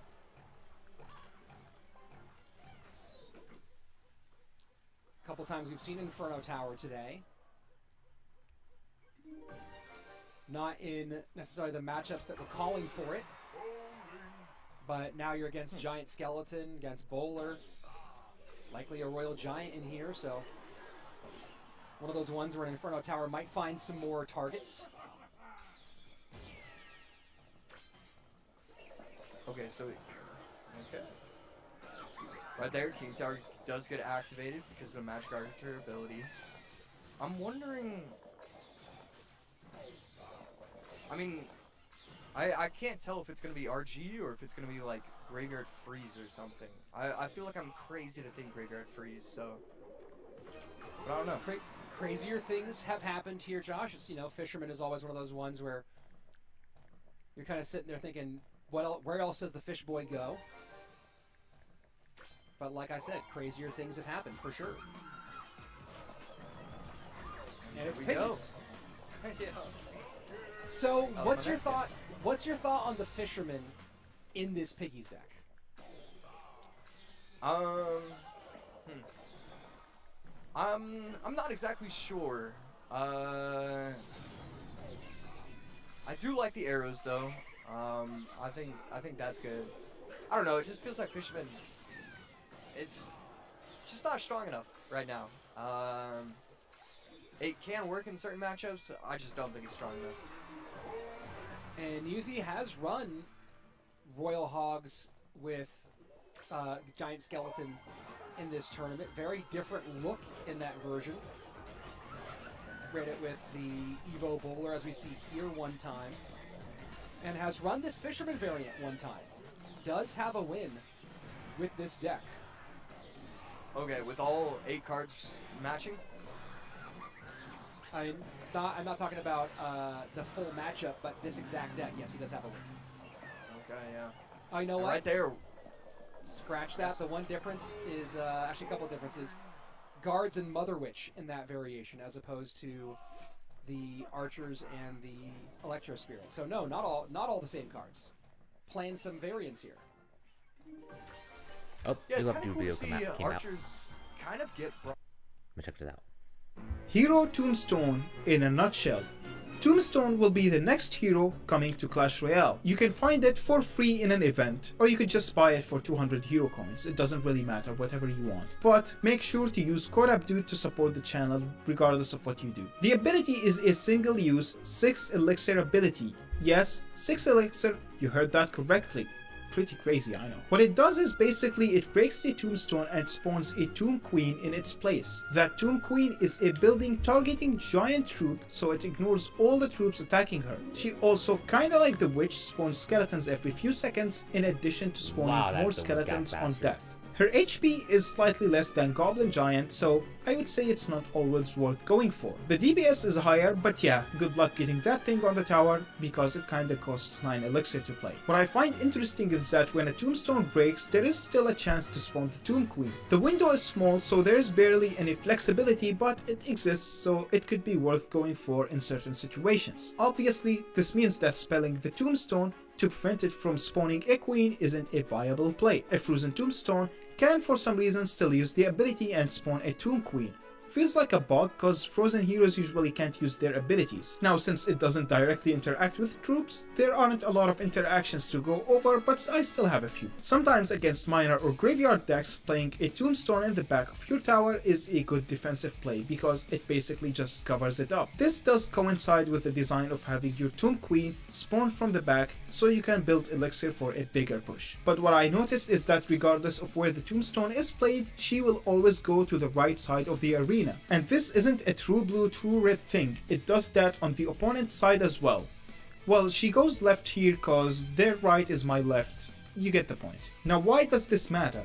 It's quite simple. If the queen was summoned on the right side of the arena, she will go right and be far away from the middle, which means it will be harder to kite her with a building since it follows the logic of a corner placement. The opposite goes for when it's played on the left because her going to the Yeah, right would about make her this. move closer to the middle, We see in the which playing makes it triple easier elixir. to kite her with a further building placement. Technically, the solution here is that if you want to play it in the left side, just move the tombstone a tile like that. When the tombstone is broken from the ability, the troops locked on the tombstone don't necessarily lock on the queen because it's treated as a different target. However, if you noticed here, some of them are still locked on her even though some other troops exist, and this means one thing. You know how when an expo breaks a tombstone it locks on the tower instead of the skeleton spawned on death? That's because there is a brief moment where nothing exists between the time the building is broken and the time it takes to spawn the troop. This is different for the Tomb Queen as she spawns at the exact same frame the tombstone is broken, so the expo will lock on her. Is she gonna be used in regular beatdown decks like Giant and Goblin Giant? I don't think so. It would be stupid to replace your win condition with a building for a niche ability. Instead, the decks that already use it can find some uses for it. For example, lava decks now have a great response to expo, so that matchup might get more even now. Graveyard decks might find the occasional big tank in double and triple elixir helpful for their pushes. In theory, any deck could abuse it if the opponent is dumb enough to feed a big positive elixir trait to your tombstone, especially in single elixir, but I usually don't like playing cards that rely on mistakes as they get worse the higher you push on ladder. What I find super interesting is that there is a good chance this creates a bunch of new archetypes, maybe even one that uses it as its main win condition. Think for example a regular giant deck that is hyper defensive in single elixir with a tombstone, a witch and some other cards. Then in double and triple elixir they might get the opportunity to build a double giant push and go for both lanes. For King Tower activations, a fisherman can activate just like he does with every regular giant card, but the skeletons will force you to respond more. For Tornado, it is possible only if she was played towards the middle of the arena, which will be more common than you think because of the regular tombstone placement, and again, watch out for the skeletons. Here are the sound effects.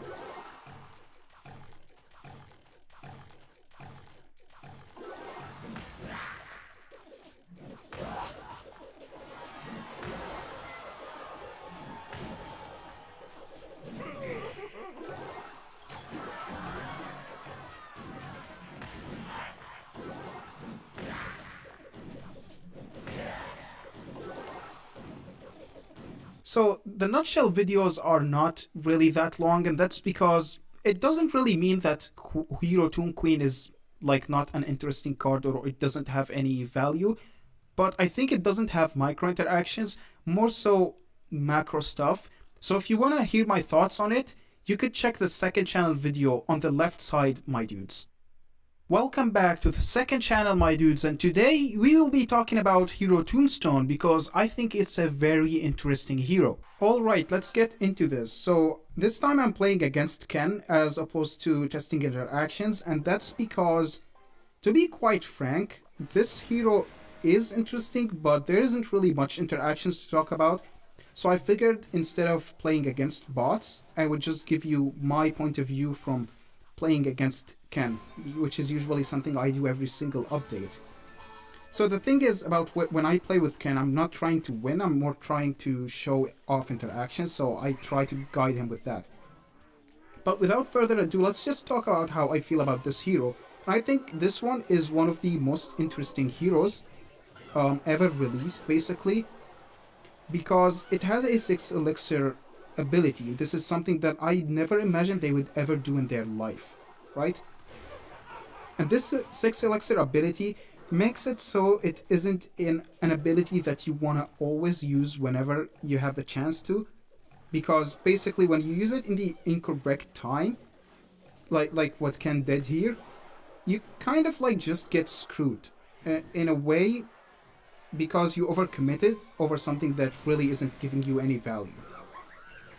But I think the longer the game goes on, which is being double and triple elixir and such stuff, the more it becomes kind of like the more you can go for it consistently and the more you can get value out of it. So this ability could go into one of two options. It could be way too overtuned and very broken, that every deck would kind of like abuse it, but this is something that I don't really see that much. You know, I don't really see it happening, because like even if it was overtuned, I don't think a log bait deck would really play Tombstone with a 6 elixir giant figure. It could also, and the other one is that it could be a card that would give birth to a new archetype, if you get what I mean. So basically, you'd have a hyper defensive deck at the start of the game, like this giant deck that I'm playing. This is actually very funny enough my deck from 2018, I think. It was my original deck, or 2017. Basically, it was my own creation, and as you can see, probably Ken is not that happy with how underwhelming this hero is. Let me kind of like give him some damage.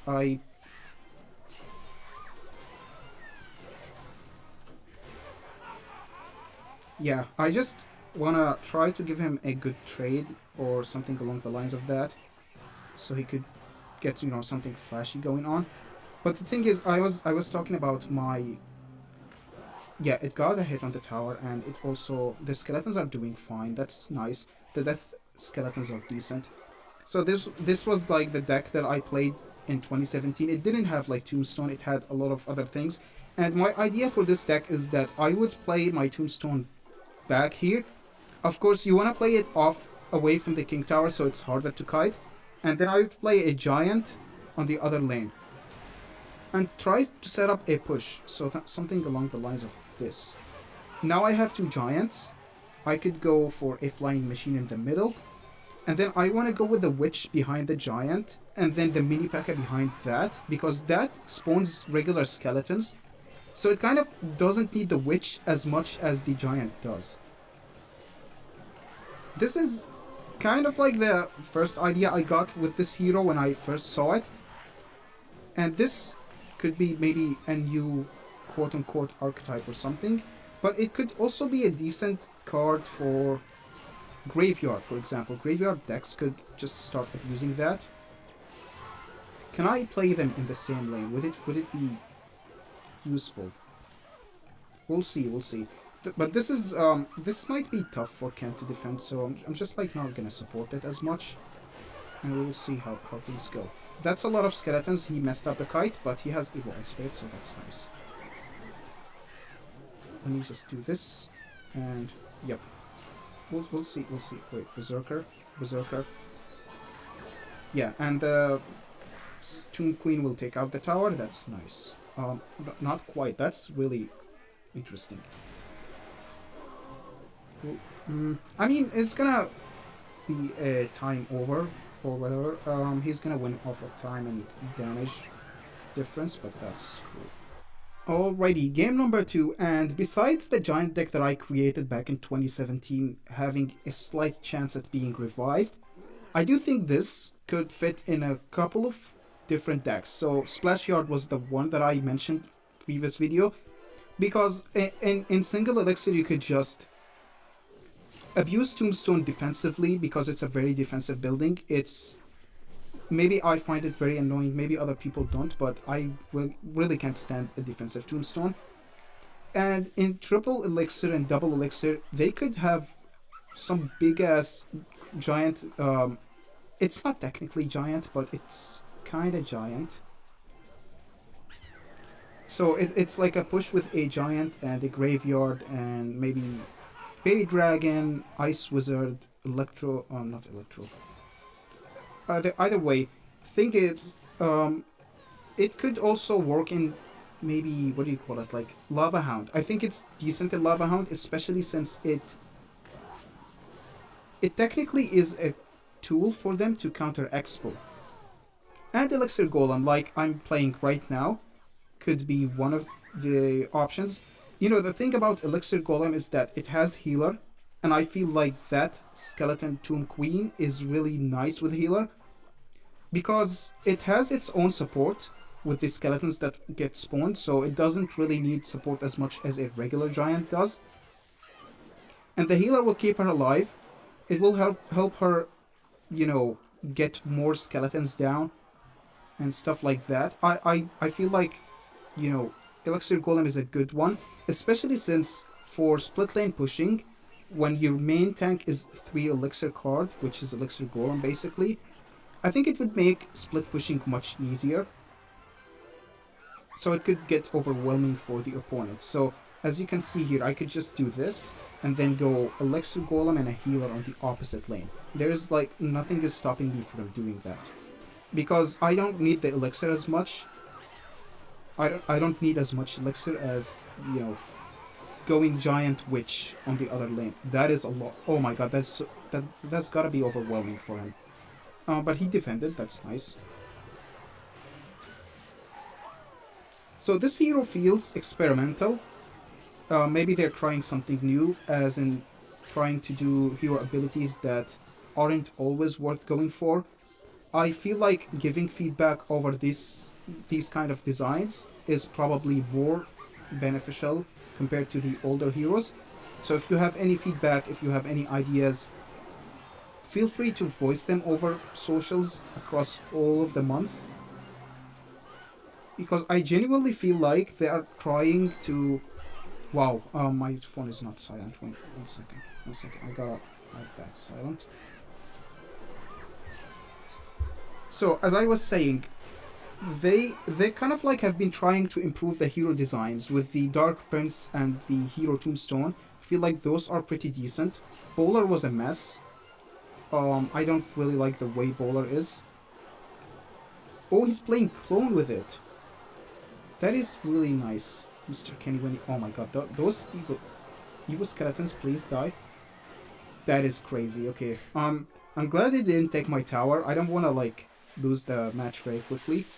But either way, as I was saying, Hero Dark Prince, probably a decent design. It has some sort of guessing game, so I'm not like super happy with it. But it's much better than Bowler being an always worth to collect ability. Or, you know, maybe... I wouldn't say Goblins. Goblins are a decent one. You have maybe Musketeer, where it has this element of trying to guess if the opponent is going to do it or not, but the turret attacks other players, right? I mean other troops. It doesn't really specifically lock on the tower like the Rhino, so overcommitting with it isn't as dangerous. This brings up a topic. Do you think this hero would be more broken if it targeted troops? Because I feel like a Goblin Giant that deals E-barbs worth of damage would be way too broken. I feel like it's weaker for it to go for the towers only.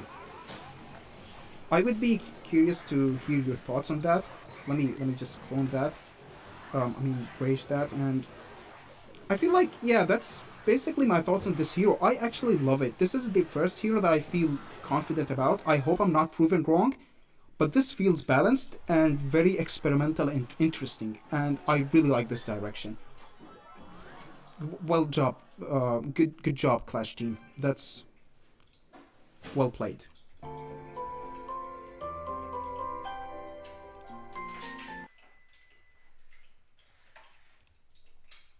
On the upper bracket, like that should not be possible.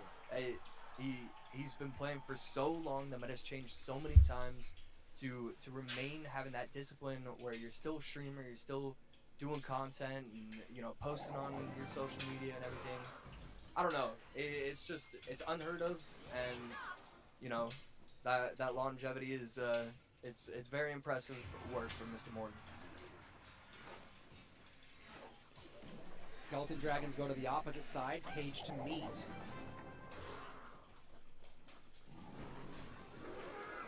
And Viper lava's up. So Viper, alongside a lot of people that we saw last one, not going to be using Lava Loon, going to be using Lava Control, and this is going to be a lot of damage. Okay, he's going to be able to protect it with the Empress, and that's honestly a beautiful Empress, but this is really tough for him. Lumberjack in front, gonna get a little boost to the Royal Giant. Cage has to come out to control.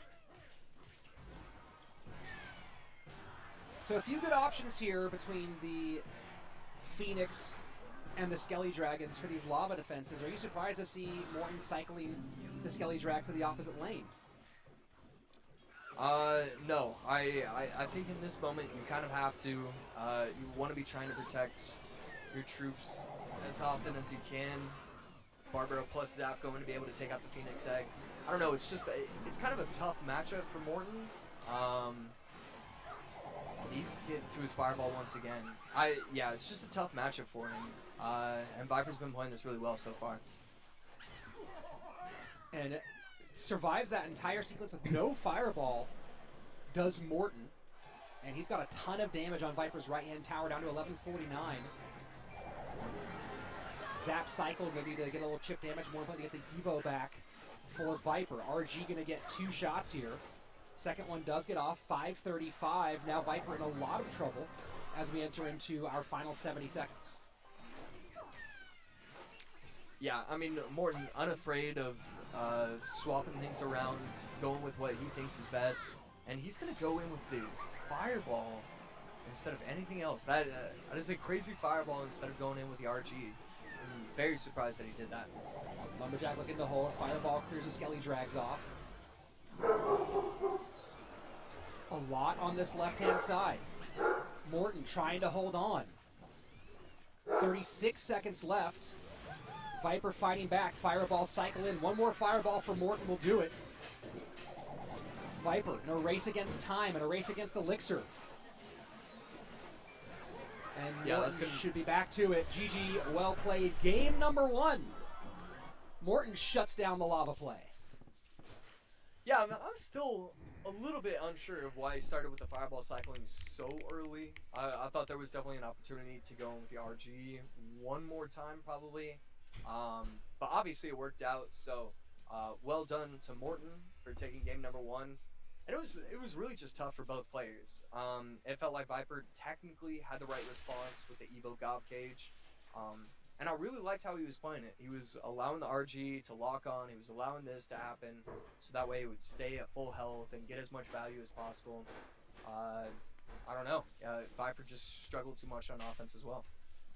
And going through Viper's decks from this weekend, first look at Lava for Viper. He's, of course, has played a fair bit of Hog. Graveyard, no surprises there.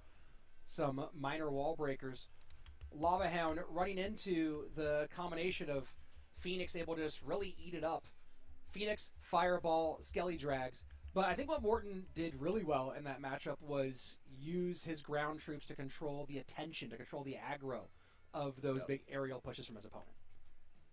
Yeah, I think he did a phenomenal job of that.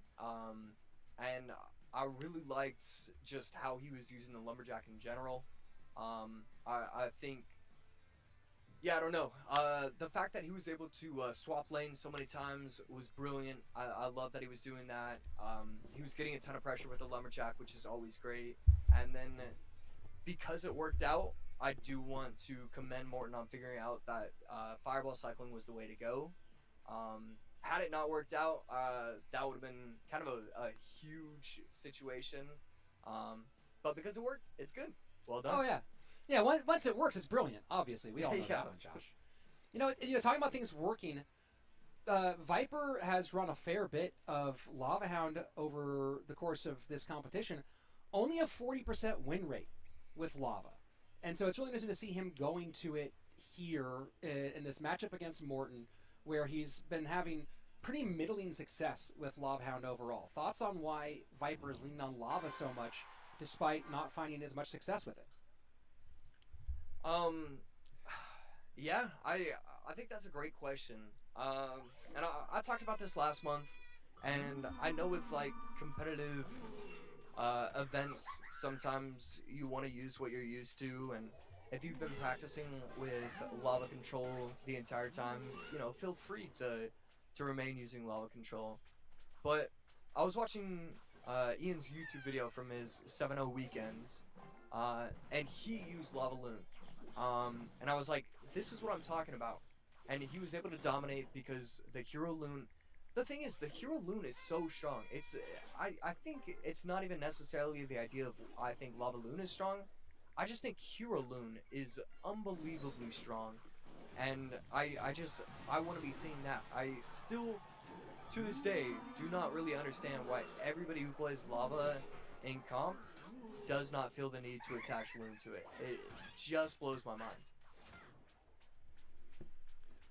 So little chippy exchanges back and forth. I want to say this is our first Royal Ghost of the day in this hog deck. Expect Mega Knight in this one as well, maybe. Very spammy variation. Yeah, Morton just using the deck that we've been seeing all day so far.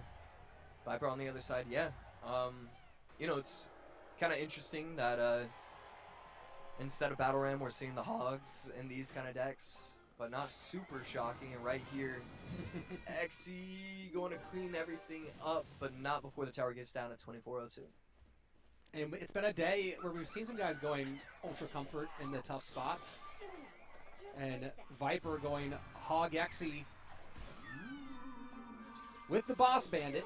And a little pressure on the right-hand side with that Ghost. Ooh, and bit of a missed snowball right there. Last card should be Lightning for Viper. Still a little bit to wait for, though. And you see Morton having to spend so much on those 1 HP Boss Bandits. Still unbelievably annoying.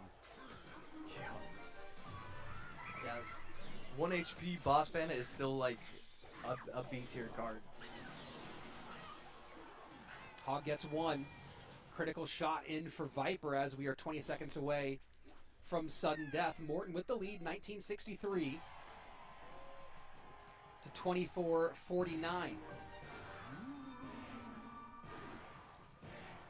His bomb tower is just so strong against the lightning. It allows him to always spread it out with the magic archers, so that way he can't get a ton of value. And he just cycles so quickly. Yes, the boss bandit is going to be tough to defend against if you're Morton, but it's not too tough. It can easily be done. And right here, I'm saying all that, and he was expecting the ability. No ability pop, no bomb tower in cycle. He is just completely overwhelmed. Huge damage in. Wall breakers opposite direction. They do connect. Miner now trying to pressure. Viper went all in on that exchange. Can Morton capitalize? Wall breakers trying to sneak past the Xe. They don't. Miner, though, doing everything it can at the moment. Magic Archer for the lineup will connect. 382 to 590. Minute 17 left And it's just pressure, pressure, pressure campaign right now. Miner goes to the back one more time. Nothing there for it. Boss Bandit down, but down late. Wall Breakers in their Evo form. In. Will they connect? 20 HP remaining.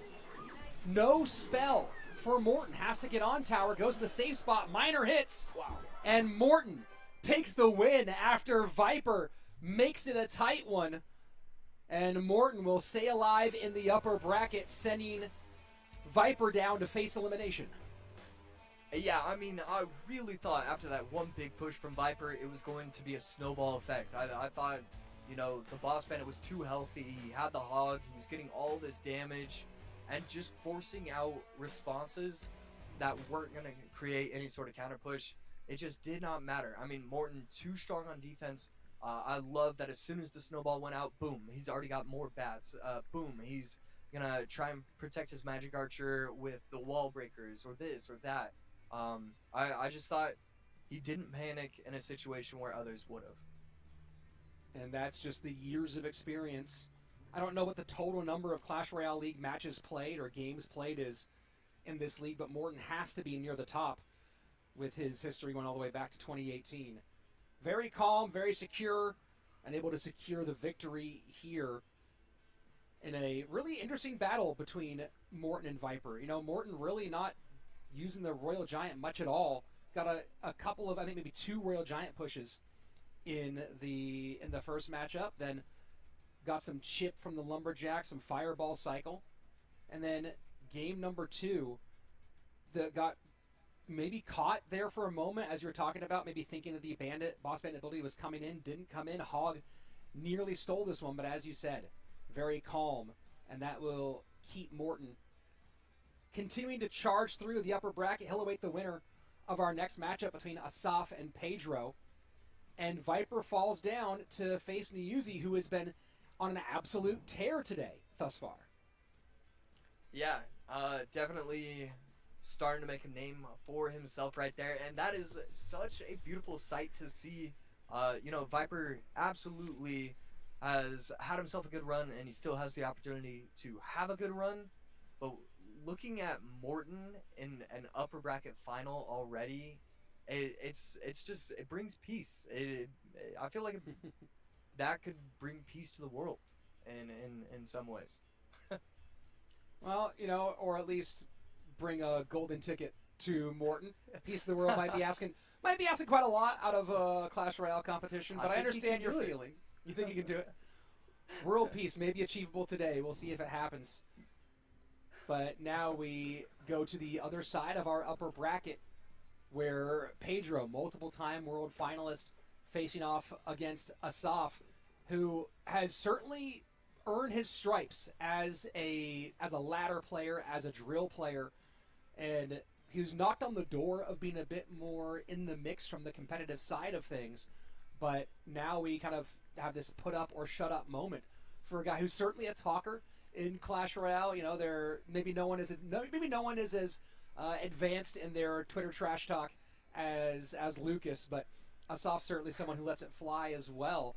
And you couldn't have kind of a more different matchup here between these two. Pedro, right, someone who kind of does it all, very soft-spoken. Asaf, very brash, and also, you know, both these guys have had their successes on ladder. Pedro very famously had one of his breakout season with CRL and ladder happen at the same time. Let's get into it. Asaf, bottom of your screen. Pedro at the top. Yeah, we have another tennis legend join the fray, and that's always fun to see. Pedro responding to the Gobble Barrel right there. Nice little bar barrel interaction, just immediately popping the ability so that way it doesn't line up on top of the tower. Double bait. Getting aggressive early is Asaf, still keeping the Magic Archer alive. Wow. And Pedro, yeah, forced a fireball there. We'll take one more Magic Archer shot.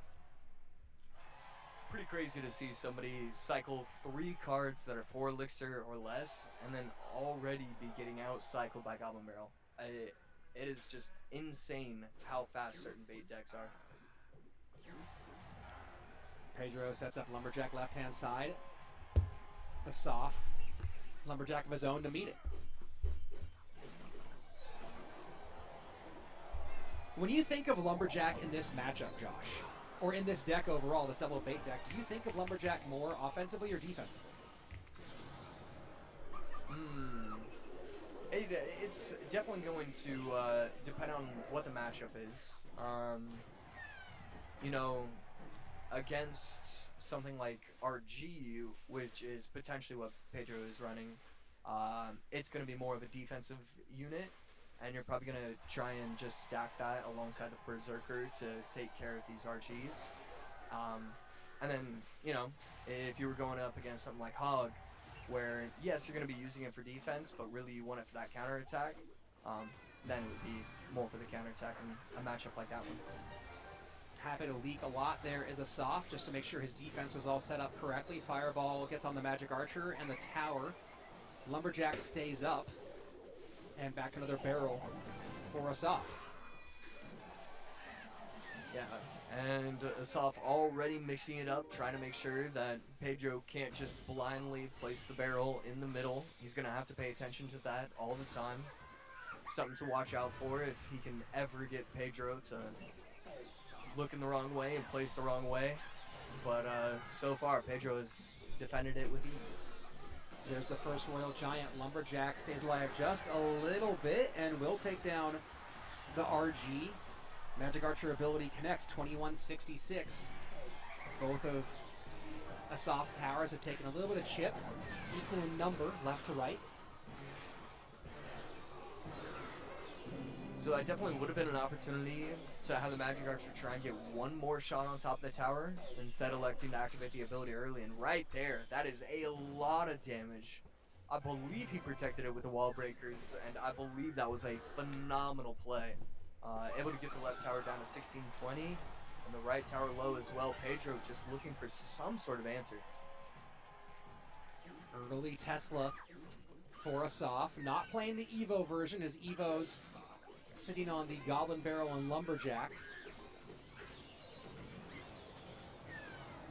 Fireball to clear. RG will get one. Second RG down inside the Rage. Late Tesla. Wow. Somehow, some way, able to defend that perfectly. I really thought that was Pedro's opportunity to get through, make his way, but you know, we're at triple elixir, and this is when the heavier deck tends to shine, so we should be seeing shortly whether or not he has the right deck to make this comeback. More early abilities out of Asaf, getting the chip damage on that left-hand side. Gonna do it again, down to 11-13. This is gonna be a double RG push here that Asaf has to contend with,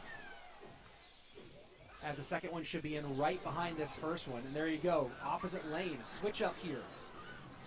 For Pedro, Tesla, low outside placement, talking about that heat map, the variance in position, and it looks like Asaf be able to hold on here in game one. Yeah, I mean, he's played this absolutely beautifully, always switching it up, getting those goblins to get one extra stab. And I mean, these Magic Archers, oh jeez. They are just getting so much value every single time. Fireball can only do so much, and that's game one going to Asaf with just picture-perfect defense and picture-perfect offense mixed in. Those bridge wall breakers were just so strong and always keeping Pedro on his back foot. In control from bell to bell was Asaf in this first. Remember, folks, this is not an elimination match. This is the upper bracket. Both these players are currently undefeated in this weekend's competitions. The loser will go down to our lower bracket, which is certainly not an easy side, as the loser of this one will go down to face off against Mohamed Light. So certainly a win here maybe has added value if you not only stay in the upper bracket, but you don't have to go face elimination against the overall GOAT of the game. So we have Asaf in game number one, Josh, going to this double bait look, finding a lot of success with it. Pedro, we talked about how we haven't seen very much Royal Giant throughout this competition. We haven't seen Royal Giant be uber successful outside of what we saw from Morten in our last game. right? And Morton really switching to, as the game got later on, switching to kind of backing off the RG play. And it seems like Royal Giant, which was at one point central meta and kind of versatile, has become a lot more matchup dependent. Yeah, I think one of the reasons definitely could be because Giant Skeleton is no longer as strong as it used to be. When Giant Skeleton was able to body block, you were able to get aggressive with your RG and then slow everything down. Now that you no longer have that opportunity, it just feels like it's a little too easy for, you know, these troops to run away or these troops to go to the side, and you know, you might as well save Giant Skeleton for some other deck instead of RG. RG is always going to be one of the stronger. It's just going to be a medium to strong deck. It's never going to be the best deck in the meta. And it seems like players have their ideas of the best deck in the meta, and it's just never going to include RG. Had some success with Royal Giant earlier in the competition, did Pedro, but with a Monk Fisherman construction, as opposed to what we just saw. A lot of Hog for Pedro throughout this weekend.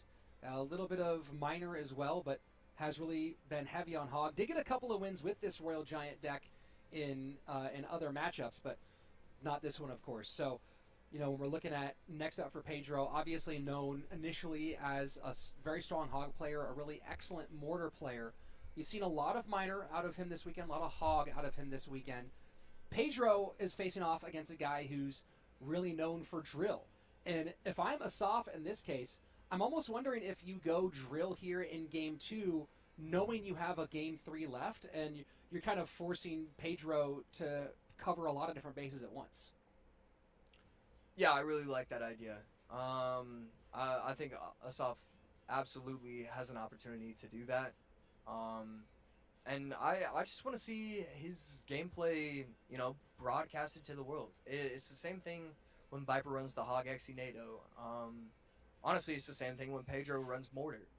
It's just when you're the best player in the world, matchups aren't really that big a deal.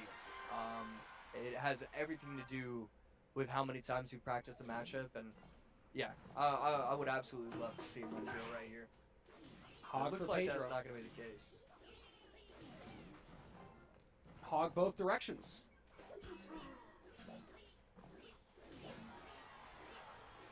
So if there is really any sort of knock on Pedro, and his gameplay is obviously world class, has been in the mix for a world championship many times, including quite recently.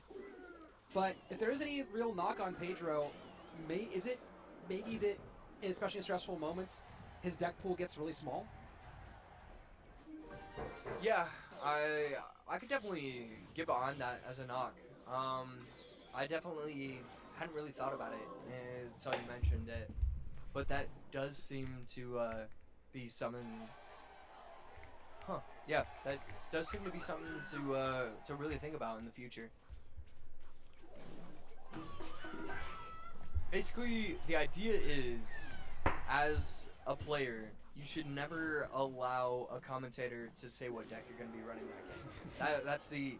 That's the only rule for when a deck is just awful versus any other way to describe it. Of course, so far so good for Pedro, who has the lead. A pretty significant one, as Asaf has not been able to figure out how to get meaningfully into the second level, and Pedro has connected very well on that right-hand side. Yeah, I mean, cycling your Evos, it's almost always the way to do things. And Asaf just wasn't able to activate the King Tower like he wanted to.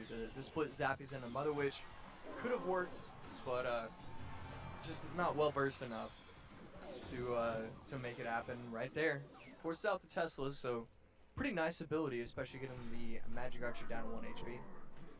Sets up Mega Knight into the away lane from the Magic Archer. Weak side Evo MK for Asaf. Evolved versus unevolved in this Mega Knight battle, as we are in a double elixir. And have not seen a big spell out of either players thus far. Mega Knight will get a big leap on the right-hand side. Evo Snowball gets a huge clear, and just like that, Asaf takes a big lead with 22 seconds left in regulation, but now he has to deal with 2 Mega Knights. Yeah, 2 Mega Knights, 1 Hog. One of these Mega Knights is gonna be able to push that back. Fireball can only do so much. Both Mega Knights, and wow, I thought the tower was about to be gone instead. Still at 790, Lightning out, but now he's gonna have Tesla once again and be able to defend this pretty easily. Little overcommittal there from Asaf. Yeah. It definitely felt like he was in a position where he thought he might need to overcommit though. So cannot blame him, and at least he does have an opportunity to get back in. I was going to say, back to Evo Mega Knight. And that's one of the big interesting parts about this matchup right now, Josh, is that their Mega Knights are in the opposite cycle. Yeah, it makes it super interesting to see just how they want to approach everything. Right here, it felt like it wasn't enough, but wow. Gets the tower down to 628. Big defense upcoming. Lightning and the Hog, both available for Pedro. Magic Archer in the middle trying to snipe that Tesla. Tesla's going to have to go, not the Tesla, the Goblin Hut. Lightning is going to be here. Fireball might be necessary. Does hold on. Lightning in. A Mega Knight here would mean the end. Might not need it. Magic Archer log in. And Pedro fights through a tight one. A back and forth slugfest of Mega Knights. And we're going to game 3. Yeah, I mean, every single time there were just 2 Mega Knights on the field for either one of these players, I was thinking, oh my goodness, this is it. There's no way he can defend this. And then all of a sudden, okay, the late Goblin Hut, the late Tesla, the late Snowball. I thought it was really impressive how both those guys just were able to stay alive as long as they could. But I think it really all comes down to early game, you need to activate that King Tower. If you're going to be wasting 8 Elixir, the King Tower has to be activated. And when he missed that, I think it just spelled disaster. Let's see if we have our what cards have been used graphic as we're getting into game number 3, and a pretty critical deck pick between these two pros. Again, they are in the upper bracket. Loser does go down, though, to face Mohamed Light in an elimination matchup, something that neither of those two guys wants to face. Game number 1 was the double bait deck for Asaf versus the Royal Giant deck for Pedro, and then pretty similar looks in the Hog MK decks between these two, the Dark Prince, Hero Dark Prince version for Asaf, the Hero Magic Archer version for his opponent. Of course, we've seen a ton of Hero Magic Archer today, out on both sides right now. Fireball out on both sides, Tesla out on both sides, Log only out on one side. So as we look at the spells here, Pedro used Bar Barrel, Log, Fireball, Lightning. And of course, you've seen Lightning go out earlier and the Archer Queen come in after that Lightning went out. I don't know if we'll see that from Asaf. Asaf still has Drill open. Do you think that there's any reason for Asaf to go Drill here in Game 3? Yeah, I absolutely do. I wouldn't mind that whatsoever. Drill is one of those win conditions. It's I'm trying to think what are some other win conditions. Technically bait can be like that, but it's one of those win conditions where even if your opponent has all the right answers, it's not necessarily a 0-100 matchup. Yes, your opponent can have the bowler, but at the same time they waste the bowler one time and you've got NATO Golden Knight, you just did 1700 damage and the bowler isn't really that big an answer anymore. So I like Asaf using Drill. I think it's always a good decision for him. He has used some Lava here. Lava feels like a bad call with all the stuff that Pedro currently has open. Graveyard too. Lots of coverage for Graveyard available for Pedro. So yeah, when you start thinking about kind of the things that Asaf likes to run, the bait, the Drill, the Hog, all things that he's already, the Drill only one he hasn't used yet so far. And then a lot of coverage still available. And when you think about what Pedro played so far in these first 2 matchups, right? So going with the Royal Giant deck, lots of single target in that Royal Giant deck. Same thing in the second game, the Tesla. Lots of splash and lots of stuff to cover both Graveyard and Lava Hound in game number 3. So very curious to see what kind of choices Asaf makes in game number 3. Pedro went with the hog pick, but definitely got the better of it as his Tesla finding itself some better purchase on defense than the Goblin Hut was able to hold. Yeah, it's definitely the second deck that we've been talking about where Tesla is just always the answer. It's not the Goblin Hut, it's not the Bomb Tower. Just Tesla's strong. And it doesn't even necessarily have to be Evo Tesla either. So, I don't know, it's just one of those things to watch out for if certain players are going to figure out if there's a different building to be used in certain scenarios. But it feels like Magic Archer is the best hero of the day, and Tesla is by far the best building. Players finishing up their decks. Of course, we have a few more rounds of best of 3s, but we are getting closer and closer to our championship rounds, as our championship matches are going to be best of 5s today. And that graphic we saw a minute ago with the cards they've played so far going to be even more critical as we get into game 4s and game 5s and see how deep the pool goes for both these players and the analysts they're working with on this weekend. And taking a little extra time here for game 3 are these two. Yeah, I want to get, like, you know, not upset, but I want to get slightly upset about it. But then I just think about how much money is on the line, and it's like, all right, you can actually take your time. It's fine. Here we go. Game 3. Asaf and Pedro. Does Asaf go to drill and maybe going hyperbait? Yeah, I definitely wouldn't mind if that's what he wanted to do. Pedro going to defend very nicely with the archers and Skelly. So Pedro going with one of his comfort decks, and Asaf still have a few more cards to go, but it does appear to be the case where he's going with something fresh. And very interesting here to see, you know, we talk about that conversation of comfort versus not comfort. And Pedro going mortar, hard to get more comfortable than that for him.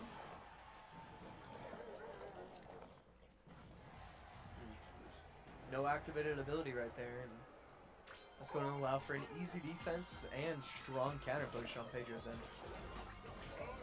Well, interesting question there, Josh. And look at this.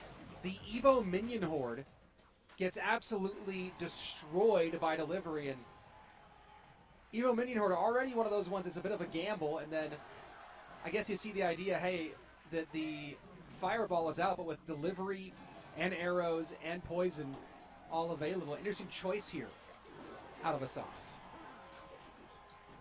Yeah, for sure. Yeah, I don't know. It feels more like it's just a really fun card to use over thinking it's a card that I should be using in CRL. Definitely a little bit surprising. And honestly, it's kind of unfortunate because Pedro's deck is exactly lined up where the Minion Horde just cannot really get all that much value. It's a strong situation for Pedro. I guess the big question here is, can he, you know, Pedro just has to make sure he doesn't mess up the timing on any of those spells versus the Minion Horde drops. So delivery plus poison for Pedro, going to make for a challenging situation for Asaf, who does activate the ability in this bridge fight. And with all this being said, Josh, Asaf does have the lead as we get into the final 30 of regulation. Yeah, he's been doing a great job of pressuring. And even though Asaf is setting himself up to win, it's just hard. You know, Pedro's easily one of the best players, and you know, he's just going in with his best deck, so it's always going to be tough to beat him when he's running mortar. Sudden death overtime on its way. Mortar goes by quickly, and of course you saw what the Evo Minion Horde can do as was able to get a lot of damage on that bowler before Pedro could do anything about it, and the Skelly Barrel once again doing a lot of work. Yes, 600 HP worth of damage right here. Skeleton King going to walk back into the range, and that is 4 shots on tower with the ability from the bowler. I mean, not what Asaf wanted or had drawn up in his mind. Mortar plus Evo Bowler, lots of control now. Miner goes in the opposite direction, pulls the Skelly King away. And a lot of control needed here in the middle to avoid a connection. And he doesn't. Oh, Evo Bowler with a couple of big swings. Another one now. Pedro starting to gain some momentum. yeah, I mean, Pedro is feeling so good about himself right now. There's only so much Asaf can do. I mean, he is just controlling this map entirely. But again, Asaf still has the lead. Every time I think that Pedro's dominating, I look at the board and realize that Asaf is in the lead. Miner goes to the right-hand side to hold on to the Skeleton King. Skelly Dragons beating the bowler on the left-hand lane. 756 to 919 on the left-hand side, but keep an eye on that right-hand tower as that could break away from Pedro at any moment. He gets down the Evo Mortar. Skelly King high to control. Miner Poison push down low will give the lead to Pedro. Ticking down to near 500 HP. Skelly Barrels being controlled at the top. Mortar does not get a shot off. A lot at the bridge, all held up by Pedro. Miner in. Miner plus Poison should be enough. Ticking away is Pedro. Nothing getting on the tower for Asaf. Pedro does it. Come from behind to win. Reverse sweep. Reversal of fortunes in game number 3. And Pedro will face Morten in the upper bracket final. Yeah, I mean, Pedro has to feel so good about what he was doing. He kept himself in the game, you know. Even though he was down by 200 at one point, 600 at one point, 300 at one point, he just kept slowly chipping away, getting himself into triple elixir. And you can't do it as fast anymore. When it was the 3-card cycle, it was ridiculous how many poisons, how many miners would be on the tower. But even still, you can get so much chip damage at the end of the game in that final 20 seconds by just blocking everything at the bridge with the bowlers and the mortars, and then going miner poison, Skelly, cycle, miner poison. And that's exactly what he did, and that's exactly why he won. Taking a look at the decks over 3 games, and we get into game number 3. Fireball and Lightning and Log all used by Pedro, and we were talking about sort of the counters that were available for Pedro to really shut down something like a lava, shut down something like a graveyard, 2 places Asaf might go instead. And a lot of these things about Asaf's deck ended up having a lot of value here, Josh, but it come back to that Evo Minion Horde, where every counter that Asaf has of the Evo Minion Horde is a positive trade counter. And we saw the delivery get involved a couple of times. We saw the poison get involved a little bit. I know that this game came down to the wire, but that's one of those card choices that is really curious.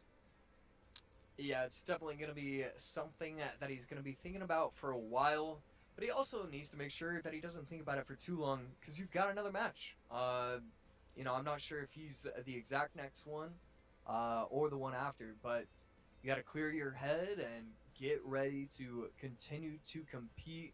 Upper bracket is finalized to make that final, and yeah, the lower bracket is still well on its way. Yeah, next up we are going to have Viper versus Niuzi, and then we'll have Asaf versus Muhammad Light after that one. Then we will jump into our lower bracket semifinal, and then back up for that phenomenal Morten Pedro match that we'll have in just a little bit. But before we get to all that, we have a quick little video for you, so don't go anywhere. Enjoy this. We'll be right back with more CRL.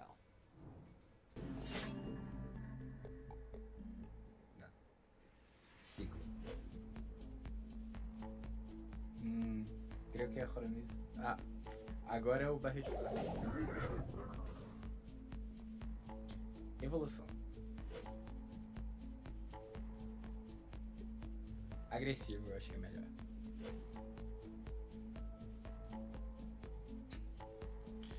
Mutar.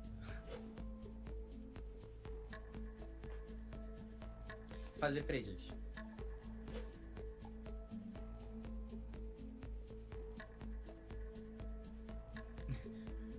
ganhar por um pouquinho só.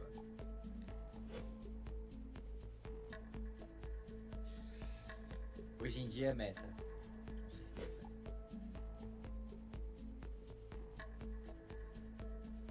O som do jogo, porque ajuda mais a concentrar.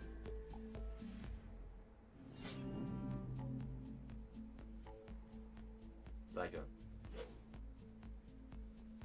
The log.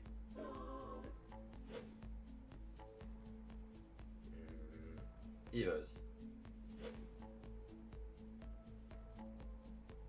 Defense.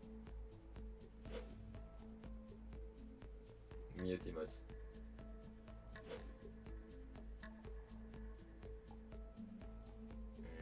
Probably predictive spell.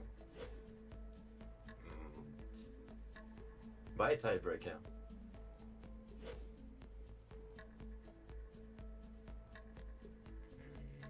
Metallic.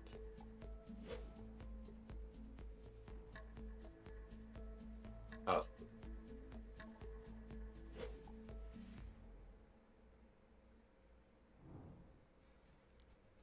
Sound off, certainly a gutsy call for our one of our finalists here in the lower bracket, or one of our semifinalists, quarterfinalists in the lower bracket in Viper. How about you at home? Do you play sound on or sound off? Do you, like me, want to hear the sound cues because you're distractible looking everywhere on the board? Or are you sound off to avoid the annoyance? Josh, you've got as about as many games logged in this game as anybody who started playing competitively in 2016. Sound on or sound off? I'm sound off. If you ask a bunch of other pros, they always say sound on. But there's a little minority that we do sound off.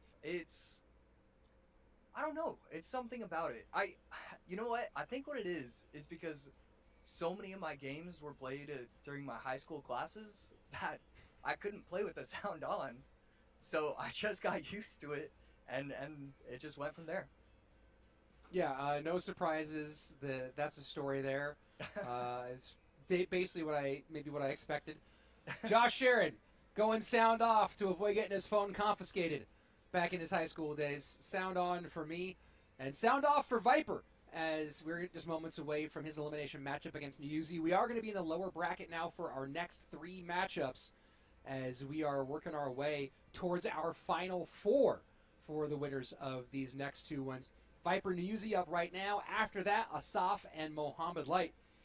Viper, we saw kind of, I think, maybe the big difference, right, between someone like Viper, who's a really top-tier player for a long time, a great ladder player, versus someone who has the depth and comfort. We saw Morten in that very difficult exchange for Lava, controlling the game very well. And now he drops down to another less experienced competitive player in Nuyuzi, but who's just been absolutely lights out all day. Yeah, I mean, I was hearing some rumblings that I was going to be very impressed with his gameplay, and I really have. Anybody who's not scared of the moment is always going to be someone to enjoy as well. And it's clear that, it's not surviving, it's thriving for him, and that he's ready for these matches. And then it's going to be interesting to see what Viper does, because this is one of those few times where your best deck lines up really well against some of his better decks. The Xe NATO combination should be really strong against potential beatdown matchups. And so I don't like him using it in game number 1, but game number 2, I want to see him run Hog Xe NATO for the 1-time.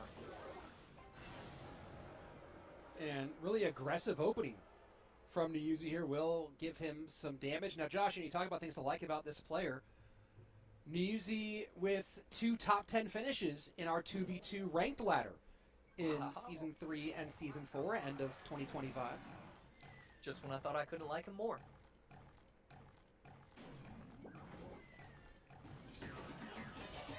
And this is an interesting choice here with letting the giant skeleton lose the mortar aggro and taking the mortar shot. Yeah, pretty cool snowball right there. Not to kill the goblins, but to take out the mortar itself. Right there. You are going to get 2 shots with the goblins, so have to feel pretty good about that. if you are in Yuzi and just getting aggressive once again, this is how you play Skeleton Barrel decks with the Mortar as well. You just get hyper aggressive all the time.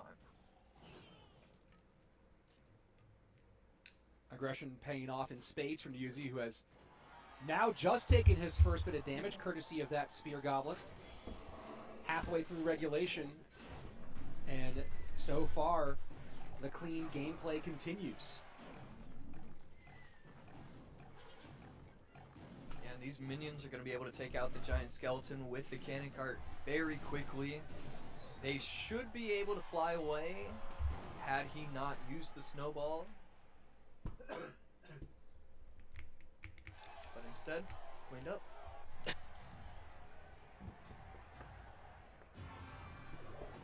Here we go, final minute of regulation. And little aggro Barb Barrel gets the Dark Prince to cycle early. Poison value as the Rascal Girls should step up into the poison. No, one of them stays a little bit in the back, but the Rhino will connect. And finally, Viper on the board, and on the board in a big way. Ooh. Giant Skeleton almost walks to the right line. That would have been game over for Viper had it kept going. Cannon Cart will get locked up at the bridge and not make it, but multiple mortars on the map. Viper not struggling whatsoever so far.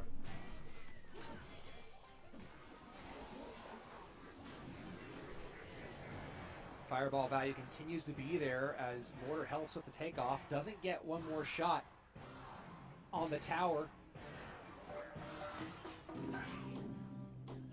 Newsy did have a nice little run in CRL last year in our Stats Royale Gold Edition, coming in 8th place alongside OP Sam. This is by far his best CRL performance. Yeah, right there. And could get even better. Yeah, still definitely has that opportunity. Right there, kind of an unfortunate interaction, placing the Skeleton Barrel into the defensive poison accidentally. Not gonna really matter, but like, you know, Viper's defending this super well so far, but it just feels like he's one misstep away from just losing the game outright. It's so difficult to defend this over and over and over again.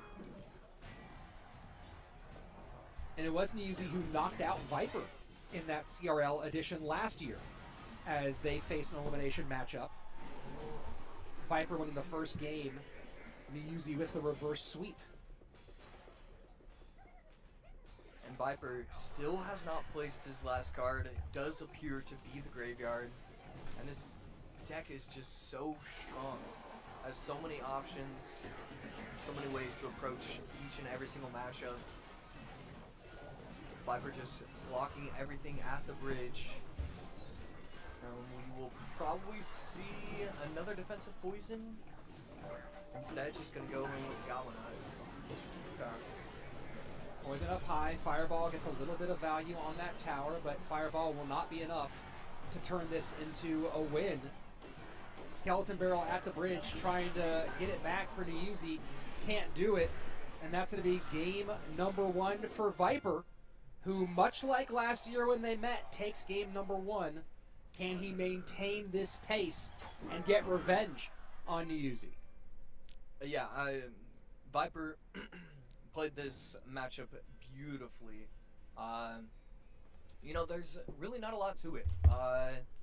It's a lot of defensive poisons, control the board, and don't play Graveyard. It's one of those matchups where you need to get your chip damage from other different ways, and he was able to do so.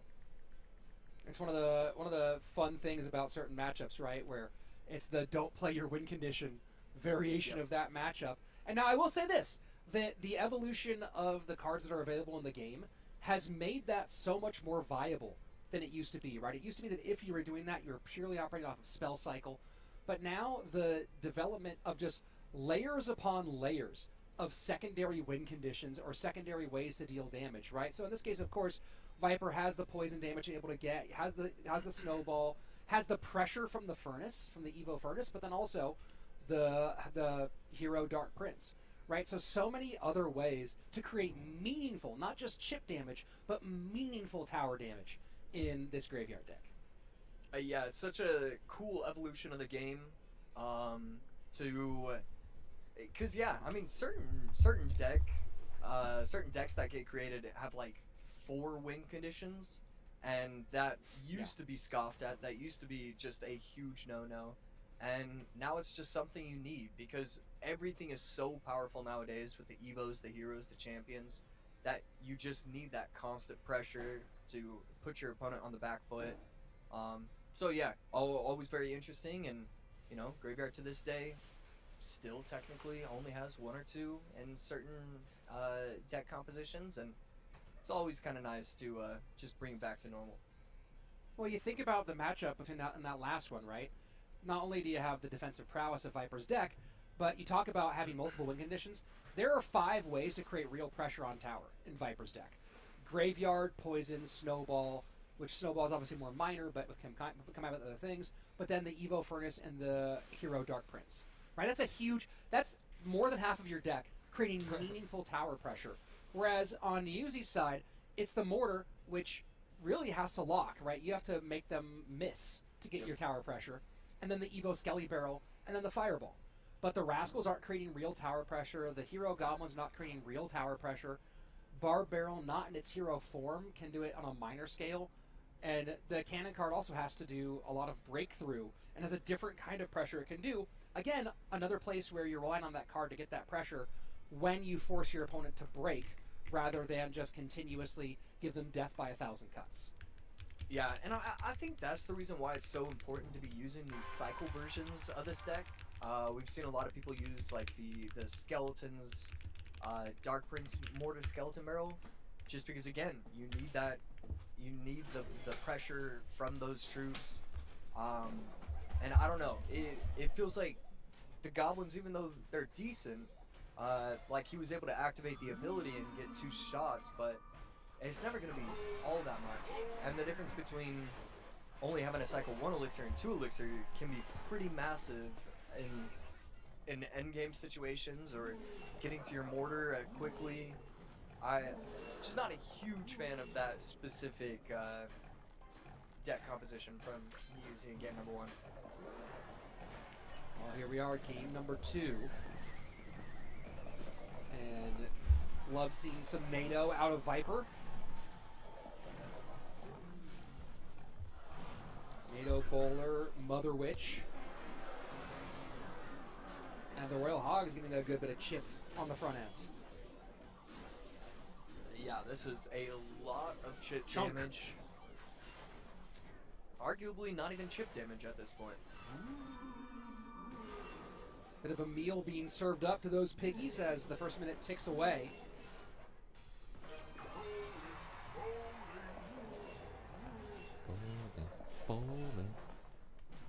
Very nice setup with the bowler, placing that absolutely perfectly, and immediately activating the ability.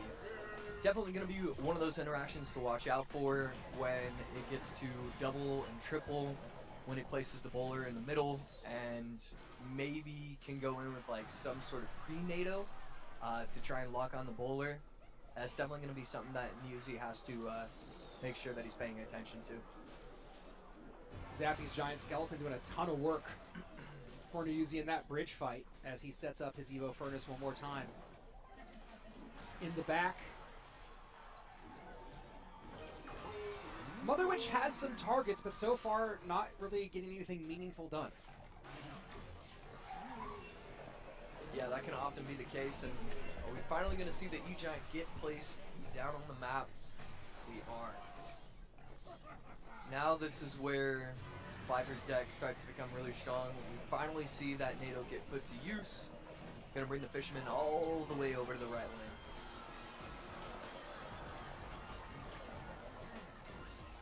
Once again, though, be able to keep the Evo Inferno Dragon from getting involved. Opposite lane pressure, but right into another bowler. Goes Nuyuzi. King Tower activation. Will help if Niuzi can get that E-Giant into the middle with those fishermen.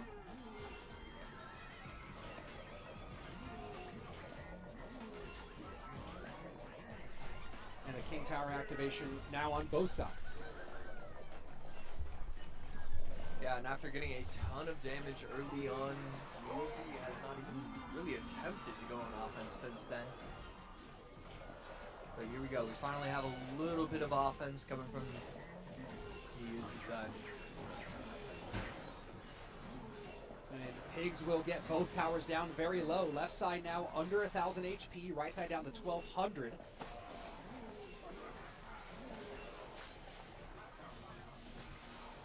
And Lightning does a good job of getting some clearance. Giant Skeleton has just been an absolute problem for Viper. Yeah, he's finally going to be able to take it out, but he really is struggling. Ghost shouldn't get the splash damage, and it will not. But yeah, it's just so difficult to stop these Royal Hogs pushes. I'm really starting to fall in love with this deck from Niuzi. Fisherman gonna go for the bowler rather than the E-Giant. NATO pulls all that together. Evo Inferno Dragon getting held up by the Zappies. E-Giant though breaking through. And that Evo Inferno is in a lot of a trouble spot here. King Tower activation critical to save Niuzi's tournament. And now the Mother Witch, with the thickness of these bridge fights, starting to become more of a factor. And because he Fish places Boy, the Goblin Cage up top, the Fisherman goes to that 737C. Oh my god, Viper almost came back. What the fuck? and in just the nick of time, Niuzi gets a little bit of damage, finishes off with the arrows, and turns what could have been disaster Oh my into a God. game 3. The Fisherman was supposed to start yanking on top of the Electro Giant, but at the exact same time, the Goblin Cage was placed at the top of the bridge. I don't know if it's just because he wanted to make sure that it would bring over all of the Royal Hogs, but if it was to do that as well as take away from the Fisherman, that would have been just money. That was such a great attempt of a late game surge.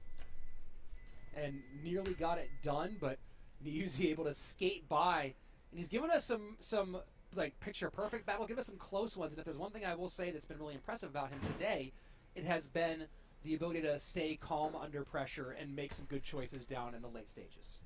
Yeah, I mean that's something that we see the veterans struggle with immensely, and even when we see it with veterans doing it well, that's something that you can point out and be like, all right, you know, he did a very good job on this exact situation. So the fact that he's winning these late game, these end game situations, has to feel really good for himself, for, you know, obviously the pressure for the present, but the future as well. Let's turn our focus to the cards played so far and what we can expect here in our third and final game. Loser is done with their tournament for the month of May, and on the side of Viper, Graveyard gone, E-Giant we just saw, spells, NATO Lightning, Poison, Evo Snowball, all used already. On the other side of things, Bar Barrel, Fireball, and Arrows. So kind of limited spell usage by comparison from Niuzi. And Josh, do you see anything that opens up when you talk about the support cards that have been used and the win conditions that are remaining? Yeah, I mean, automatically my eyes are always going to lock on to the Mega Knight. That's definitely one of those cards that has had a lot of success. We know that Viper cannot use Mega Knight Lightning, but he usually does have that available to him. You know, that's one of those things where how do you want to prepare for that? Does not feel like P.E.K.K.A.'s inside the meta whatsoever. But Lava Loon really could be the answer. I really do not mind that whatsoever. You run Lava Loon plus, technically you can get crazy and do either Cannon or Tesla, but I just like the regular Lava Loon Tombstone version, and then just see what you can use.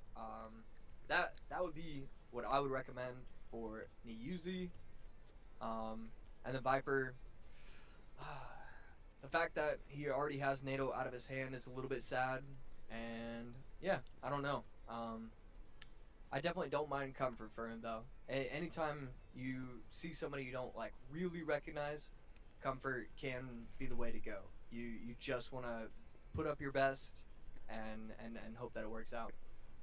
Well, you see the missing pieces right now for Viper. NATO obviously gone, the Goblin Cage gone, Goblin Hut gone. Niyuzi had success against Sub earlier. You talk about the MK. He still has both the Hero Dark Prince and the Mega Knight and Hog Rider. We saw that he's run combinations of those three in various capacities with a lot of success throughout this tournament. Got the win against Sub with that Firecracker variant. Let's see if that's the way he goes in game number 3. Winner moves on to our top 4 and will face the winner of Asaf Mohammed Light. Loser ends their May Clash Royale League journey right here. So both players waiting it out right now. If you play the first card, it can be a pretty massive disadvantage, and especially with Niyuzi's deck pool, it just makes sense for him to wait. Viper on the other side, I'm surprised. He is really solid with the control tank decks, specifically, you know, what we just saw from game 2. He's really good at those types, but used to seeing him play just a little bit earlier. Way slowed down. Lumberjack in the back for Niyuzi. Viper with the Zappies in the same lane.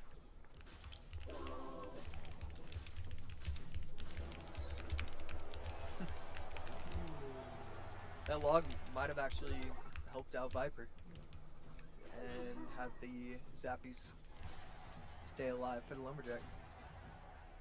It's not a big surprise here as the Mega Knight comes down for Niyuzi.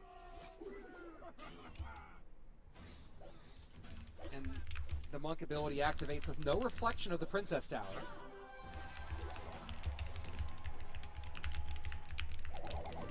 Yeah, definitely an interesting play right there. He shouldn't be able... Wow, okay, he is going to be able to get that taken out in time. I thought it was a huge mistake, but the fact that he was able to cycle to it again meant that it was perfectly reasonable. So RG for Viper opens up the first big bit of scoring, 23-57 on that right-hand tower.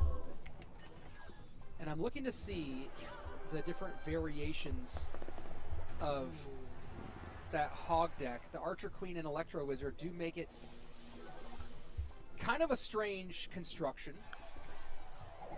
And since we haven't seen a Hog yet, you have to maybe assume that we're going a different way.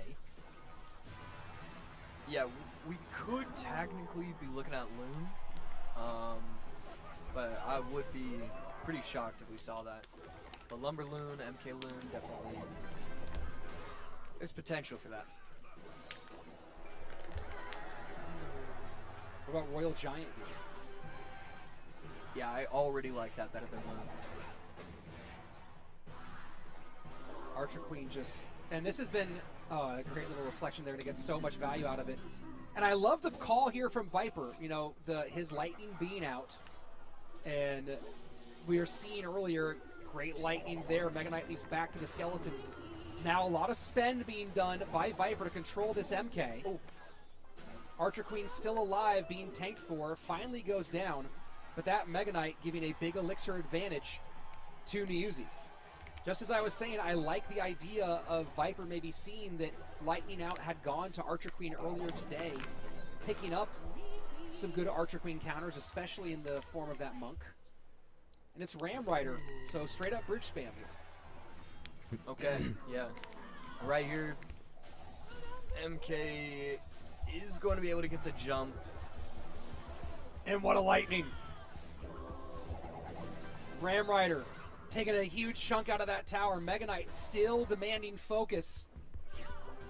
And just like that, Niyuzi takes the lead back.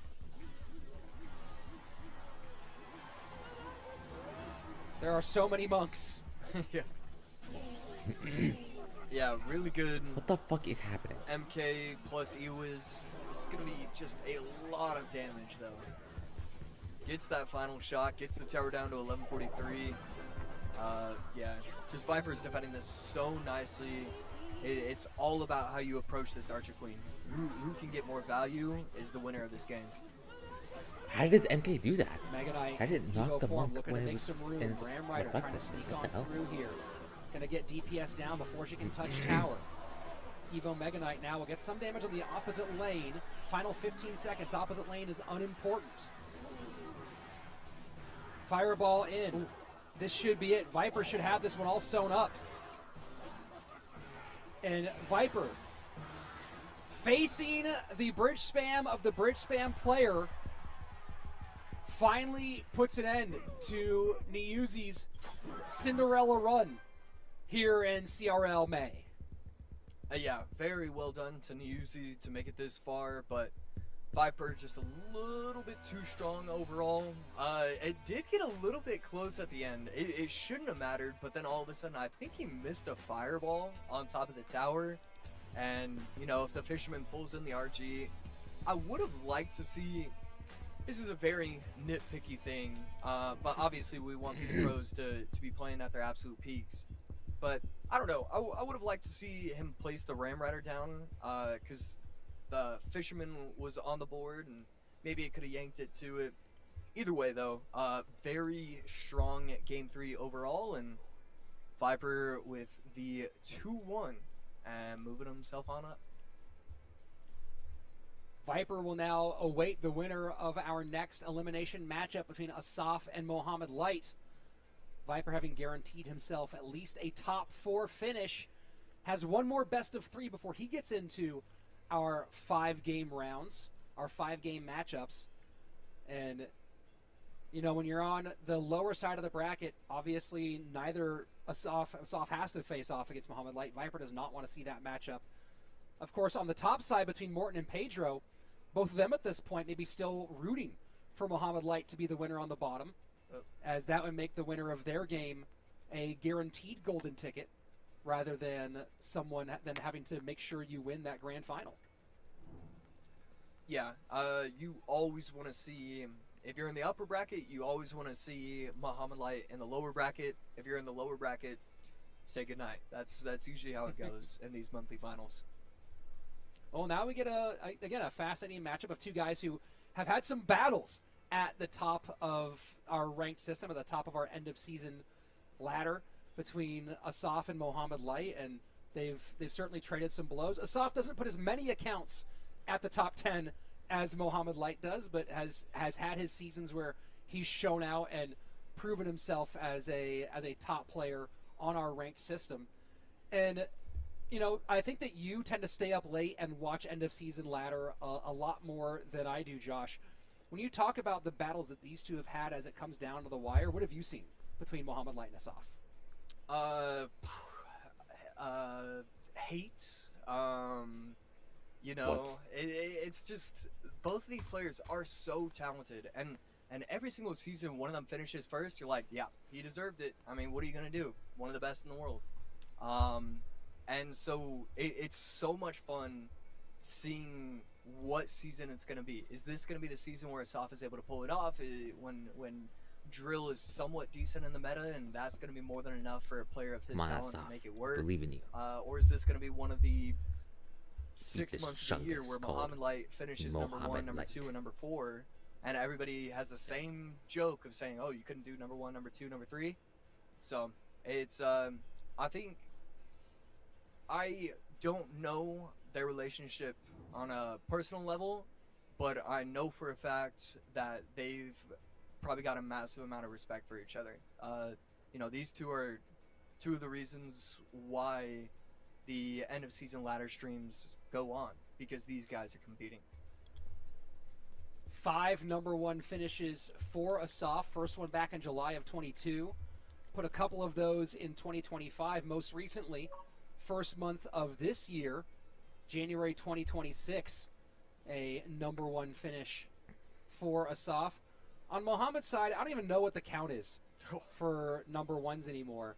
It's pretty much his entire Royale API profile is number one finishes on our ranked system. First one back in January of 2020 when he was still playing for Kick's team, I believe, in CRL, Teams Edition.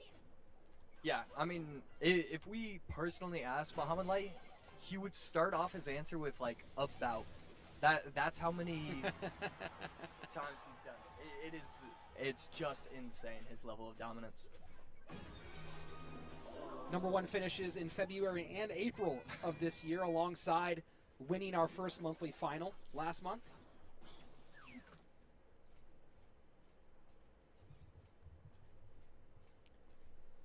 You see some big breaths out of Asaf.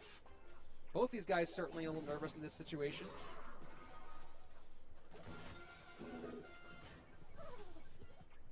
Yeah, this definitely feels like one of those matchups where the opponent does not fear Muhammad Light.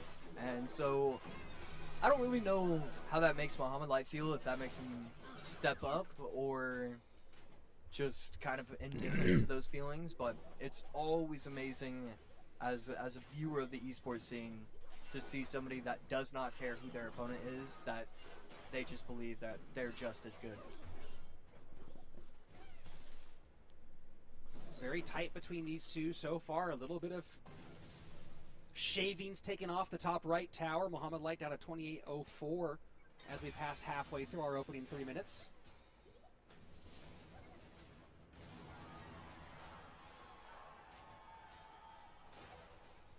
So a slight difference. I believe it's only the fact that it's Spear Goblins instead of Fire Spirits, but Spear Goblins in this deck changing a few of the interactions. Something to watch out for to see what exactly gets changed because of it, though. Aggressive push on that right-hand lane. We'll see if Asaf pops the ability or just stays on his horse, and he does.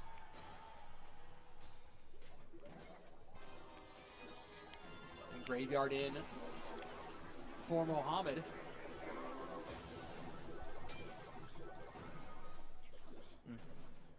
And a good chunk taken out with that one push. We haven't seen the Knight ability used a ton today, Josh, but we have seen it used. It's been very effective. Yeah, super effective every single time. And it's always weird because you know your opponent is going to log, and yet it's still the right play to bring the attention. Oh my. And that's got to be nerves. Yeah. That is truly devastating for Asaf right there.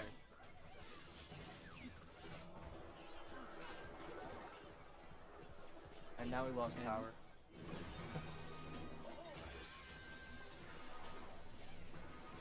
Fireball at the bridge, Graveyard in. Log clears the support at the top.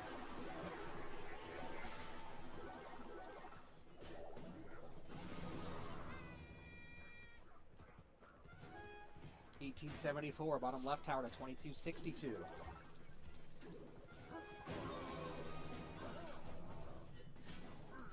Moonlight able to catch it with the Skellies.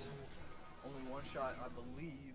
And Fireball going to take out the remaining bits and pieces of the Tesla. I mean, it's still technically a game, even though this just got 1,000 times harder. I don't really see the avenue. I don't see what he's supposed to do in order to win this now that we're hitting triple. We're gonna have to go ahead and just get a couple of shots out of that miner for Asaf. Tesla goes high, picks up the mount. Final 45 seconds left. Opposite lane pressure now out of Asaf, trying to change up the conversation a little bit, not give a counter push into that same lane, away from the Tesla as well. And Graveyard in. Just a straight Graveyard poison. Spears get demolished. Yeah. I like the idea.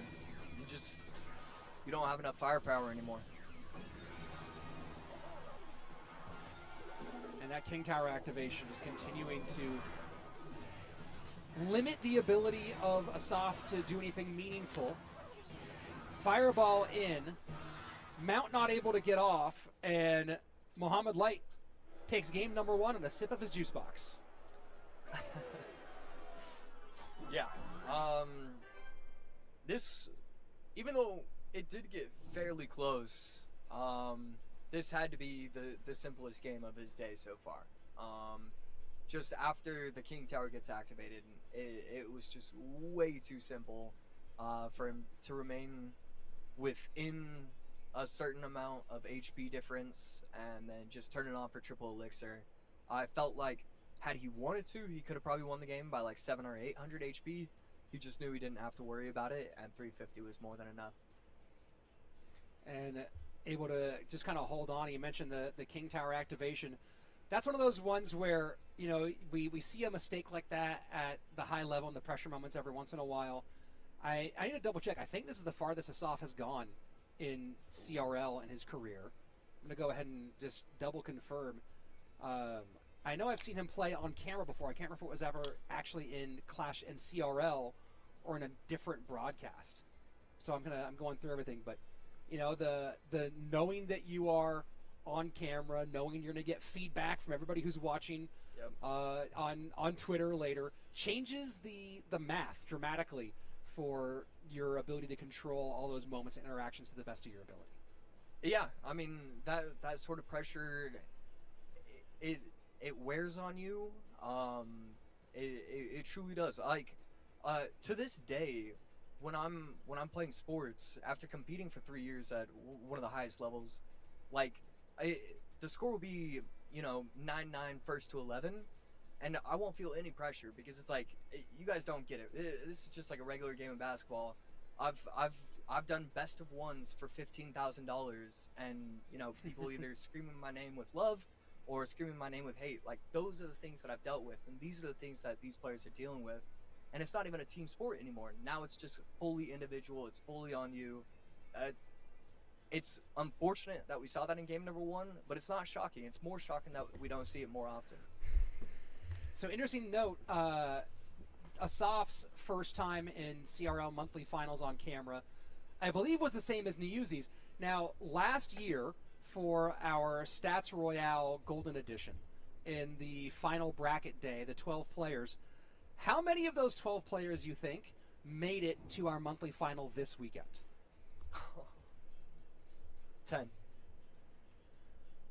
Let's see. 1, 2, 3, 4, 5, 6, 7, 8.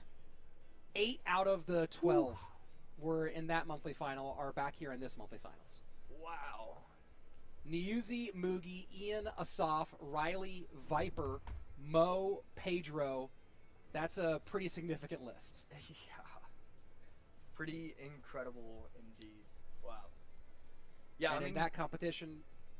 Yeah, go ahead, Josh. I think we're going to take a look at World Finals and then take a look at this monthly final and be like, how many of those guys actually made it all the way? And then it's 1, 2, 3. So I expect us to be able to do this in the future. Yeah, I don't know if we have a minute. I think that we do have a minute here, or maybe we'll look at it before our next matchup. But looking at those points totals for our current standings, I know we're gonna get those updated later at the end of our broadcast. But you know, when you think about those points totals and the players who are making big pushes this weekend, right? You have Morten making a big push this weekend, but you know, whether you win or not, Morten and Pedro both getting a lot of points. Let's go ahead and jump back in here to Mo and Asaf. Morten, Pedro both get a lot of points this weekend. The two guys you see on screen will both get a lot of points this weekend. Viper will too. You do not walk away empty-handed, whether it be with cash or getting closer to a World Finals berth. Right there. Ooh, the lace Skelly's going to be absolutely picture perfect. Bring back the Berserker. Could have been a little bit of trouble. It wouldn't have taken out the tower, but it would have gotten the tower down to about 2,000. Instead, beautiful Skellies to bring them all the way back. Oh! Alright. And a smart King Tower activation. So for the second time, an early King Tower activation for Mohamed Light. How much do you envision that impacting this matchup as we get into the late stages? I mean, I see something very similar. The Royal Hogs are quite strong but you're using Furnace instead of Firecracker because you need that King Tower not activated. And so the fact that he already has it this way a minute into the match just makes it so easy for Mohamed Light to overextend and be over aggressive. He no longer has to worry about the counter push because King Tower plus Cannon stops everything. It is one of the strongest defenses, only for 3 Elixir. Asaf's in a world of hurt already.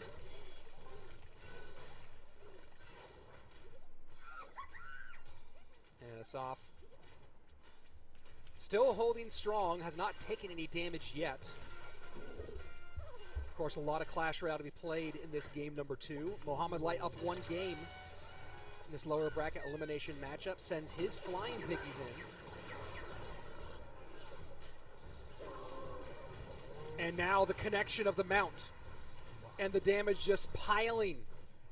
Asaf in a world of hurt as Josh's analysis proves true. Mo able to go in just with a devastating push. Yeah, and he has Dark Prince on defense for these Royal Hogs. The Monk is going to provide a little bit of value, but it's just not enough.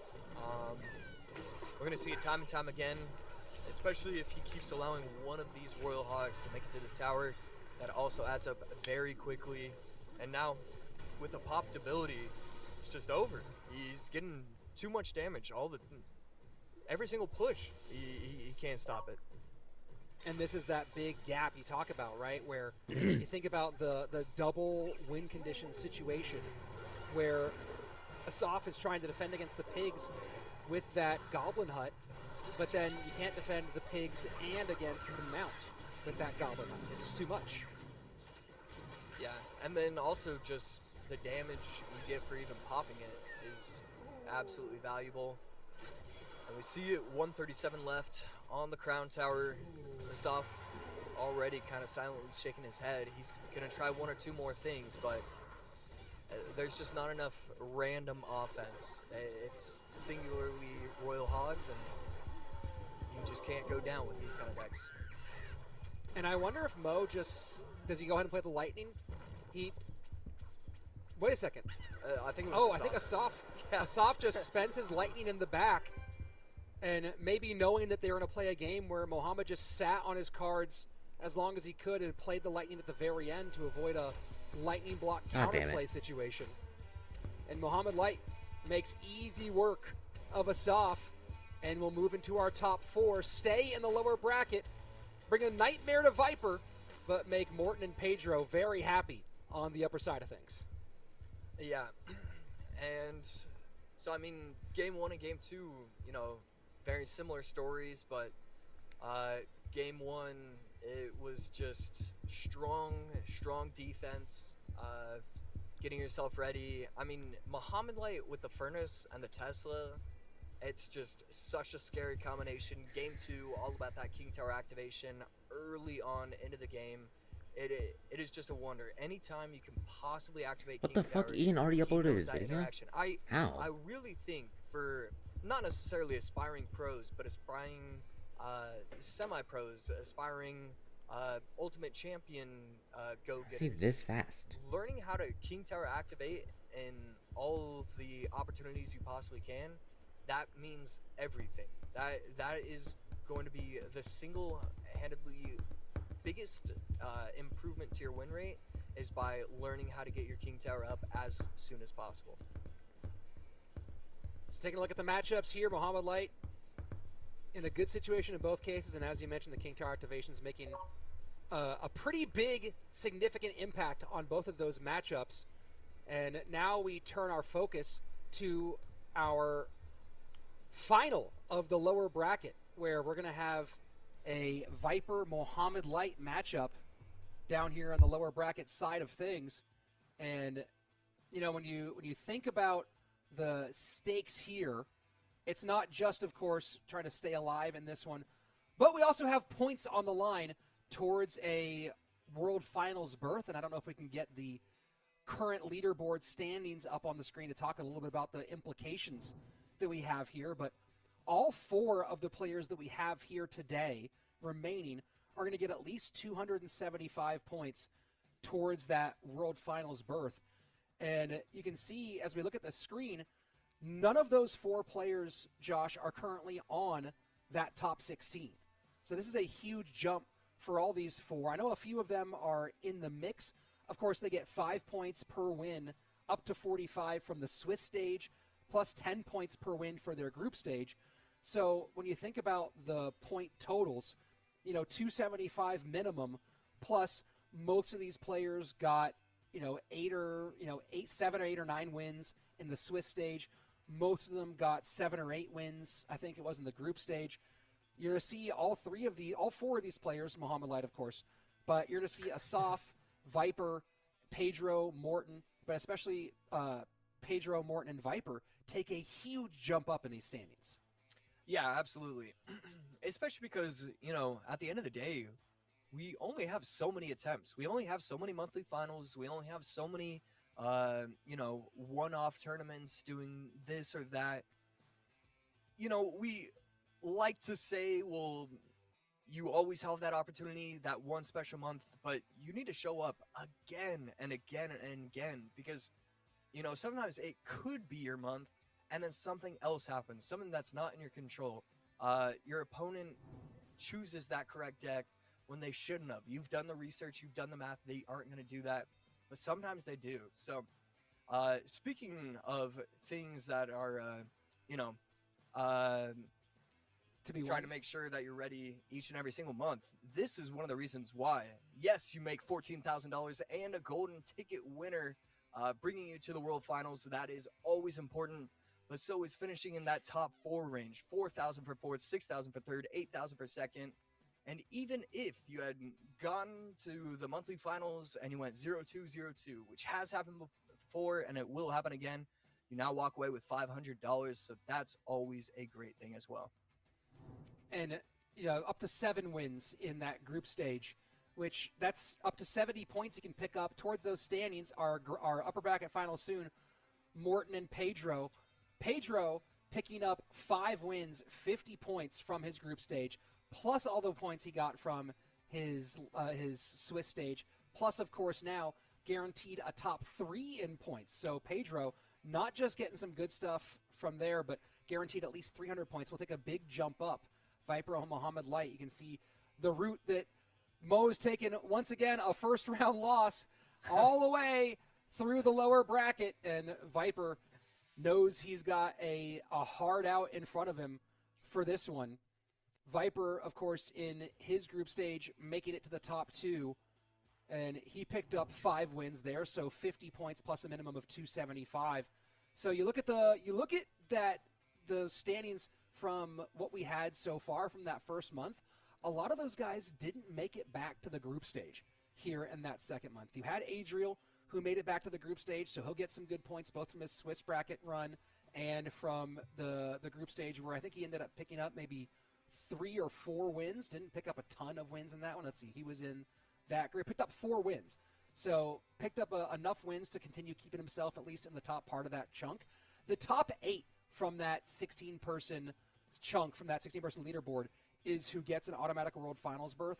Plus, of course, you're trying to get yourself a shot at the silver ticket, not the silver ticket, but at the LCQ as well. So all these points, like as you said, Josh, there's only 5 monthly finals. There's a limited window to get this done. Yeah, every single month, it means just so much. And it's also just so fun. You want to be competing. At the end of the day, I talk about all this pressure for one game is a best of one for $15,000. It is still one of the most legendary feelings I have ever felt in my entire life. I love the pressure. I love the feeling of knowing either I'm going to be stepping up today or I'm going to be stepping away and with my head down. I live for that pressure. I need that pressure. So it's just, it's fun. I wouldn't want there to be an unlimited amount of monthly finals. Give me 5, give me 6, and I will compete. I will win one of these, and I'll make it to Worlds. That's the thought process.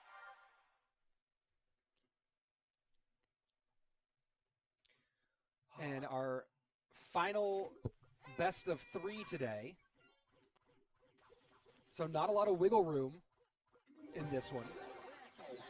We'll get best of fives in our upper bracket final, lower bracket final. This is technically the lower bracket semifinal. Everyone as the winner of this will face the loser of Morton and Pedro. Right here. Okay. Stops it from making it to the tower, but the second play was a prediction on the Magic Archer? Was it a prediction? We don't even get time to relax. It's just automatically They're out there aggressive. making those plays. Archers split in the back for Muhammad Light, and easy poison on the Magic Archer.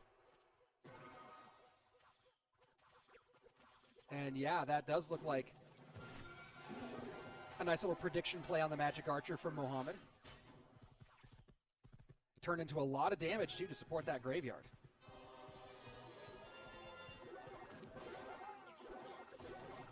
And here we go.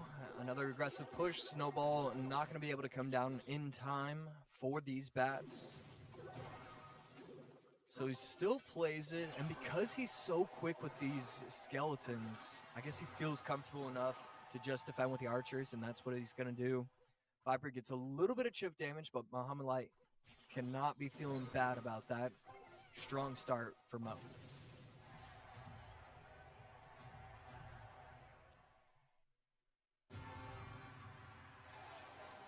And just sitting back waiting for Viper to make a call.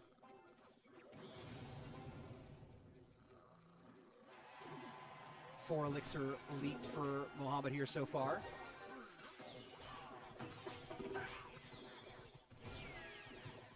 Good job at protecting the Magic Archer. And luckily, the Archer steps in front, so it's able to protect the tower. I'm going to see delivery on top, but one of those Spear Goblins is locked onto the tower, and one singular Spear Goblin can be a 450 HP swing on top of your tower, so always massive to block everything you can. Muhammad Light just slowly chipping away, doing 300 at a time, and here we go once again. Graveyard in, delivery to hold. A lot of damage coming in, 1730. And that's going to connect. Oh, my word. Viper in a world of trouble. And the King Tower activation comes in. We're just doing whatever he wants. We're going to see a popped ability right here, but it's not the most dangerous thing ever. We're seeing Viper shake his head because it doesn't really matter. Muhammad Light just cycling Skellies beautifully, cycling Archers beautifully, and then he learned it pretty quick. It doesn't really matter. You can just get aggressive with the graveyards. Don't overextend too much, and you should be fine. You should be able to get damage every single time. And continues to stack it up. Now under 1,000 HP on the left-hand side. Minute 14 left. And you start to see that look of resignment as you see players reach this phase. We just saw that with Asaf as he got deep into game against Muhammad and kind of realized that there wasn't much he could do in the matchup.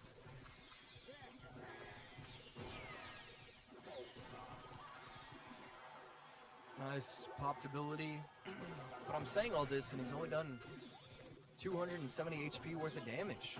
It shouldn't be possible. But here we are. Final 30 seconds. Muhammad Light just has to sit back and defend. He might still put some pressure on. But everything is just completely crispy right now.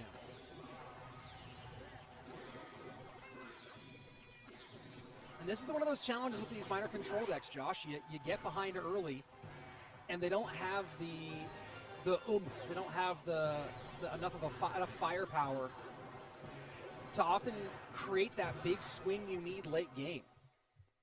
And we talked about this for a long time. You're playing something that is more chippy, like this minor deck. Obviously, the wall breakers are bigger. Obviously, you have some pieces that can put some pressure on if your opponent makes a huge mistake. But they don't have that ability to roll downhill and come from behind. You fall behind by 1,000, 1,500 HP early on, and it's the hill to climb is almost insurmountable.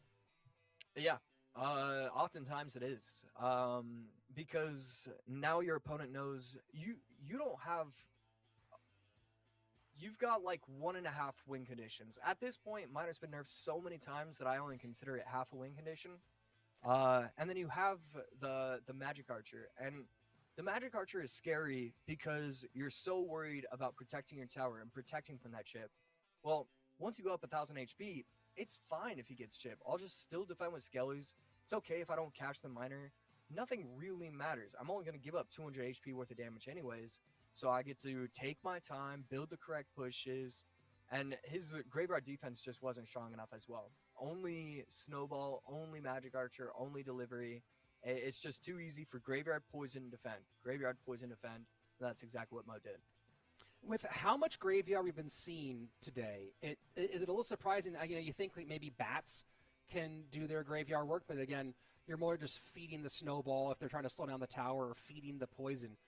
Are there any cards you're surprised we're not seeing more of today with how prevalent Graveyard's been? I want to say that it's kind of taken people by surprise is my number one guess.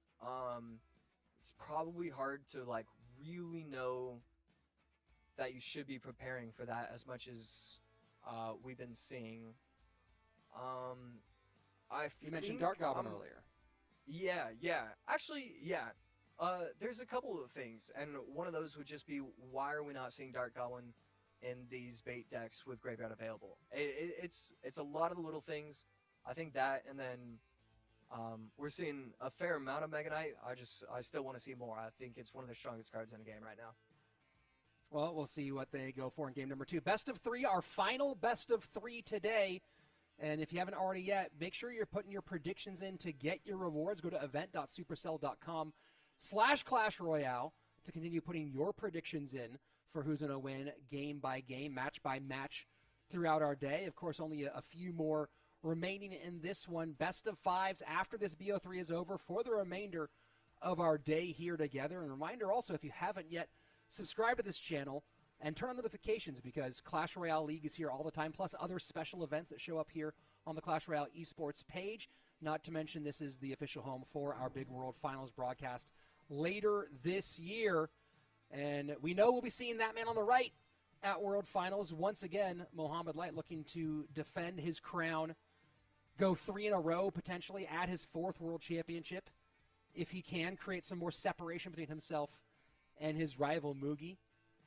Viper, hoping to make his first trip to an in-person World Finals, but has to start by getting 2 back from Mohamed right here. Of course, as we said earlier, he will grab a lot of points from today, but what you don't want is you want to actually secure that one and get that stress off your back. Last time we saw Viper at World Finals, only time in 2021 as that big round of 32. That was, of course, remote for World Finals this year. Viper wants to make the trip, get on a plane, get his way over there.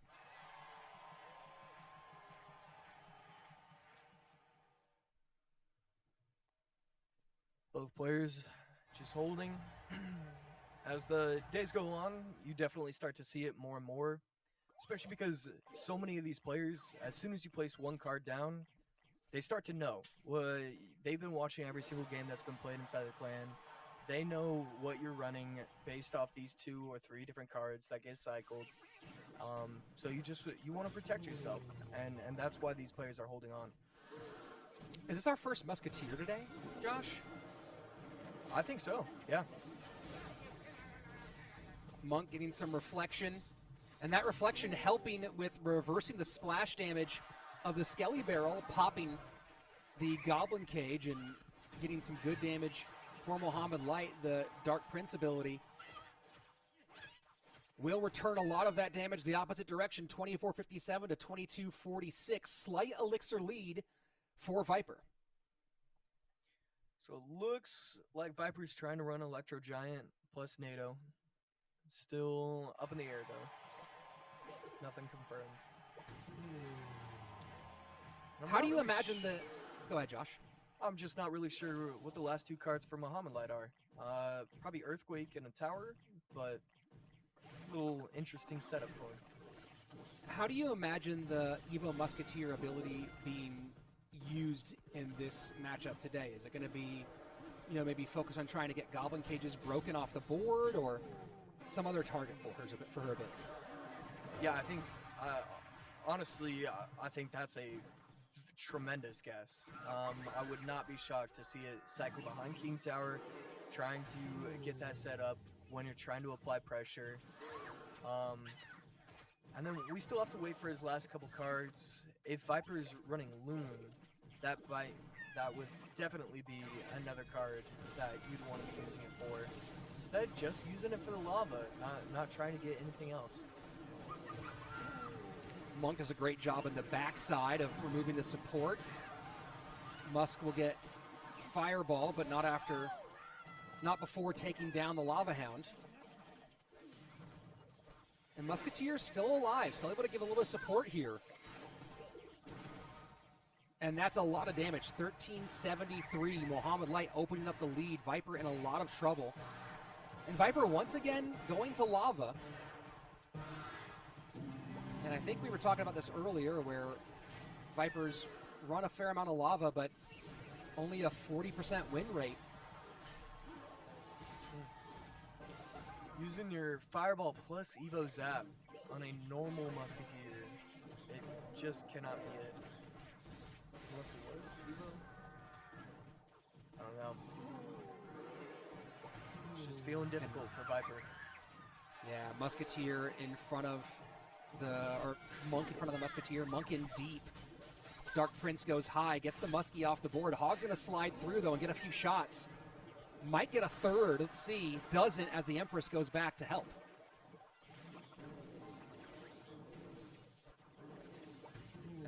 Looking at the heat map, there's one of those low Teslas. And a great reflection ability by the Monk. And that's just devastating for Viper. Did get some good damage in, 1662. But time is running short with 56 seconds left. Yeah, right here. Very good usage of the ability, taking out the Brawler. And we should see most likely some hyper aggression at this exact moment. That is a great activated ability as well. Oh. Fireball in, does clear out a lot from the board. Tesla's getting stacked now. 30 seconds left, 1397 to 739. Should see a Monk ability, or that Monk already burned theirs. Lightning in, Hog down. Hog gets one. Hog does not get a second. The Zap able to hold. 10 seconds left, and that should be it. Muhammad Light, the lower bracket demon, continues to do what he does in the lower bracket, and will find himself one game away from our grand final. Yeah, I mean, what else is there to say? He gets stronger. I mean, he gets stronger in the lower bracket. He gets stronger as the day goes on. It feels like if you can't get lucky enough to grab, like if you can't grab one game off of, deck matchup or anything like that, you've already lost. He is just so strong. I don't know how to stop him. And that's a question many people have asked. How do you stop Muhammad Light? So far, the answer has been have a Goblin Giant meta. Seems to be the best answer for stopping Muhammad Light, as he goes in 2-0's Viper. Viper will end in 4th place, taking home a healthy chunk of our prize pool, alongside 275 points for his placement, plus all the wins he got in Swiss and group stage. So not a bad way to end this one. $4,000 for 4th place. And he'll take a big jump in on those leaderboards with 3 more monthly finals to go in the 2026 campaign. Muhammad Light guaranteeing himself a top 3 finish here, minimum of $6,000. And one of the two players in our next upper bracket matchup is going to end up being very, very happy that Mohamed Light is down there on the bottom, and the other one is going to be very concerned as Mohamed Light makes his way into our lower bracket final and awaits the loser of Pedro and Morton. And you look at this crew that we have left here and the consistency of everybody. Mohamed Light, a 5-time CRL World Finalist.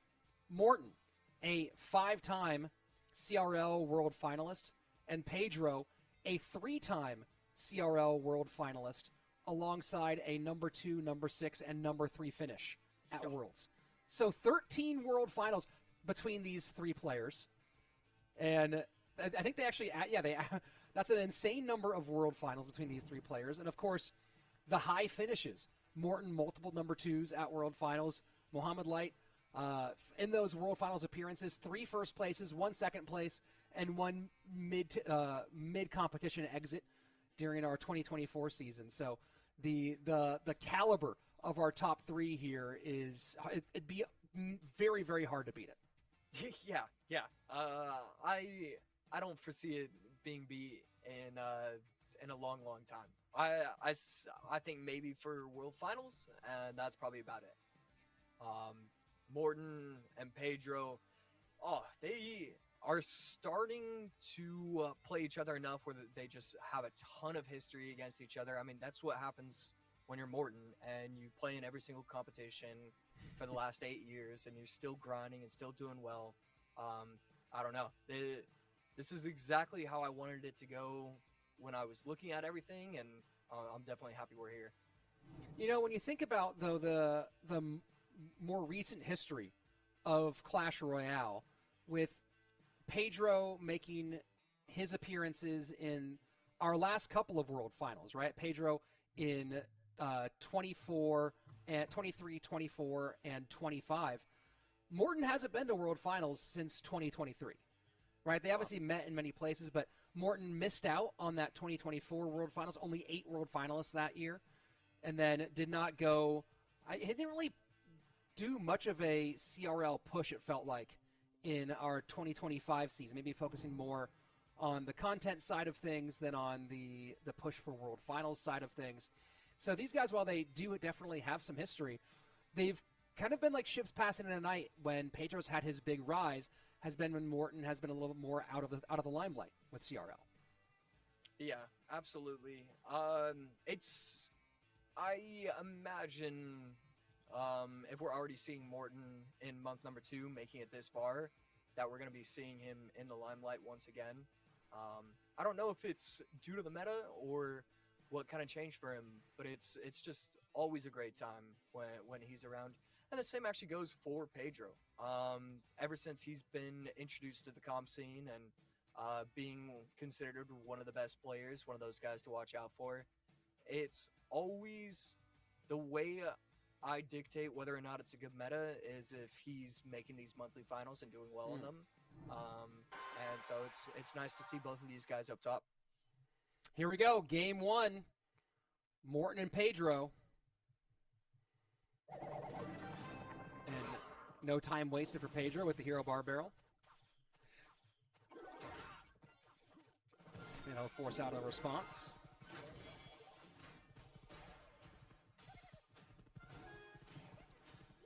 So Pedro going to be running at what looks to be at Night Furnace Graveyard.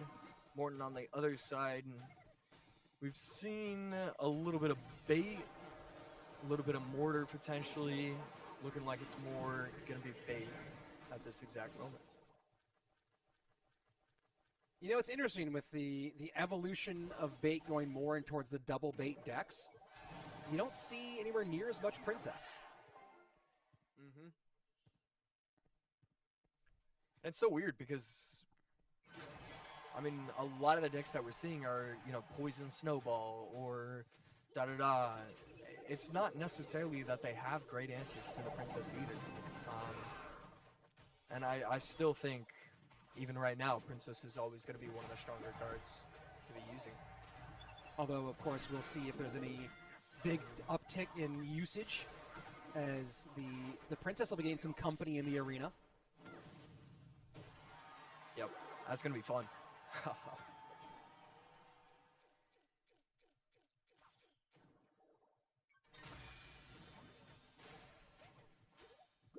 So Furnace cycled behind Tower one more time for Pedro, who has put together the slight lead.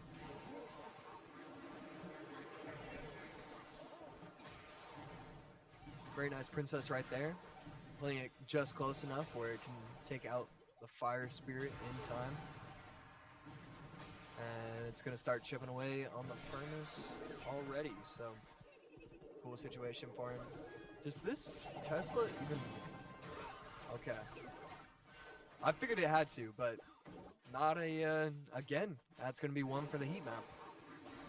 And reminder everyone that we are in best of fives. That's why you see the 5 gray icons on the right-hand side rather than 3, now that we're in our upper bracket semifinals, or upper bracket finals before our grand finals.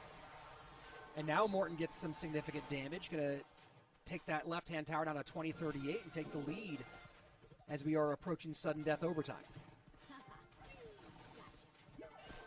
Man, able to get it just in time once again. Just very impressed with the fact that he's always getting this Princess down in time.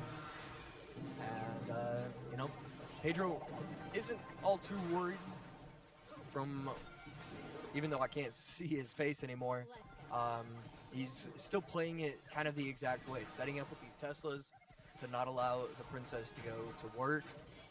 I like how he's approaching that problem.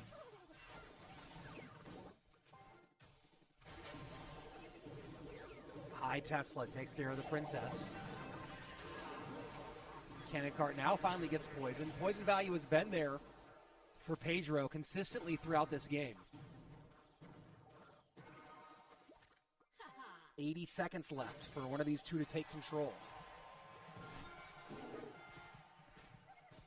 So we're definitely still waiting to see if last card is going to be Rocket or something else. I believe it's probably going to be Rocket if they haven't played anything at this moment. Bandit does get stopped, but it's going to be a little bit of chip damage right there from those goblins. We really haven't seen Morten popping the ability out of this hero Dark Prince.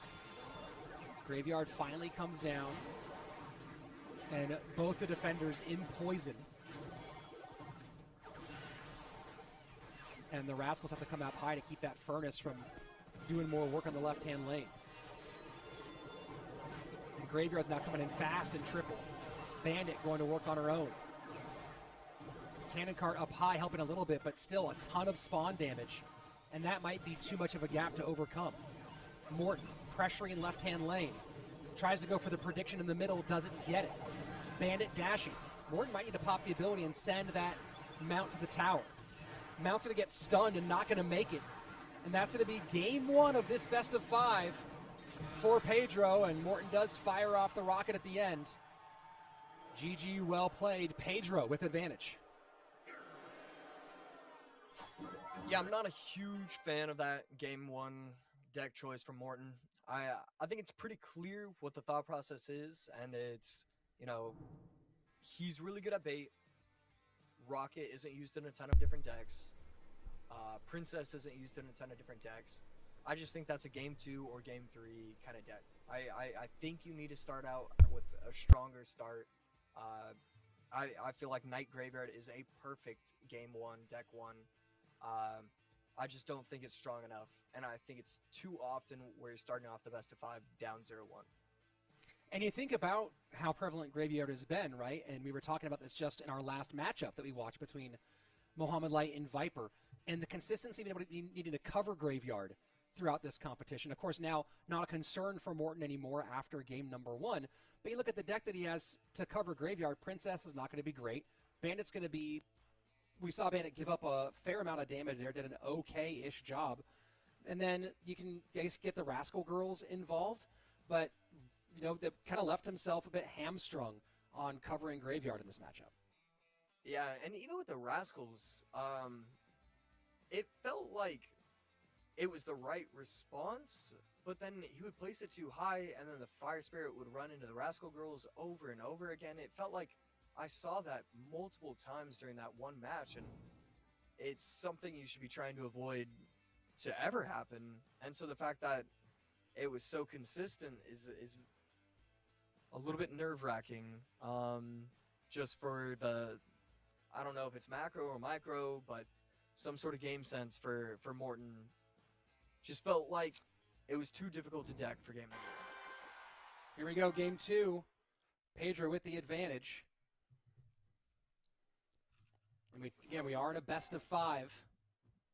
So we'll see as we get into game 4 and game 5 how that changes things. Bait this time for Pedro, and a perfect bowler to counter both the Goblin Barrel and the Fire Spirit.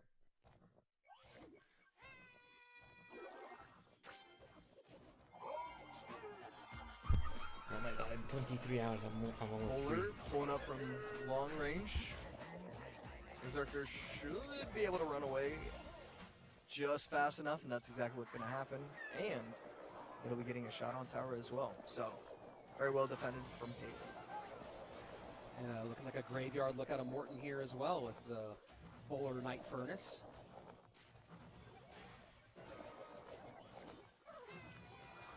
I think there's probably an opportunity to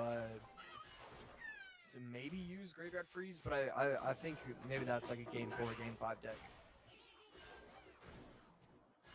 Who was it in CRL teams who claimed they invented Graveyard Freeze? It There was wasn't someone No Candy, right? No, because he didn't play teams. Okay. No, there was someone who was, I think, a coach at CRL teams who claimed that they were the first person to play Graveyard Freeze in competitive. I don't know. There's a part of me who wants to say, that it was Lucy who claimed that he had, which, yeah, there's some irony there for sure. Here we go, Graveyard in. That's a ton of damage as the delivery finally comes in, and the bowler gets on tower too. Oh my word. Yeah, all of a sudden, we saw this deck earlier. Yeah, it just does not have a lot of small spells. Usually these kind of decks are gonna at least have Goblin Gang, and the fact that this doesn't is the reason why it's struggling so much. You don't have that one swarm troop that you can place all over the map and have it work. Lock from the bowler from way downtown. Full connection on that left-hand tower, and both lanes in trouble for Pedro. I mean, you know, he looking at just this one, cannot stop this. Yeah, I was saying, looking at this one, it kind of felt like maybe the Lumberjack and Berserker might have a bit more success in that graveyard defense, but exactly what we're talking about, Josh.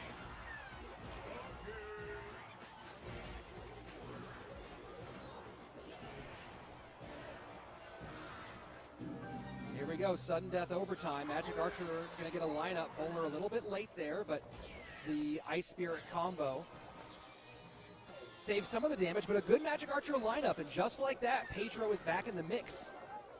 Going to give up a ton of damage, though, for his troubles, and that's that difference, Josh, of that Magic Archer ability costing 2 instead of 1. Yeah, right there. And beautiful Furnace to place it so that way the Fire Spirits are already setting up and taking out the Goblin Barrel. Just need one more Graveyard Poison or 2 more poisons. So yeah, I expect clean defense right here and game over soon. Wall breakers behind the Berserker on the left-hand side. That's going to be a good connection. That's going to be a lot of damage, actually. Morten has to be very careful. Down to 255. Morten in a lot of trouble right now. Has to not give it up. Magic Archer going for lineups. The graveyard there, and Morten barely escapes. You see the look on his face as he knows that was very, very close. And if there's one thing that Morten doesn't want to give up, it's a loss to Magic Archer. Yeah. Wow, that is absolutely the perfect reaction from both of those players. Morten with a sigh of relief and the chuckle to know that he got away with one, and Pedro that would have been hilarious for him to be able to steal game 2 at the end.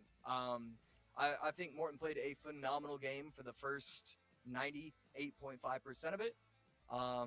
But this is, you know, we go back to earlier today when I was talking about him choosing the spell cycle, where it's like, oh, you know, it worked out, so it's perfectly fine. It does feel like Morten is not as well versed, not as practiced in those end-game scenarios as everybody else is. And that's, you know, you start talking about just the layers upon layers of that secondary win condition. Magic Archer has gone from being a problem to being a menace, and nearly ended up being a bigger problem there. And just eye off the ball for half second. Luckily, doesn't bite him, and now we're all tied up 1-1. And we're guaranteed at least a game 4 in this one. So the deck picking conversation is going to get more and more intricate as we go along in these best of 5s, and players lose more of the deck pool in their availability. So let's take a look at what they've used so far in this matchup. Game number 1, it was Pedro with the Graveyard to Morten's bait deck. And, you know, a lot of this you're not super worried about burning. Not worried about burning the rocket he used there. Obviously the Goblin Barrel kind of goes in Goblin Barrel decks. Cannon Cart not in a ton of spots, but the Princess same thing. But that Snowball and not getting the win when you're using that Hero Dark Prince, a bit of a problem. Game number 2, they switch roles, and Morten goes Graveyard. Pedro goes with the Wallbreakers deck, the double bait deck. Not much in the way of spells burned, though, for Pedro. Look at both of these games, Josh, and you talking about deck building for a best of 5. Only Poison and Delivery burned for Pedro, as long as you're not counting the Graveyard as a spell, which nobody should. Yeah. Yeah, and also the Bar Barrel as well, but it's a lot of those cards that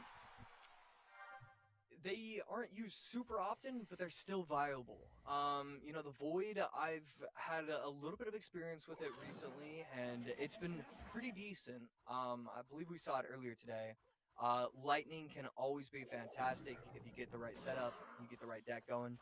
So yeah, you know, you've lost a little bit, but you still have a lot available to you. Skeleton Dragons to both sides.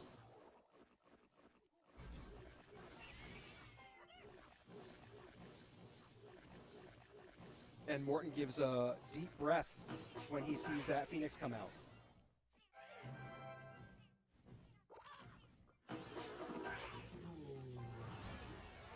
So we will be seeing more RG once again. Oh, wow. Yeah, now that we're in those later rounds, and you can kind of pick your fights a bit more.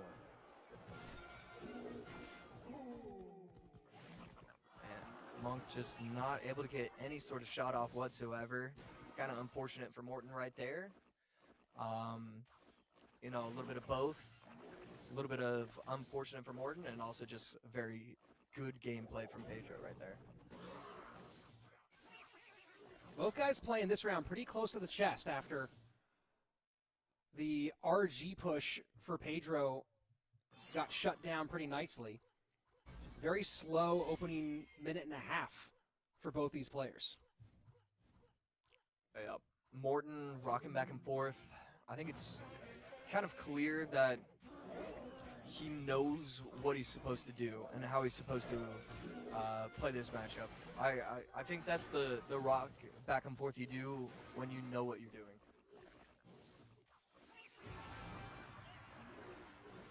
Looking at the average elixir for these two guys, Pedro has been definitely favoring Cycle so far with a little faster decks, 3.0, 2.9. Morten has been staying pretty heavy, 3.4 and 3.9. And despite being known for bait and minor wall breakers, Morten has also had a pretty long history with some of the heavier stuff, and that King Tower activation going to make it a little harder for these pickies going on. I got my bet. Yeah, really good log right there. Definitely recognizing Pedro that. is way too inconsistent. I mean, he's just it's just incredible how strong King Tower up actually is for you. So I really like the recognition right there, and all of a sudden, that's a King Tower activation. Yeah. And I feel like we went through a phase in Clash Royale as the mount connects and Pedro blows this lead wide open. I feel like we went through a phase where King Tower activation didn't seem that impactful, where it just kind of felt like par for the course as opposed to being a massive game changer. And we're back to a place where in a lot of matchups, where in more matchups, King Tower is bigger, and it feels like a lot more of the game is taking place in the central area in front of the King Tower as opposed to in the lanes. Yeah, I would say you're absolutely correct. I'm not exactly sure what the real reasoning behind it would be. But definitely depending on the metas, it's always going to change something. Depending on how much spells are going to do. Because it doesn't really matter if the King Tower is up, if your Fireball is going to do 350 damage. But if your Fireball only does 318, well then, you know, you needed that extra shot from the Miner. Otherwise, you auto lose. So I think the right things got nerfed, the right things got buffed, and now King Tower is ultra important again. Monk going to work trying to knock back this Royal Giant. It does not get a shot, but the mount sneaks through.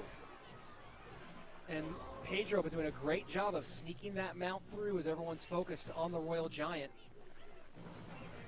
Pig push in, caging this evolve form.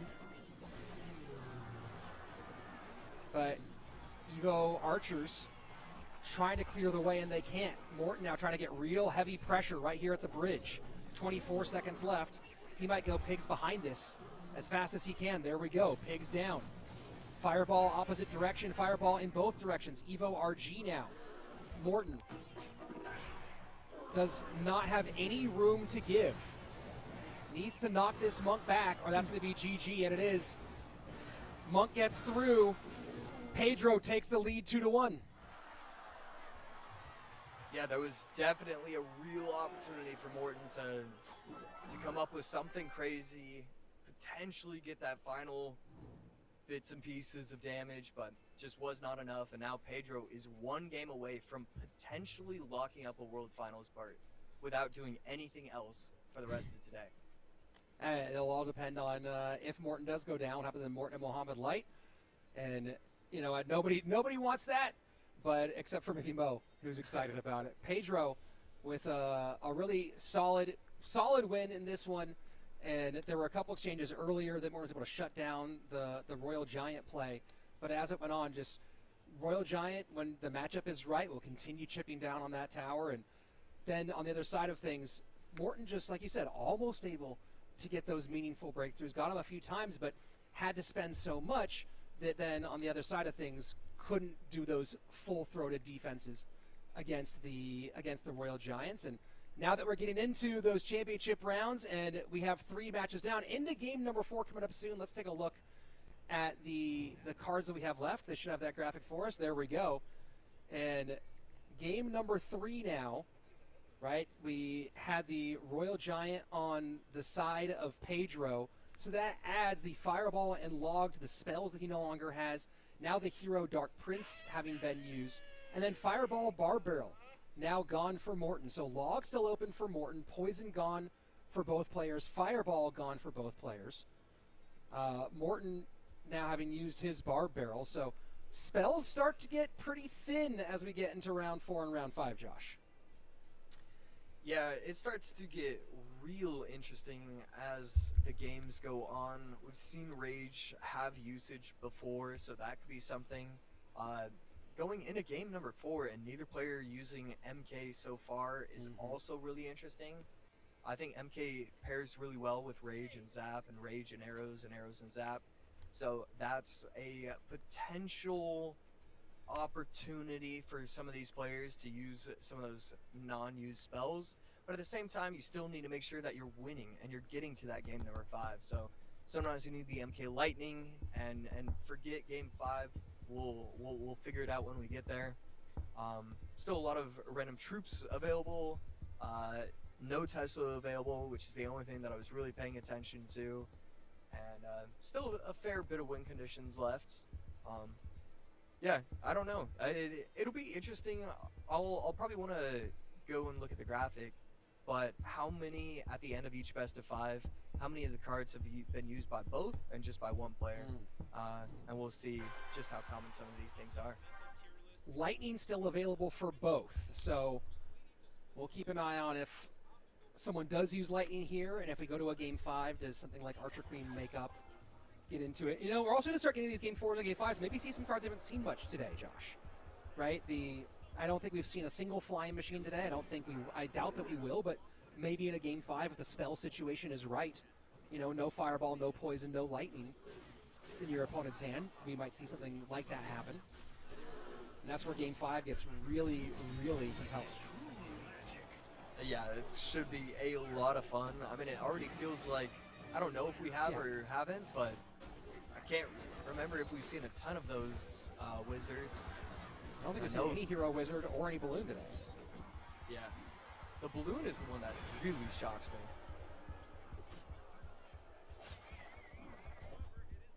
But yet, it's the second time we've seen vines. Kind of crazy to see this twice. So Zappies, the hero wizard, and the vines, all some options Morton has for defending against that balloon. Yeah, I believe this is the Battle Ram deck on Morton's side. And then on Pedro's side, it's just slow cycle control loon, and I love these type of decks. Oh, that's good. That might be. Oh, the vines to save. Is it in the range? Just outside, and Morton survives what could have been a death blow. Josh, you know, with the giant skeleton, the baby dragon, and the X, you're expecting NATO. I mean, minor here. Are you thinking NATO is the last card, or unlikely? Yeah, I think it's probably going to be NATO.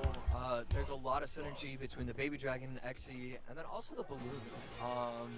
You can either NATO troops to the opposite lane, which is very important when you're going up against a wizard.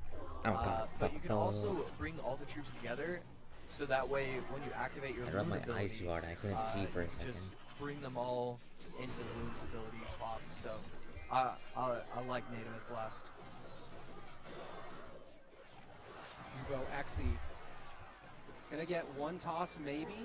Nope, it goes down just in time.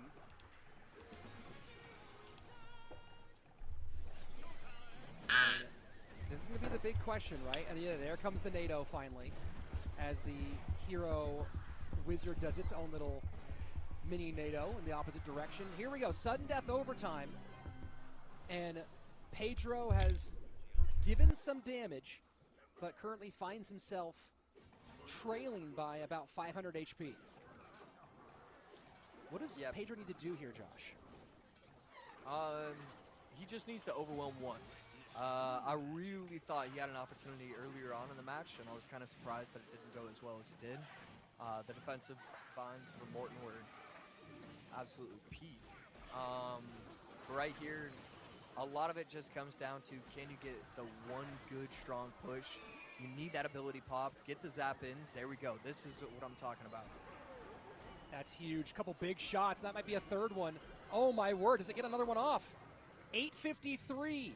The Evo Battle Ram not going to connect. Morton has taken a huge blow on the left-hand tower, and now as we go into sudden death, what was a game in favor of Morton, we looked like we had game 5 on the way. Suddenly, Pedro on the cusp of ending this in 4.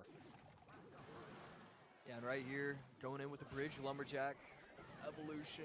I don't know, it's very expensive to just kind of throw away an Evo lumberjack. Absolutely one of the strongest ones, and something you really want to be keeping on the map. Sometimes you got to do it. Trying to control the Xe here. Pedro playing a lot of defense.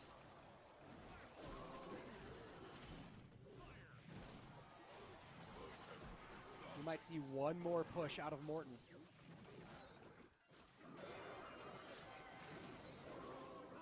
Vines trying to create some room to get through. One pig gets on. Lumberjack not going to be enough. And this is it. Can it get through? The Evo Ram trying to connect. The Vines don't do it. The Vines don't do it. And Pedro holds on gets it done in 4 and sends Morton down to face Mohamed Light in an elimination game. Well, shit. I mean, you can GG. see how stressed and how really upset Morton was at the end of that set overall. He really wanted to claim it, give himself that easier road. Pedro just too strong, too good. And I love how he set his deck up. You only need one push when you have Loon with no big spell. You need that quick, they're not paying attention, let me get the balloon pop for the ability, let me get the zap off. I just thought what he did in that game number 4 was absolutely spectacular on Pedro's side. And this is, I mean, this is why I love best of 5s, as these decks get really interesting going into the deeper phases of things. The Evo Battle Ram, Hero Wizard making his first appearance of the day, Vines their second appearance of the day, Loon gets in there for the first time, so getting to see some more depth in the decks. And you know, we don't know for sure that Pedro has clinched yet. This is going to be interesting. Pedro in his history for CRL World Finals, twice he has clinched a spot based on being second in our third monthly final. In 2023, third monthly final, got second. In 2024, in our third monthly final, also got second and got his golden ticket from both of those. Finally, in 2025, he was able to win a monthly final, but I believe he already had his golden ticket secured by getting second in the third monthly final. So we are in our second monthly final here, and Pedro has a real chance of securing his ticket 1 month early. We'll see if he's able to do that, as he has to see what happens between Morton and Mohamed Light. Will Morton be able to overcome Mo Light in a lower bracket final and then go back and threaten Pedro in a grand and then maybe super grand final? Or will Mohamed Light once again grant Pedro his free golden ticket in the grand final by sending Morton out in third? You have to assume, I mean, Morton, if there's anybody who can really recover from losing these kind of scenarios, it's going to be Morton. We've seen it before, where everybody's going to be counting him out. Everybody's thinking, oh, you know, he's a legend, don't get me wrong, but he's a legend. You know, he's been playing for 10 years, 8 years, 9 years competing. Can you still do it these days? And so far, he's been able to back it up. So far, he's been able to prove that he can again. So yeah, we'll have to see if he can do it against Mo.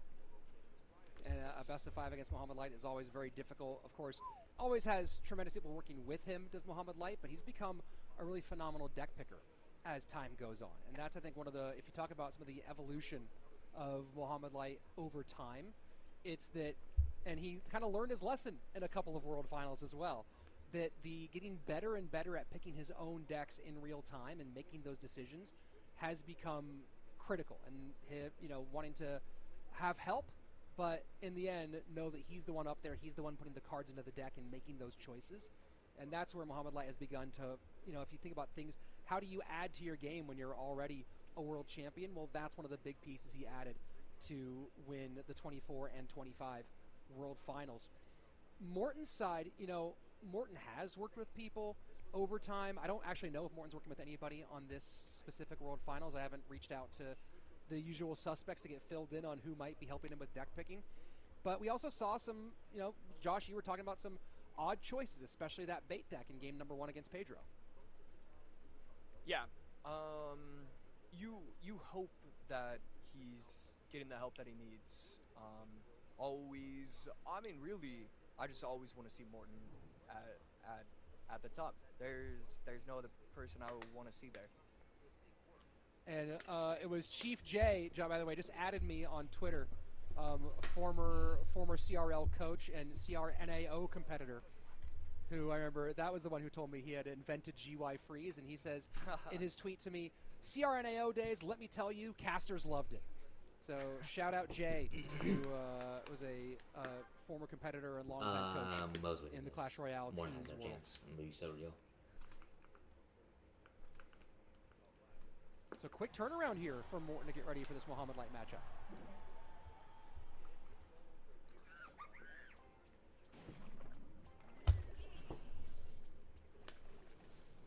and Mo opted to go with Mortar to open up.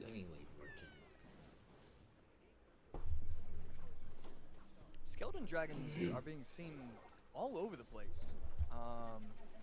They've always been pretty decent, pretty solid, but it is incredible just how common they are right now. And after the first 4 cards, it looks like Muhammad Light has a troll deck with all Skellies, all Goblins, but not going to be the case. He threw some Rascals in there. I feel like the Rascal Evo will turn them into Skellies or Goblins. Ooh, I like that. Right, you kill them and they come back as skeletons? Yep. What? There's something there, for sure. Yeah. Donald, if you're listening, that I don't know if that's good or bad. Don't take my word on it.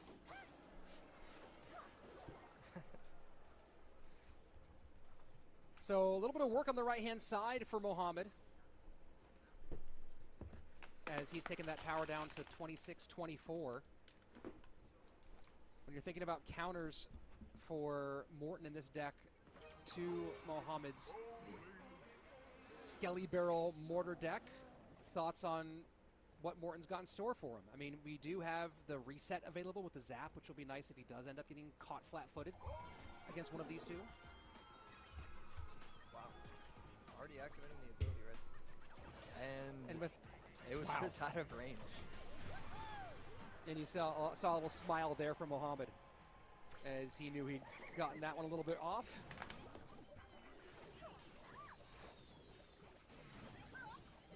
Yeah, definitely a funny interaction right here. Good fireball, going to be able to take that out fully. Floor's not going to get too much damage, but oh, wow, that is a lot on the tower. And any sort of 0.001 second delay when it comes to those skellies on top of the tower is the difference between 300, 900, and 30,000 damage on top of your towers. It is so scary if you don't have the spell power. And Fireball will get in to clean everything up.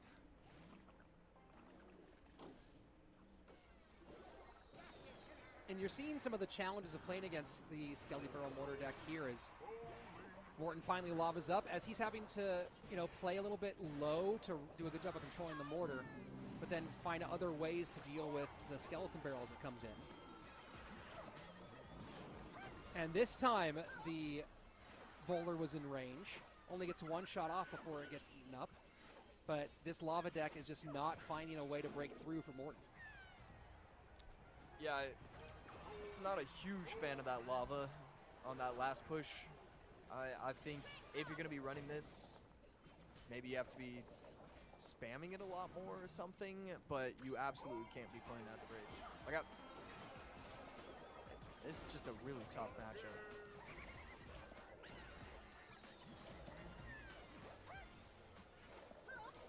Final 75 seconds. Mohamed in firm control. And Morten gives up a mortar connection. Yeah, he's just got to play the lava. It doesn't even mean... It's just regardless. You got to put the lava down, see if you got a chance. I don't know, at this point, it actually might be too late.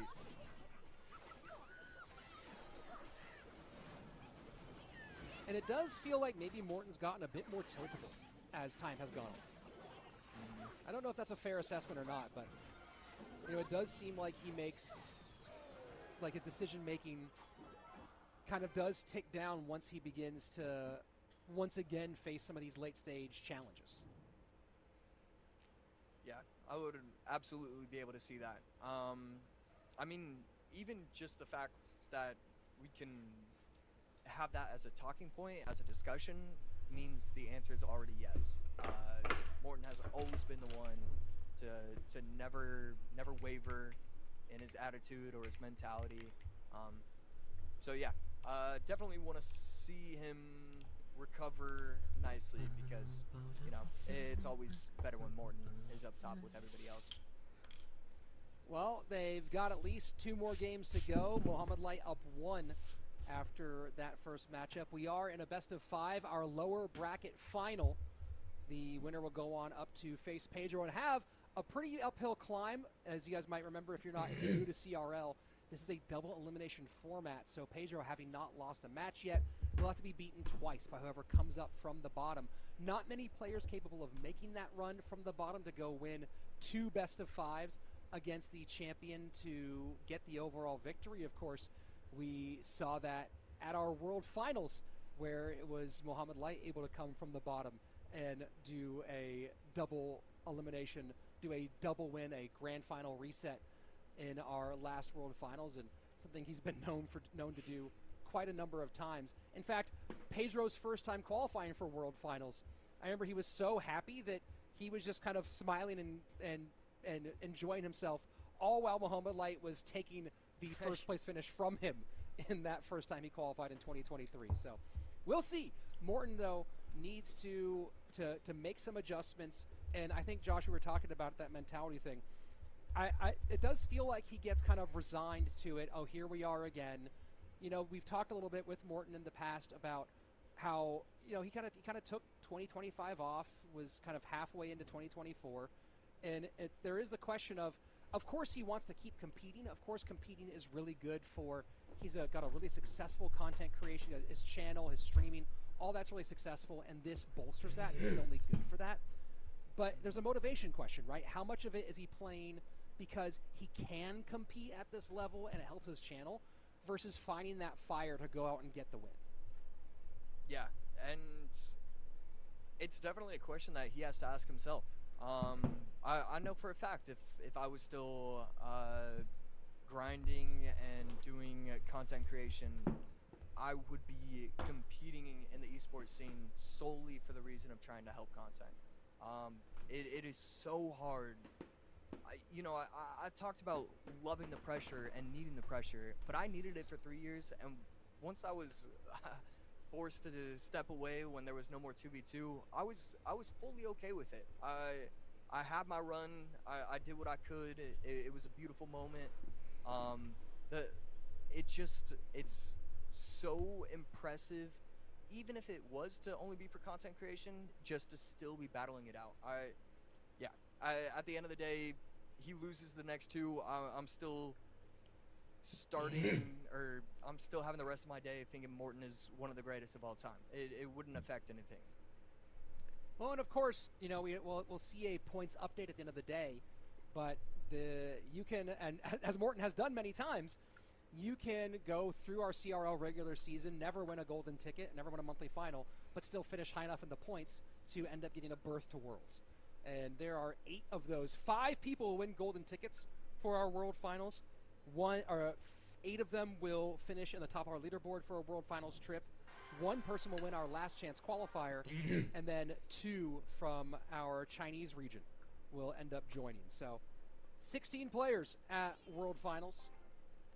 Morten certainly has a good chance of being one of them no matter which way it goes today. Mohamed Light, of course, will be one with already having his golden ticket secured. And Pedro's just waiting to find out whether he's already got his locked up or has to do a bit more to get that done today.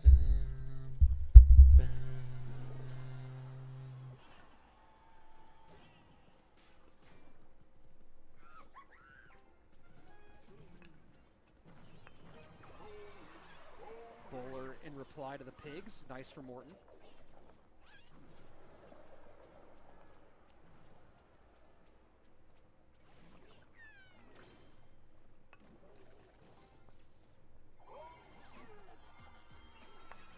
And the Tesla not going to be in range of that second Skelly drag. So no shots on tower for that one, and a healthy Skelly Dragon that's going to require a response.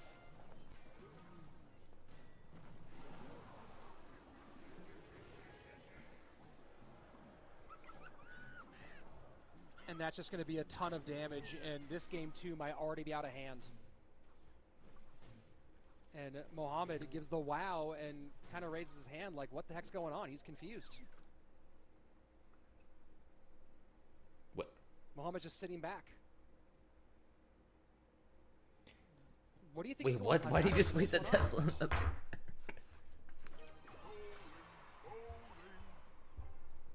And Morten plays his bowler at the bridge. Mohamed Light is just not playing.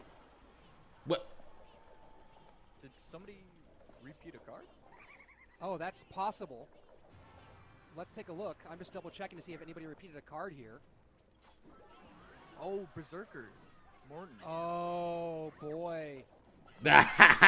Morton repeating Berserker. Oh, my word. What an Boy. unbelievable mistake to make.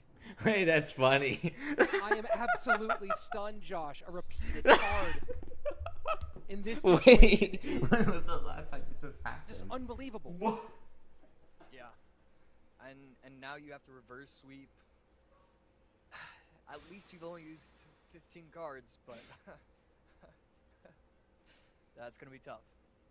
That is just, you know, we have not seen many repeated cards. You know, I can think back to one of the only other repeated cards I can think of at in CRL, and that's World Finals 2021, Reichert, another German player. And that was maybe the most impactful repeated card of all time. Because if you remember, Josh, that was in 2021. Reichert was up on Mugi in that matchup. That was the round of 32.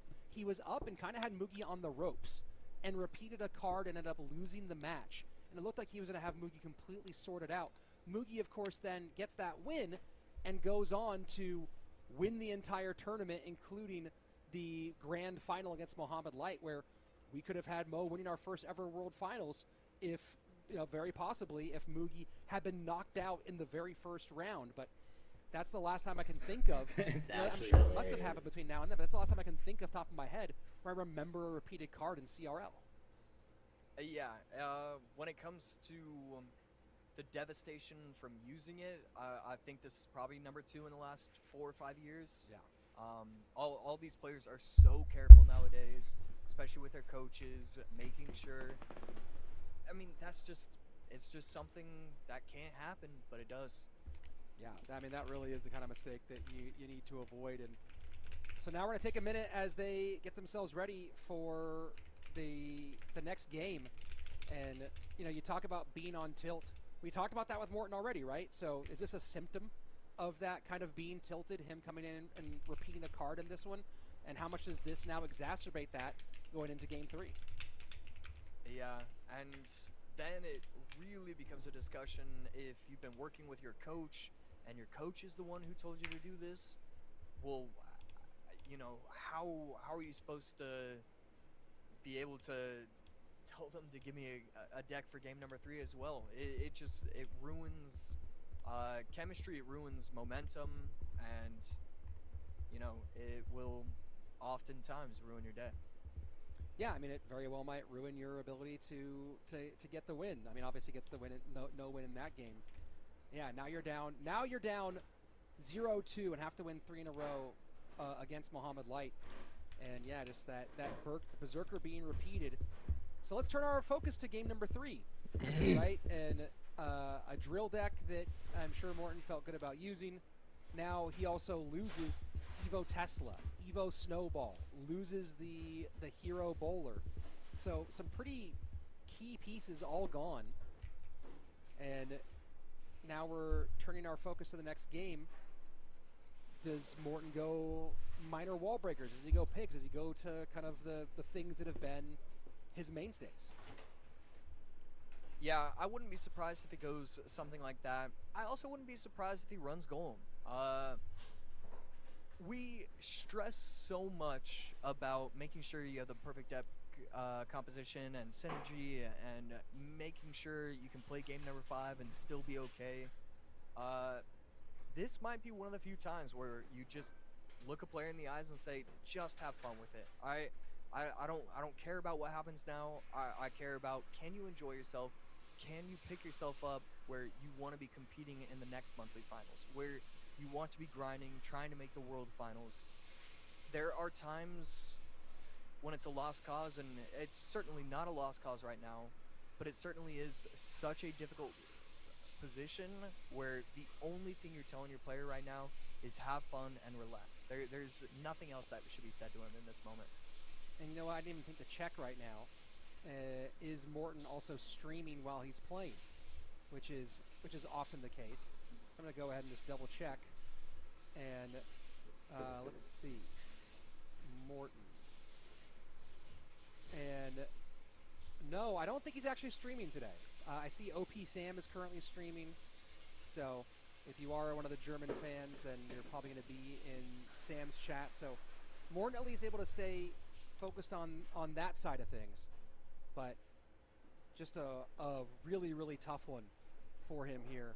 Now, keep in mind, and I want to reiterate this, that we are only in month 2 out of 5. And for those of you watching at home who are Morton fans, this is one of those. This weekend, while it might be a tough finish for him, because look, he might still get the reverse sweep here, which would be awesome. But even if it isn't, might be a tough weekend for him. He's still going to walk away with enough points to put him probably in the minimum top 5 of the CRL points, possibly top 3 of CRL points. So he's going to walk away in pretty good shape for the push towards World Finals. Yeah, he's going to be in a great spot at the end of today. If he loses the next game or the game after or whenever or if that happens, he still makes, what is it, $6,000 as well as getting all those points for the leaderboard. So definitely nothing to scoff at, and definitely proven to the people, but also probably more importantly to himself, that he still can easily compete with the best of the best. Sure, I think that I need to double check. I think he might end up top 10 here after a couple guys are able to put over some real points. So he might just be. We'll get a points update later. He might be like 7th or 8th. Either way, still puts himself in a good position to push for the rest of the season. And maybe in a light troll here, Mohamed Light coming out with a Berserker drill deck. Hey, you can't use it again, but I sure can. Yeah, you got to appreciate that from him. Very nice ability popped from Mohamed Light. None of the skeletons going to the tower, instead only going to the knight. And Morton takes a slight lead, and I love this deck choice from him. I think this is one of the few decks that no matter what, he can have fun with and compete with. Just put a suspicious bush in his hands and watch him go to work. I think this is a great deck for game number 3. You know, I wonder, looking back at that first exchange, and he's going to get the snowball forced out here, if popping the Goblin's ability might have been worth it there to make those wall breakers connect. In the first push on the left. Yeah, that definitely could have been something. Not much seen these days. The Evo Ghost. For the moment where Evo Ghost was the meta of the Evos.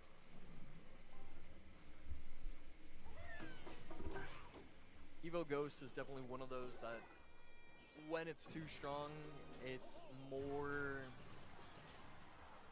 destructive to the meta than certain other Evos in my opinion. So definitely happy with how it's been balanced, because it's just a little too brutal when it's not in the proper game flow. Morton forced to spend 2 on that Evolved Archer, not happy with it. And it's taking a negative half elixir trade out of it. Final 30 seconds of regulation time. Morton with the lead. And Mohamed, good job timing on the snowball. Doesn't get much out of it.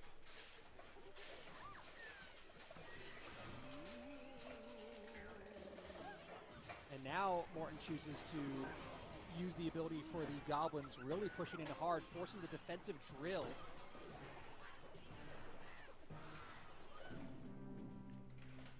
And that's a push that's not going to get a lot of damage out of it, but forcing Mohamed into an awkward position. Yeah, it's definitely something. Morton doing a great job of going opposite lane whenever he can, activating abilities whenever he needs to. Just more chip over and over and over again.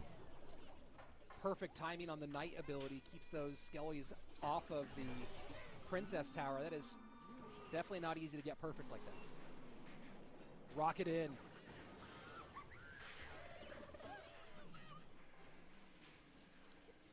This is what Muhammad Light does. He stays within range, and then all of a sudden, 4 or 5 more rockets, and then he can win. But see the frustration for him. It really feels like Morton's not only just dominating, but also will continue to dominate. Drill force to be played on defense. Skeleton's getting tanked for on the right, so some good skelly damage in on the right from Morton. As Wallbreakers come in behind, Snowball to clear. 50 seconds left, and Morton's gap right now is enough that this rocket cycle is not going to be sufficient. And the Drill being forced on defense is just rough. Yeah, great play. He's just doing this to him over and over and over again. Suspicious push, tanked for a little bit. 1411 to 1935. Mo needs 2 different rockets, and that's just never going to be happening. The connection is absolutely huge for Morton. 985 picks up the drill, and that drill on the left-hand tower was the one that Mo needed to put this one within reach. He's in a drill. Does he have enough for the rocket? He does. Goblin's trying to stab. Skelly's opposite direction. Morton gets it back in game number 3. We're going to the championship games. Yeah, I mean, I just love it, you know? So many other people. You go down 0-2 because of a second game auto disqualification. They're done. They're finished every single day of the week. Morton is one of those few where even though we are worried about how his mentality is like, you know, has he been grinding the way that he needs to? You just, at the end of the day, you feel it in your heart that the answer is yes, he can come back. Yes, he can do it. It's the reason why he has so many supporters, so many fans, because he has such a great and positive attitude towards everything, towards you, towards me, towards the game, towards himself. It's if there's one person that could do this, it actually would be Morton. Yeah, I mean, look, I would love nothing more than for him to eat our entire conversation about mentality and tiltability and mount a big comeback here. You know, Mo doesn't need a golden ticket. He already has one. He doesn't need the prize money. He's already won most of it. So you love to see Morton come here and make us eat our words. That would be super cool. He has to get 2 more in a row to get it done as we turn our faces towards round number 4, game number 4 in this matchup. And that last game, Morton going with the Skelly Barrel double bait cycle deck, a little kind of hyper baitish, and Muhammad Light with the drill rocket.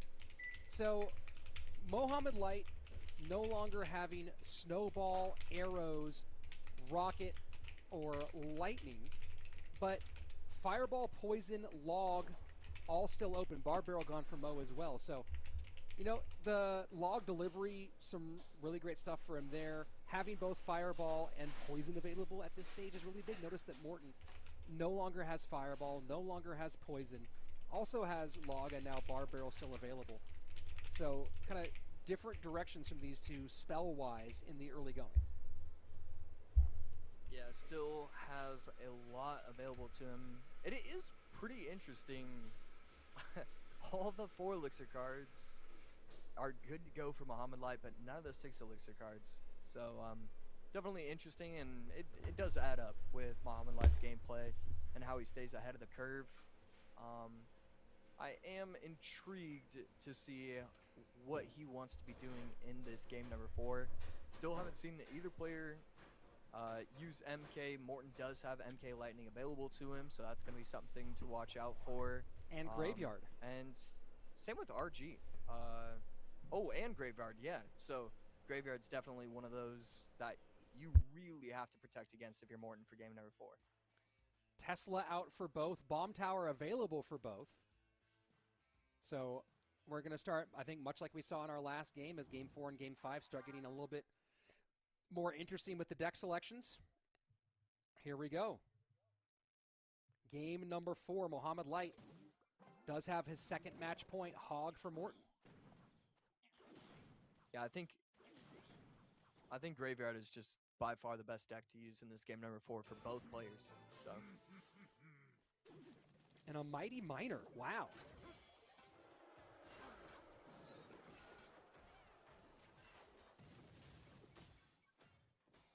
believe that's our first Mighty Miner of the day. I'm going through all of Morton's decks played from the breadth of this monthly competition. I don't think I see a Mighty Miner anywhere.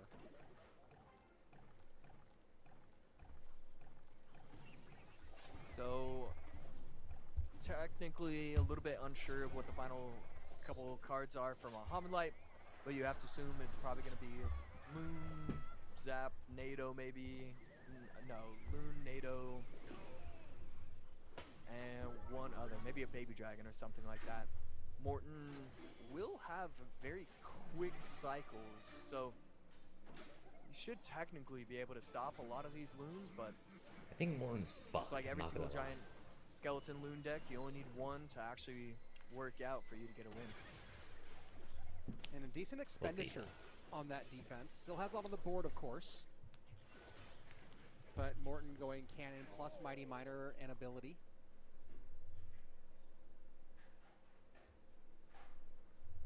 So both guys slow down a bit as we get closer to double.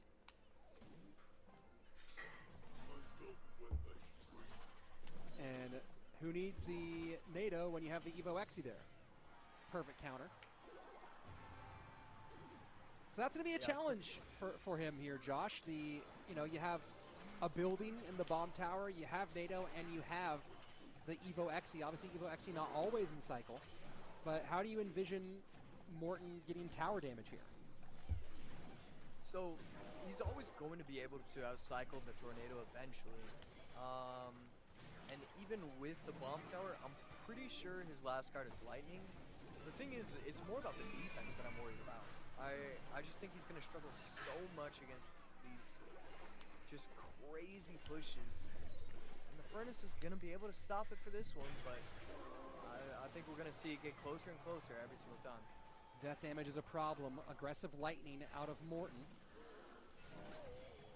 No body to hold the Hog to the outside, so holsters on the Hog Rider push. And Mohamed Light with a Lightning again, and is that giant skeleton, I think, can be pulled just out of range of that cannon, enough to hold for a second. The zap in, though, might end up with a hit, and the cannon has to come out a second time for Morton to stay alive, but being put on the back foot again and again. It's just so difficult for him to get any sort of damage. You see another cannon, but Oh yeah, not GG. And the Evo cannon comes down, but that's I knew it. he was fucked. And Morton calls good game as the balloon sneaks on through. Solid deck pick out of Mohamed Light, and he will head to the grand final to potentially take the whole competition away from Pedro. Of course, he eliminates Morton here in our top three, 300 points for his work here this weekend for Morton. And now, of course, Pedro, for once again, has secured a golden ticket to World Finals because he's facing Mohamed in the grand final of a monthly. yeah, would you look at that? That is just awesome. Game number 2, I know it does show a blue sign, but that's only because Mohamed Light didn't want to continue to play on.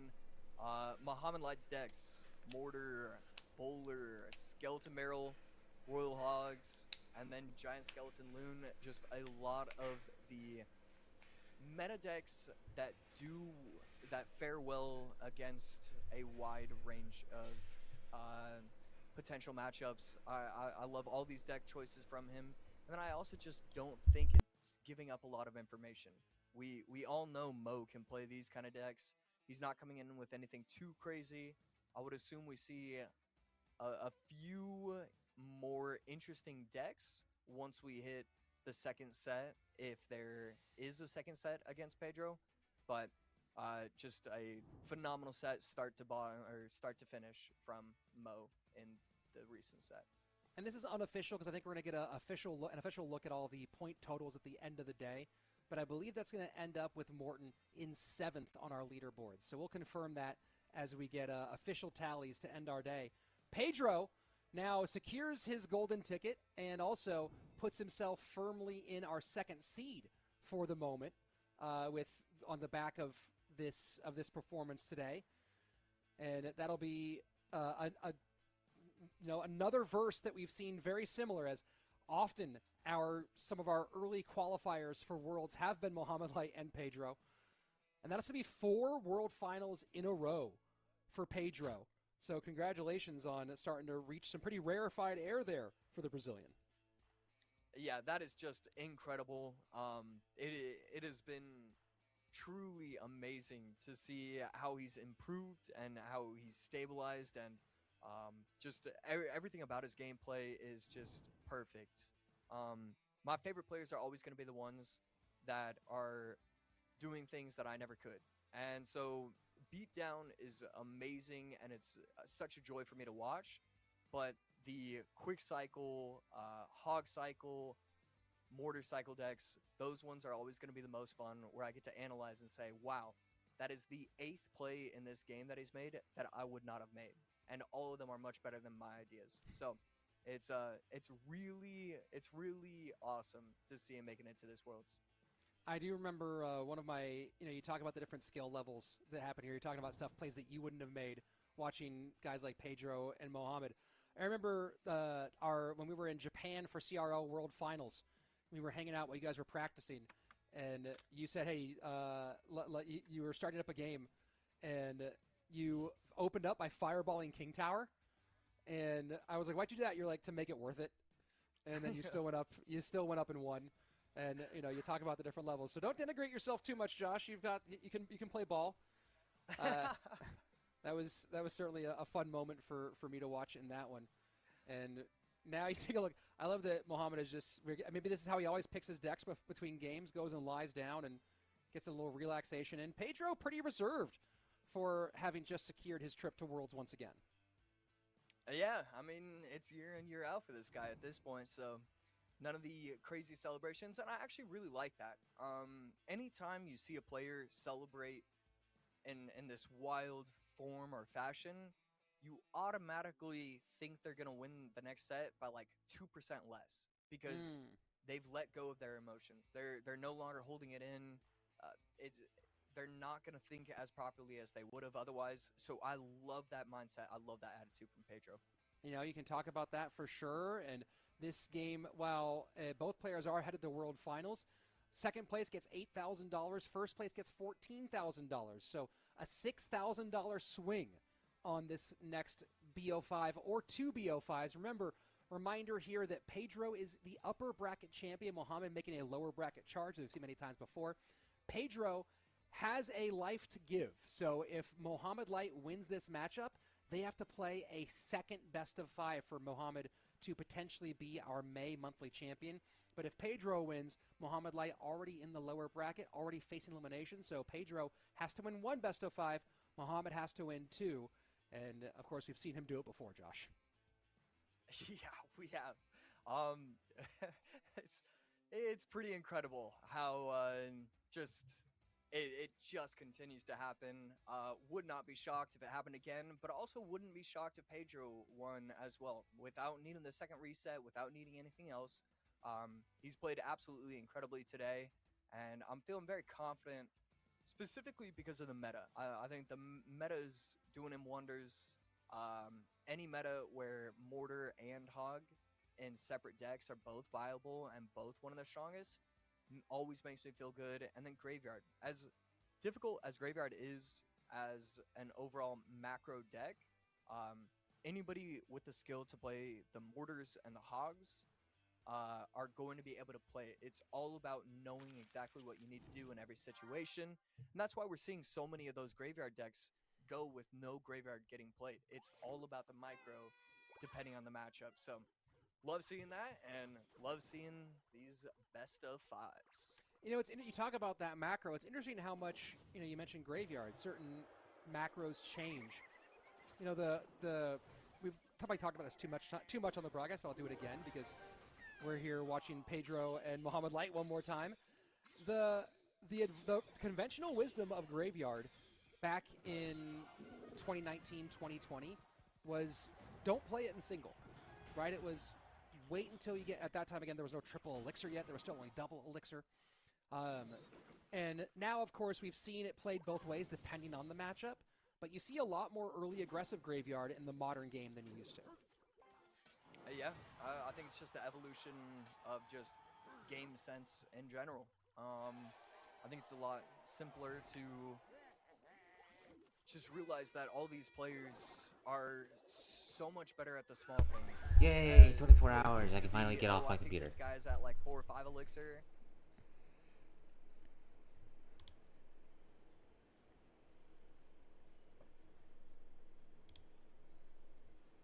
Hold on, let me take a screenshot as proof.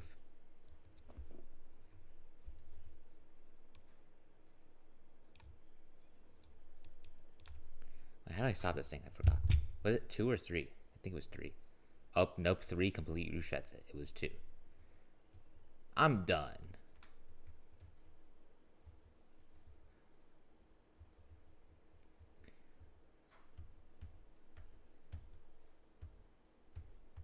Wait, no, you just have to press 1 again. And it's okay, whatever. Goodbye.